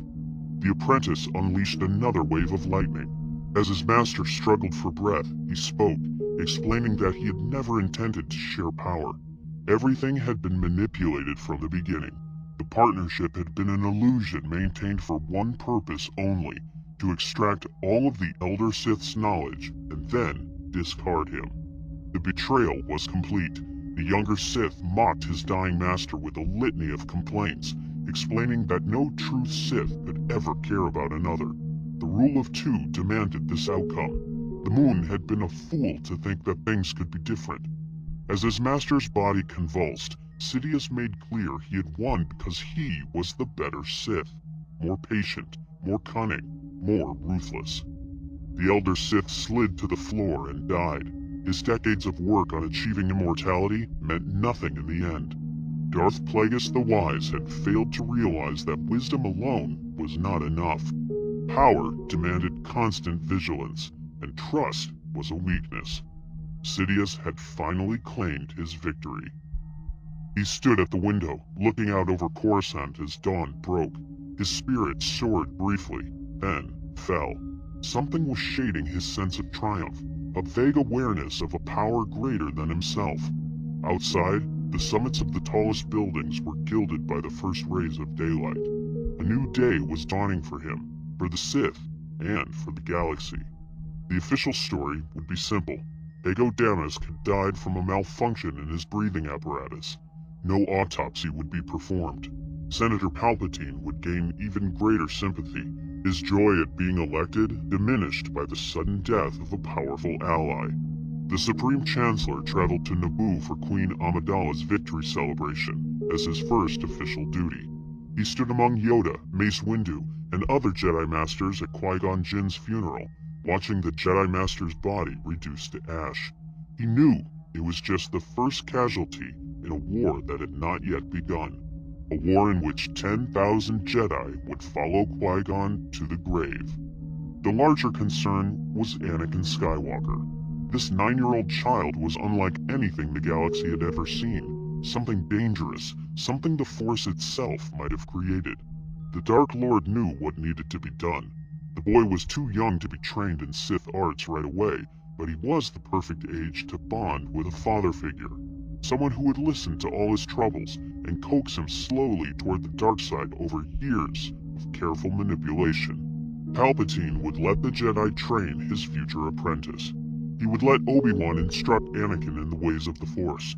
He would let the boy grow bitter as his mother aged in slavery, as the galaxy deteriorated around him, and as his fellow Jedi fell to endless conflicts that the Sith Lord himself would orchestrate. Several weeks later, the Chancellor invited Obi-Wan Kenobi and the young Padawan Anakin Skywalker to his office. The conversation was brief and formal as he studied the boy carefully, looking for signs of the power he knew existed within. When Anakin mentioned growing up on Tatooine, Obi-Wan corrected him right away. Jedi were trained to live in the moment. The Supreme Chancellor noted the tension between master and apprentice with satisfaction. As the two Jedi left, he made a private promise. He would follow Anakin Skywalker's career with great interest and position himself as a mentor and friend. When the time was right, when the galaxy was consumed by war, he would reveal the truth, that the democracy they served was already dead, and that Anakin Skywalker would become Darth Vader, enforcer of Sith rule. For now, on that victory celebration on Naboo, as fireworks lit the sky and crowds cheered, Palpatine smiled. He had achieved what seemed impossible. To the Jedi, he was a politician. To the Senate, he was a reformer. To the galaxy, he was hope. Only he knew the truth, that the Republic's salvation was actually its doom, that democracy had been replaced by tyranny, and that the Sith had finally, after 1,000 years of planning, achieved their revenge. But the Force had its own plans. For all of the Moon's experiments in creating life, for all his attempts to bend the midichlorians to his will, the Force had responded. A boy with no father, born on a desert slave world at the edge of civilized space. A child whose midichlorian count shattered every recorded measurement. This 9-year-old boy wasn't just another Force-sensitive child. He was the Force's answer to a millennium of Sith manipulation. The Dark Lord believed he had won. He believed he controlled the galaxy's destiny. He was right about everything, except one thing. The Force maintains its own balance. Standing in the Supreme Chancellor's office that day was the instrument through which balance would eventually be restored. The age of the Jedi was ending. The age of the Empire was about to begin. In 32 BBY, after murdering Darth Plagueis, Palpatine became the sole Sith Master. According to the ancient Rule of Two, he now needed an apprentice to continue the lineage Bane had established 1,000 years earlier. The Dark Lord already had one in mind. Count Dooku had left the Jedi Order a decade earlier. Based on the information from the canon source Dooku, Jedi Lost, in 42 BBY, the disillusioned Jedi contacted Master Yoda through holocom to inform him of his decision. Count Rammel of Sereno had died during the Abyssin invasion, and the former Jedi felt responsible for rebuilding his homeworld as heir to the House of Sereno. He told Yoda the Republic was changing, pointing to how the Senate refused to help Sereno against the Abyssin, yet would eagerly assist in processing the planet's newly discovered resources. The Jedi had become enforcers for a corrupt system, rather than servants of the Force. Yoda accepted his departure with sadness, but allowed him to keep his lightsaber. The Count told his companions to inform Rael and Qui-Gon Jinn, his former Padawans, that the Force would be with them always. What Dooku didn't know was that Sidious had been manipulating him long before he left the Order. Years earlier, while still a Jedi, the Count had traveled to the dark side world of Asusto with 2 other Jedi. The planet was a nexus point saturated with dark side energy. An insectoid cult called the Presagers of Hecate captured the 3 Jedi and subjected them to a ritual meant to reveal all possible futures. Dooku was overwhelmed by visions that showed him glimpses of wars, battles across thousands of worlds, and clone soldiers executing Jedi. Among these visions, he heard a voice identifying itself as Darth Sidious. The voice said he had chosen him as his apprentice. The Count saw himself responding and calling this figure Master. He saw force lightning crackling from his own hands, and a woman with bone-white skin who would one day serve him. The visions showed the Sith returned, just as they showed the Jedi potentially becoming conquerors themselves. When the visions ended, the Count's hands were surrounded by crackling force lightning. He had unleashed it instinctively, killing the presagers. His Jedi companions told him this was not his doing but the dark side using him as a tool. They performed a cleansing ritual and explained the visions were only possibilities, not certainties.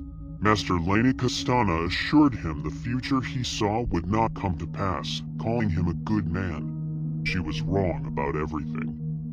After leaving the Order, Dooku returned to Sereno and became its ruler. The mysterious hooded man from his visions continued to contact him. By the time of the Naboo crisis in 32 BBY, the fallen Jedi was already working with Darth Sidious on a secret project involving the planet Kamino and a clone army. When Qui-Gon Jinn reported encountering a Sith Lord on Tatooine, the Jedi Council was skeptical. As shown in Tales of the Jedi Season 1, Episode 4, Jedi Archivist Jocasta Nu dismissed the claim, suggesting Qui-Gon had an overactive imagination.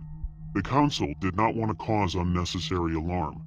Dooku, on the other hand, believed his former Padawan and told Qui-Gon he had been warning the Council about coming darkness for years, but they refused to listen. The Count and Qui-Gon met one final time. They stood at a tree where the Elder used to bring the young Qui-Gon during his training.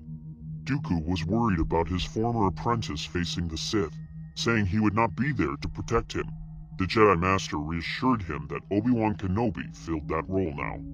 This peaceful conversation they shared would be their moment together. Days later, Qui-Gon Jinn was killed by Darth Maul on Naboo. The death of his former Padawan became the final push toward darkness. Shortly after Qui-Gon's funeral, the Count confronted Sidious and accused the Sith Lord of allowing Maul to kill Qui-Gon. Sidious responded coldly that Dooku had lost an apprentice and so had he, referring to Maul's death at Obi-Wan's hands. The galaxy would not be remade without sacrifice. The Count acknowledged what he had already done, listing his crimes: Sifo-Dyas, Kamino, and the clones. He had betrayed everyone and everything he knew. Using Master Sifo-Dyas' security clearance, the fallen Jedi had deleted all records of Kamino from the Jedi archives. He was deeply involved in the conspiracy to create a clone army in secret. Master Yaddle of the Jedi Council had followed him. She discovered him meeting with the Sith Lord and ignited her lightsaber, declaring this would end. Then, she revealed something unexpected. She had stepped down from the Council because the Count had been right about so many things. The Council should have listened to his warnings, and Qui-Gon did not have to die. Yaddle validated everything he believed and offered him redemption. She told him there was still a chance to make things right. Amidst this, Sidious saw an opportunity to test his potential apprentice's loyalty and ordered the Count to kill her. At first, Dooku hesitated and admitted he was afraid. Yaddle said she knew and that she feared it was too late for him. When the Jedi Master moved to leave, he accused her of running back to the Council. She responded that it was he who had run into the arms of evil. Right at that moment, the Count ignited his lightsaber. Yaddle tried to reason with him, insisting she was on his side. He told her he wanted only to bring peace and order to the galaxy. Yaddle pointed out that so many had already suffered for what he called order. His final words before striking her down were that he would give her peace. With Master Yaddle's murder, the Count became Darth Tyrannus. Sidious praised him for doing well, calling him apprentice and friend. The Count responded by calling Sidious Master. The transformation from disillusioned Jedi to Sith Lord was complete. He had murdered a Jedi Master who agreed with his criticisms of the Council, who had stepped down because he was right, and who had offered him a path back to the light. For the next decade, Darth Tyrannus worked in secret to weaken the Republic while publicly maintaining his identity as Count of Sereno. He became the public face of the Separatist movement, uniting frustrating star systems and powerful corporations under a single banner. The Trade Federation, Banking Clan, Techno Union, and other corporate entities pledged their droid armies to his cause. His criticisms of the Republic were real and struck a chord across the Outer Rim. Core world favoritism, taxation without representation, and Senate corruption had created genuine complaints. What the Separatist leaders didn't know was that the court was pushing them toward war under Sidious's direction. The conflict was designed not to achieve Separatist independence, but to give Supreme Chancellor Palpatine emergency powers while exhausting both sides. Tyrannus also trained dark-side assassins, though he could not make them true Sith apprentices.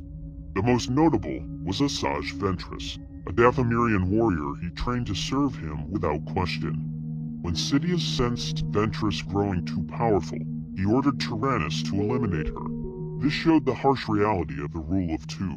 No matter how useful or loyal Ventress had been, she threatened the Sith hierarchy. Tyrannus betrayed her and left her for dead, though she survived. By 19 BBY, Tyrannus had fulfilled his purpose. The Clone Wars had given Palpatine the emergency powers he needed. The Jedi were scattered across the galaxy and vulnerable. Most importantly, Anakin Skywalker had been pushed to the edge of darkness and was ready for his final fall. Sidious no longer needed his current apprentice. The trap was set aboard the Invisible Hand, General Grievous's flagship, during the Battle of Coruscant.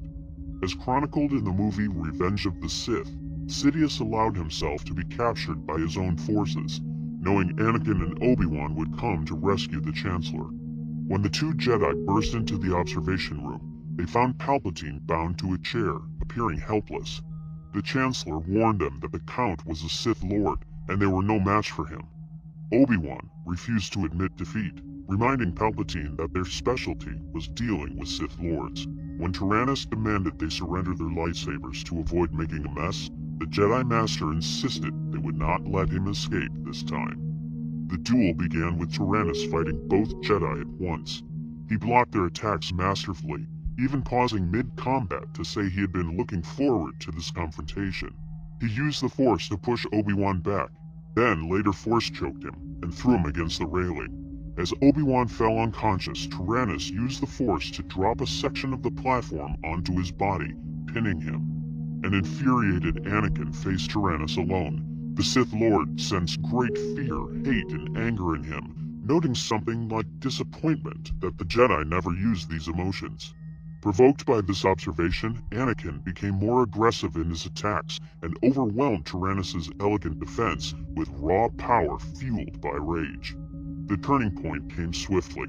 With a devastating series of strikes, Anakin severed both of Tyrannus's hands at the wrists. The Count's lightsaber flew through the air. Effortlessly, the Jedi caught it and crossed both blades at Tyrannus's neck as the Sith Lord knelt helplessly. Palpatine's response was immediate and enthusiastic. He congratulated Anakin repeatedly, urging him to kill the Sith Lord now.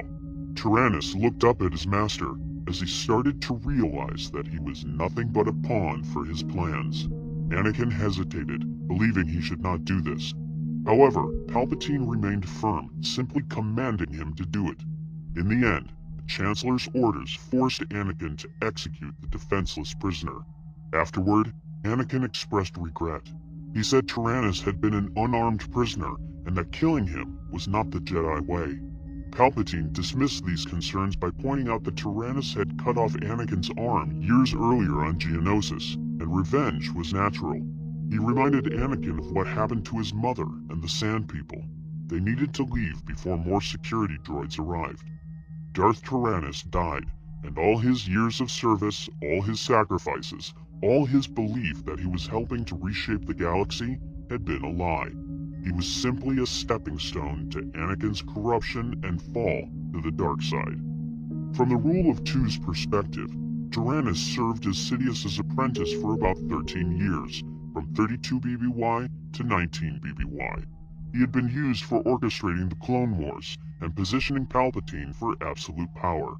When a more powerful apprentice became available, Sidious discarded him without hesitation. The rule of two continued, with Sidious now seeking his ultimate apprentice, Anakin Skywalker, who would become Darth Vader. Anakin Skywalker's fall to the dark side had been carefully planned over years of manipulation. According to Revenge of the Sith, before confronting Obi-Wan Kenobi on Mustafar, Anakin had already committed his first crime as a Sith. Palpatine ordered him to march on the Jedi Temple with the 501st Legion and eliminate everyone inside. When a youngling asked what they should do with so many attackers outside, Anakin ignited his lightsaber. The massacre that followed marked his complete transformation from Jedi Knight to Sith Enforcer. The confrontation on Mustafar sealed Anakin's fate. Obi-Wan gained the high ground on a black sandbank and warned his former Padawan not to attempt the jump. Anakin leaped anyway, using the same move Obi-Wan had used against Darth Maul decades earlier. While Anakin was in mid-air, Obi-Wan's lightsaber severed his left arm and both legs in a single strike. The former Jedi collapsed onto the bank near the lava river. As gravity pulled him toward the molten flow, his right thigh caught fire. The flames spread rapidly across his body, consuming his clothes and flesh. Within moments, he was fully engulfed, his face scorched beyond recognition, his hair burned away completely. Obi-Wan stood over him, grief-stricken, and spoke his final words to the man who had been his brother. He reminded Anakin that he had been the Chosen One, destined to destroy the Sith and bring balance to the Force. Then, he took Anakin's lightsaber and left, unable to bring himself to end his former apprentice's suffering. Palpatine arrived to find Anakin barely alive. His remaining hand clung desperately to the soil as consciousness faded. The Emperor ordered stormtroopers to bring a medical capsule right away. Anakin was transported to the Grand Republic Medical Facility on Coruscant, where surgical droids began the extensive reconstruction. They replaced his severed limbs with cybernetic prosthetics and encased his ruined body in black armor equipped with a life support system. The process was agonizing. Anakin remained conscious throughout as the droids attached his new legs, then his armor, and finally the helmet that would conceal his disfigured face. When the helmet locked into place and the breathing apparatus activated, Darth Vader took his first mechanical breath. The table raised him to a standing position. Palpatine asked if he could hear him. Vader's first words in the armor were an acknowledgement of his new master. Then, he asked about Padme, desperately wanting to know if she was safe. Palpatine delivered the final psychological blow. He told Vader that it seemed, in his anger, he had killed her himself. Vader's response was immediate anguish. He insisted that he could not have done it, that he had felt she was alive. However, Palpatine's words had shattered what remained of Anakin Skywalker's spirit. Vader used the Force to break free from his restraints and crush the medical equipment throughout the room. His scream of denial echoed through the facility. Palpatine smiled, knowing he had broken the man completely and secured absolute control over his new apprentice. According to the canon novel Lords of the Sith, the relationship between Darth Sidious and Darth Vader represented both the rule of two's ultimate perfection and its fatal corruption. For nearly 2 decades, they maintained Bane's ancient tradition, one master embodying power, one apprentice craving it. Yet their dynamic broke the rule of two's core principle from the beginning. Traditional Sith apprentices spent years plotting to overthrow their masters, driven by ambition and hunger for power. Vader served because he had nothing else left. The guilt of his crimes crushed him more effectively than any chains. He had slaughtered younglings, choked Padme, and betrayed everything he once believed. The cybernetic suit kept him alive, but it also kept him dependent. Sidious designed it intentionally to cause constant low-level pain that Vader could channel into dark-side power while creating permanent physical dependency. 5 years into their partnership, in 14 BBY, the mission to Ryloth revealed the toxic reality of their relationship. When traveling to the planet, the Emperor sensed Vader's thoughts turning toward violence. He asked if his apprentice was pondering the nature of strength. Vader responded that he had been thinking of the lessons about the relationship of a Sith master to his apprentice. The Emperor referred to Vader as his friend, but he understood the purpose. His master used a term he might use with a peer to emphasize that master and apprentice were not, in fact, peers. The Emperor pressed further, demanding his apprentice share his thoughts. Vader dropped to one knee and bowed his head in submission. He told his master that he perceived strength all around him. Sidious was pleased with this answer. During their mission, rebels attacked their ship. As the shuttle made an emergency landing on Ryloth's surface, memories flooded Vader's mind. He remembered floating in an escape pod over this same planet during the Clone Wars. The memory of Ahsoka Tano surfaced. He had called her Snips. Seeing Ryloth's surface brought more memories rushing back. Anakin, Mace Windu, Plo Koon, Fire, Mustafar, Obi-Wan. Then came the name he rarely allowed himself to think. Padme. The Sith Lord tried to burn away the memories with anger, but the remnants clung to his consciousness. His rage slipped from his control, causing him to squeeze the control stick so hard it cracked. His breathing grew rapid and labored as the shuttle descended. The landing was disastrous. 4 royal guards lay dead in the rear compartment, casualties of his distracted mind. Sidious's criticism came swiftly when they emerged from the crashed shuttle. That landing had been far beneath his apprentice's abilities. When pressed, Vader admitted the truth. He had been thinking about the past, his old life. The Emperor's response was direct. Dwelling on the past was a weakness. Then, the Sith Master showed exactly what he meant. A wounded royal guard lay groaning on the ground. Sidious ordered another guard to kill his injured comrade. The killing happened instantly, without question. The Emperor explained coldly that stupidity, like nostalgia, was weakness. He could not accept weakness in those close to him. Vader activated his lightsaber. While it sizzled, his master stared without expression into his face. The moment hung between them with deadly tension. Instead of attacking, the armored Sith used the blade to cut through the bulkhead door. He understood the message perfectly. Later, the apprentice asked directly if his master was testing him. Sidious's answer was chilling. They were always being tested. Tests made them stronger, and strength was power, and power was the point. They must pass all tests or die trying. Deep in Ryloth's forests, they faced swarms of deadly lilac creatures. The two Sith fought together with perfect coordination. They moved back to back, protecting each other. The armored warrior blasted lilacs apart with the Force. The Emperor unleashed waves of energy that threw creatures against walls. Within moments, mountains of lilac corpses surrounded them.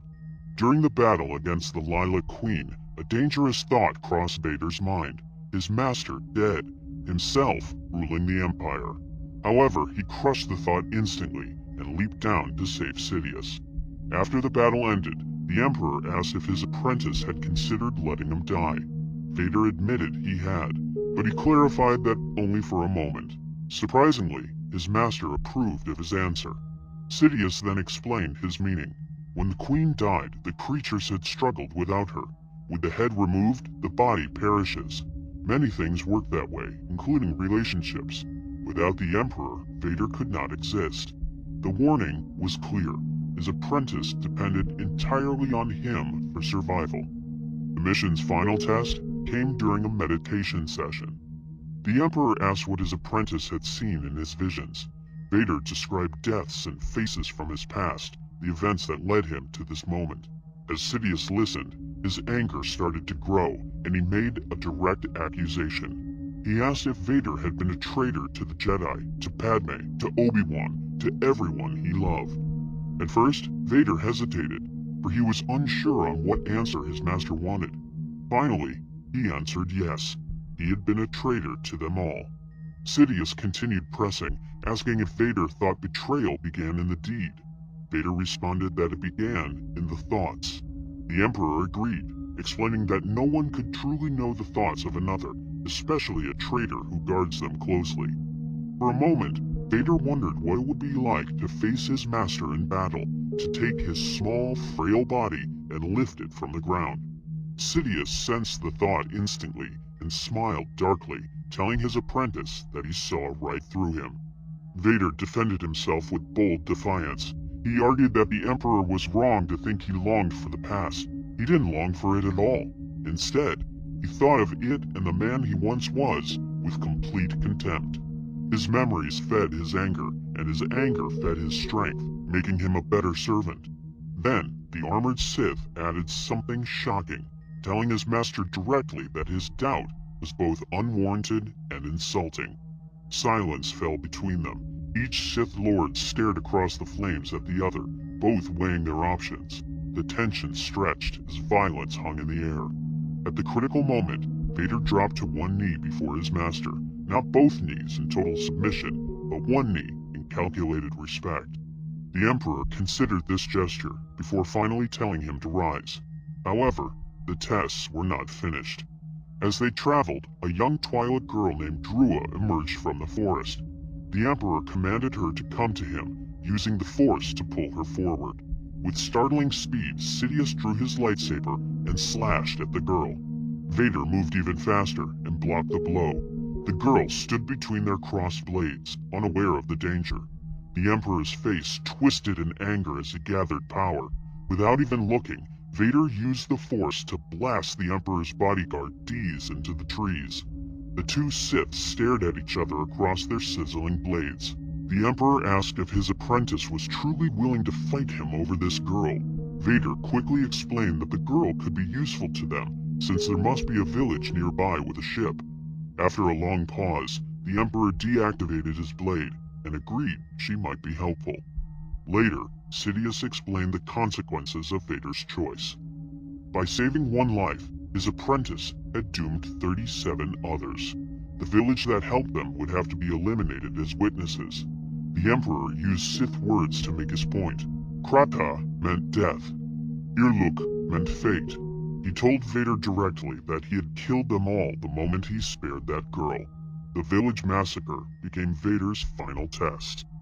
After their mission succeeded and the rebels were defeated, the Emperor stated they could not allow so many witnesses to live. He ordered his apprentice to eliminate the villagers who had helped them. Without hesitation, Vader ignited his lightsaber and walked toward the cave where the Twi'leks had fled. His mind drifted back to another day when he had walked into the Jedi Temple filled with younglings. He had slaughtered them then, and he would slaughter the Twi'leks now to prove his loyalty. His master's laughter followed him into the cave, lingering in his mind even louder than the screams of the Twi'leks as they died by his blade. When finished, he returned to his master's side. The Emperor praised him, calling him an old friend, and suggested they move on to more important things. Vader realized later what the entire day had been.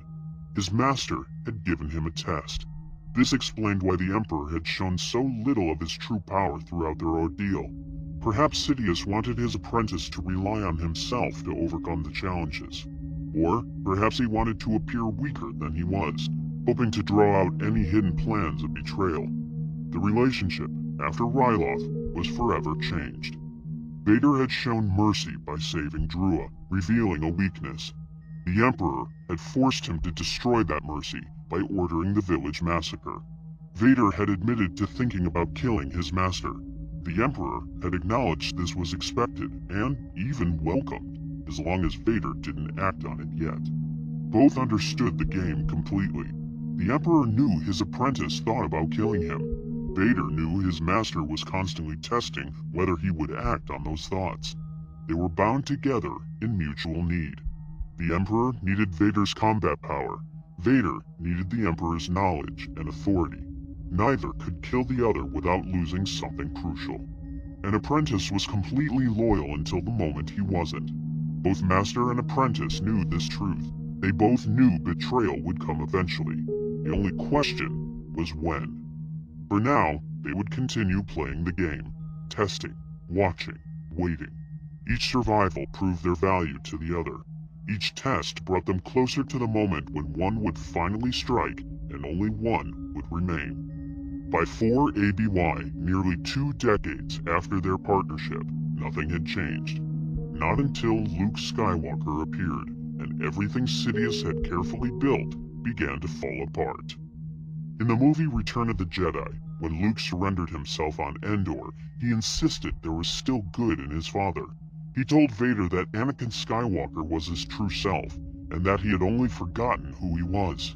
Vader rejected this completely, stating that that name no longer had any meaning to him. When Luke pressed further, saying the Emperor had not fully driven the good from him, Vader warned that his son did not understand the power of the dark side and must obey his master. Luke insisted he would not turn and that Vader would be forced to kill him. Vader responded coldly that if such was his destiny, so be it. However, when Luke encouraged him to search his feelings, that he could sense the conflict within him, the Sith's certainty began to waver. Still, he admitted it was too late for him. Later in the throne room, Sidious revealed his true plan. He explained that he looked forward to completing Luke's training, that in time the young Jedi would call him Master. The trap had been set perfectly. Luke's friends on the Sanctuary Moon were walking into an ambush. The rebel fleet approaching the Death Star would find the deflector shield fully operational. Everything had happened according to his design. As Sidious described how Luke's friends would die, he encouraged the young Jedi to give in to his anger.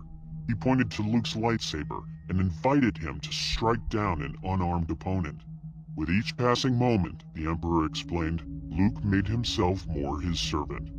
When the Death Star fired on a rebel ship and killed hundreds, Luke's rage finally broke through his restraint. He summoned his weapon and struck at the Emperor. Vader's lightsaber blocked the blow instantly. Father and son dueled while Sidious watched with satisfaction. Luke fought aggressively at first, even kicking Vader down the stairs to subdue him. But amidst the duel, the Jedi stopped, recognizing he was being manipulated into darkness. Therefore, he deactivated his lightsaber and refused to continue. His father warned him he was unwise to lower his defenses and proceeded to attack him. For this reason, Luke was forced to defend himself, but tried reasoning with his father, insisting he could sense the good in him and the conflict he felt. Vader denied any conflict existed and responded that Luke underestimated the dark side's power. If his son would not fight, he would meet his destiny.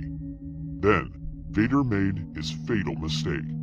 He mentioned that if Luke would not turn to the dark side, perhaps his twin sister would. The words triggered something primal in Luke.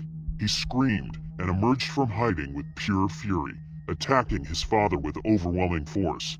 He struck repeatedly without control until he severed Vader's right mechanical hand. His father collapsed, defeated and helpless. The Emperor urged Luke to fulfill his destiny and take his father's place at his side. However, Luke looked at his father's severed hand, then at his own prosthetic hand, and realized the path he was walking. He deactivated his lightsaber and threw it away, declaring he would never turn to the dark side. He was a Jedi, like his father before him. Sidious's response was immediate rage. He attacked Luke with force lightning, the crackling energy causing terrible pain. Luke fell to the ground, writhing as the torture continued. He called out desperately for help, begging his father to save him. Vader stood, watching his son suffer. He looked back and forth between the Emperor unleashing lightning and Luke crying out in agony. The moment stretched as decades of buried humanity fought against years of dark side control. Luke's cries grew stronger and more desperate. Finally, something broke inside Vader that all the Emperor's tests and manipulation had not destroyed. He moved behind Sidious and lifted his master into the air. The Emperor's lightning struck Vader as he carried him, the electrical energy running through his armor and destroying his life support systems. Vader did not stop. He threw the Emperor down the Death Star's reactor shaft, killing the man who had controlled him for years. The lightning had fatally wounded Vader. As Luke carried his father's broken body toward an Imperial shuttle during the evacuation, Anakin asked his son to remove his mask. Luke hesitated, knowing it would kill him. Anakin insisted, wanting to look upon his son with his own eyes just once. When the helmet came off, Anakin smiled at seeing Luke's face. He told his son to leave him, but Luke refused, insisting he would save him. Anakin's response was gentle, but final. Luke had already saved him. He had been right about there still being good in Anakin Skywalker. His last words were a request to tell his sister that Luke had been right about everything. Anakin Skywalker died redeemed. Tears ran down Luke's face as his father passed away in his arms. The man who had been Darth Vader, enforcer of the Empire, an apprentice to the most powerful Sith Lord in 1,000 years, died not as a Sith, but as a Jedi. He had destroyed his master not to claim power for himself, but to save his son. Love had proven stronger than the dark side's corruption. From the Rule of Two's perspective, Vader had served as Sidious's apprentice for approximately 23 years. Their relationship had broken the system's basic purpose from the beginning. Vader was mentally broken rather than planning to overthrow his master. Sidious kept him dependent rather than training a true successor. The constant testing and threats created hate instead of loyalty. Neither wanted the traditional path of eventual betrayal, but both knew it would come. When Vader finally killed his master, he did so for love of his son rather than hunger for power. He died moments later, ensuring no one would claim the title of Dark Lord of the Sith. Luke refused to take his father's place, throwing away his lightsaber rather than accepting the Emperor's offer. The Rule of Two ended on the second Death Star in 4 ABY.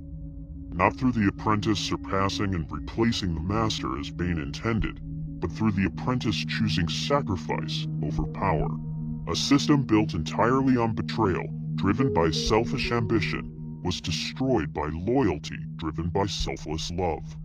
Bane had designed the Rule of Two to channel the dark side's basic nature of taking, consuming, and dominating.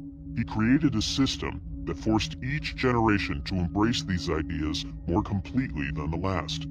Bane never expected someone within the system to choose differently.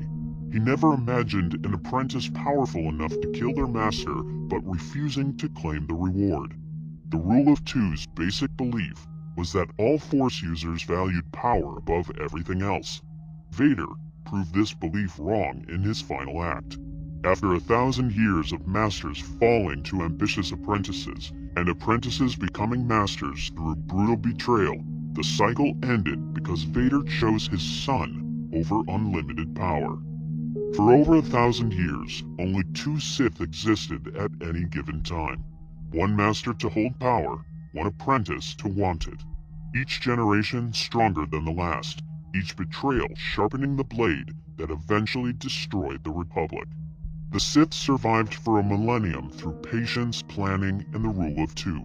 The same system that made them strong also held the seeds of their destruction. Darth Bane created a philosophy that demanded complete selfishness. In the end, that philosophy was defeated not by the Jedi, but by a father's love for his son.